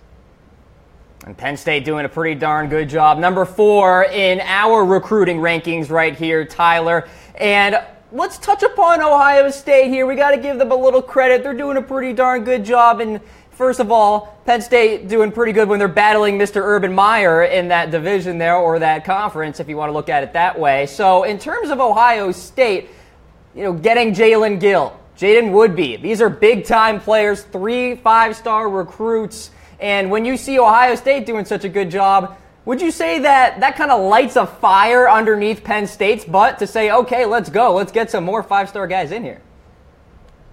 Well, I think if you're sharing a division in a conference against Ohio State, you've got to be on your A game. I mean, this is a head coach in Urban Meyer who, dating back to his time at Florida, he doesn't sign bad recruiting classes. He doesn't sign dud classes. It's always top 10, routinely top 5. This year, vying for the number 1 spot as well. He knows he can pluck players from all over the country. So regardless of what's going on at Ohio State, they're going to bring a lot of talent and athleticism to the field. Penn State had them on the ropes this year. They were up by 15 points in the second half. If they win that game, who knows what happens the rest of the way for Penn State with the college football playoff picture. But Ohio State, their talent shone through towards the end. They made that late charge. And an interesting day for Ohio State, though, the fact that they miss on Jackson Carman, who I've been told by several people is the best offensive lineman to come out of Ohio since Orlando Pace, who was the number 1 pick in the NFL. So that's high praise. That's a big loss. And then Emory Jones, their quarterback, bolts for Florida. And we'll see what happens with Jaden Woodby. There's been some concern about that. I don't know if he signed, if I might have missed that. But not necessarily the kind of great close we're accustomed to at Ohio State, but they've had so much goodwill built up with this recruiting class, stockpiling talent, that there's not much to worry about. They have a lot of depth, and as long as Urban Meyer's in the division with you, in the conference with you, you've got to be on your A game. But Penn State, right on their heels the whole way through, and really, really outpacing the Michigan Wolverines during this recruiting cycle, I have to say. And it certainly has a lot of uncertainty to it. That's why we love it. That's why you do it, Tyler Donahue. We appreciate you coming on the program here on College Football Daily. Folks, check out his work, landof10.com. Tyler, enjoy the rest of the early signing period. Wish you all the best. Thanks. You as well. I appreciate the time. All right. Many thanks to Tyler Donahue for coming on the program as we transitioned into the special looks across the college football world. We'll start off with the Oklahoma Sooners, as I am joined by my awesome hosts here, Jordan Giorgio and Mr. Tom Downey. Guys, almost 4 hours in the books. Oh, yeah. It's been a fun day. Let's get into our special look, you guys. I'm so excited. Big 12, they are ranked number 2, Oklahoma. They have 20 players committed as of right now. No 5-star guys, though. 9 4-star recruits. One to mention up there, 4-star offensive tackle, Bray Walker. Going to be a stud for that Oklahoma offensive line that's probably going to lose Orlando Brown to the NFL draft this year. We spent a lot of time on the top 5 teams. We want to spend a little bit more time, give some more attention to those teams that are on the top 5 but have very good classes, and we want to discuss them a little bit. Like a team like Oklahoma that's done a very, very good job this year. TJ Pledger, by the way, friend of the program, so we got to plug that. Many thanks to him for coming on the show. If you missed that interview, don't worry. We'll get that up on social and YouTube. All right, next up, you guys, Auburn. All right, they are ranked number 3 in the SEC right now. They have 20 players committed. No 5-star guys either, but 14 4-star recruits. One to mention, 4-star wide receiver Matthew Hill. Yeah, Joey Gatewood, the athlete, is who Gus Malzahn is super excited about. He thinks he's found his quarterback of the future. He said he's the closest thing he's seen to Cam Newton. Ooh. So that's some high praise right there. That's some pressure. Maybe a little too high of expectations there for Gatewood, but Malzahn very high on him. You know, Tom, I don't even know if I want to get those comparisons, because then I go into my college career and I'm like, all right, now I got to be Cam Newton or more than that. But hey, some people relish in it, so it's some big time stuff. Rolling on, you guys. Or the Big Ten, ranked at number 3 right now, the Michigan Wolverines. They've got 19 players committed.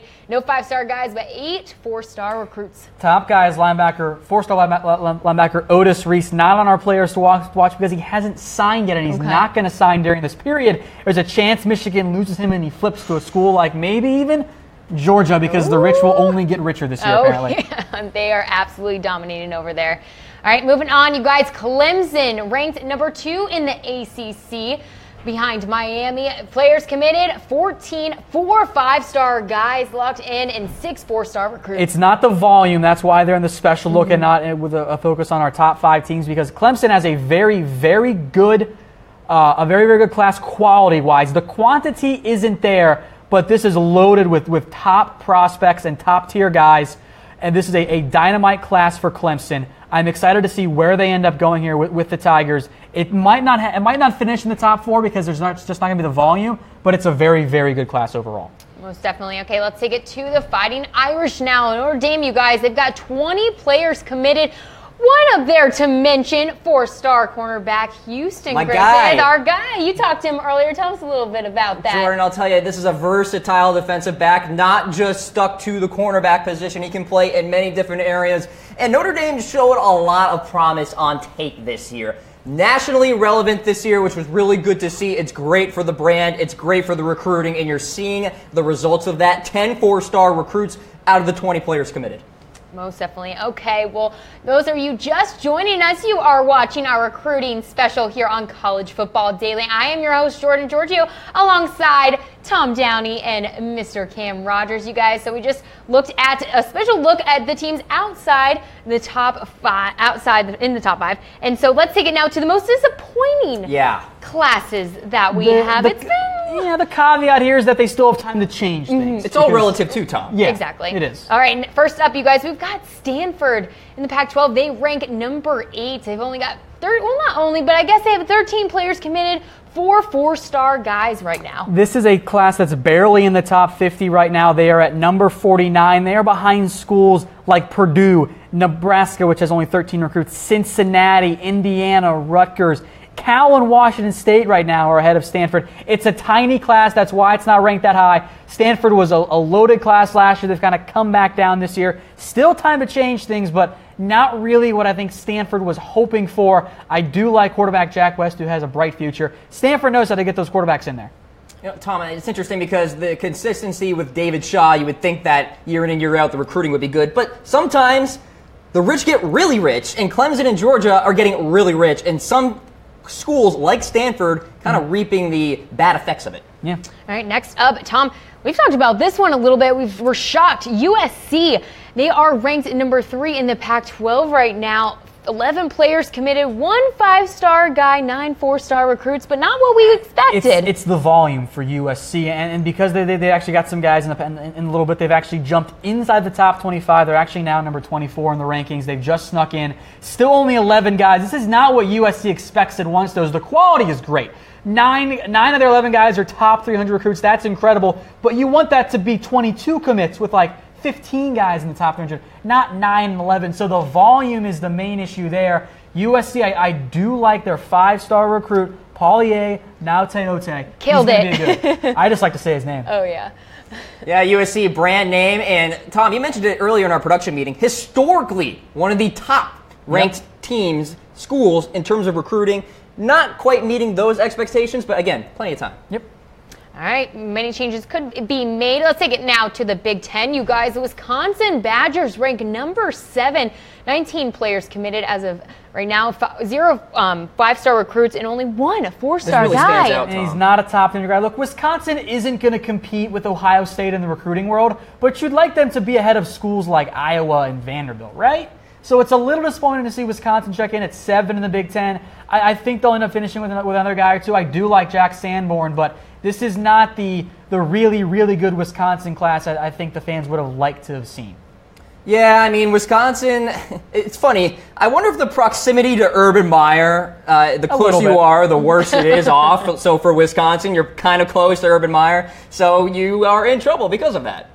All right, next up, I hate seeing this from my alma mater. You guys, Florida State took a big hit, clearly, since Jimbo Fisher has left.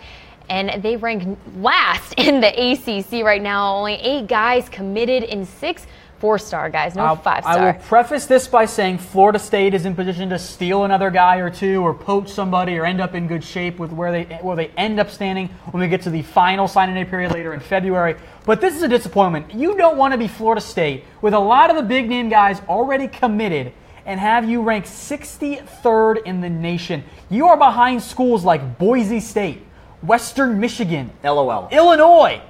South Florida has out-recruited Florida State as we sit right now. Now, I think by the end of the year, Florida State will rank higher, but I do think it's a bit of a disappointment to have Florida State only 8th or 14th in the nation with 8 players committed. The guys that have committed are good, 6 top 300 guys, but it's only 8 guys committed. The volume isn't there. Florida State is going to need to do a much better job in the final stretches. Let's see what Willie Taggart's got. Let's see how he can close as a recruiter and get Florida State up a little bit higher. Tom, let me ask you this, because I feel like this Florida State card that we have for the folks at home is about turnover, and change. And in my interviews today, you really get the sense that all of these recruits, they talk to each other. I mean, there is chatter that's going on. There are group chats that are flowing. And when you have Jimbo Fisher leaving Florida State, Taggart comes over. Granted, Taggart, a great recruiter in his own right, but still, just the sheer turnover, I feel, Tom, has that effect on the recruiting success. It's a big deal. Most definitely. Took a hit there at Florida State.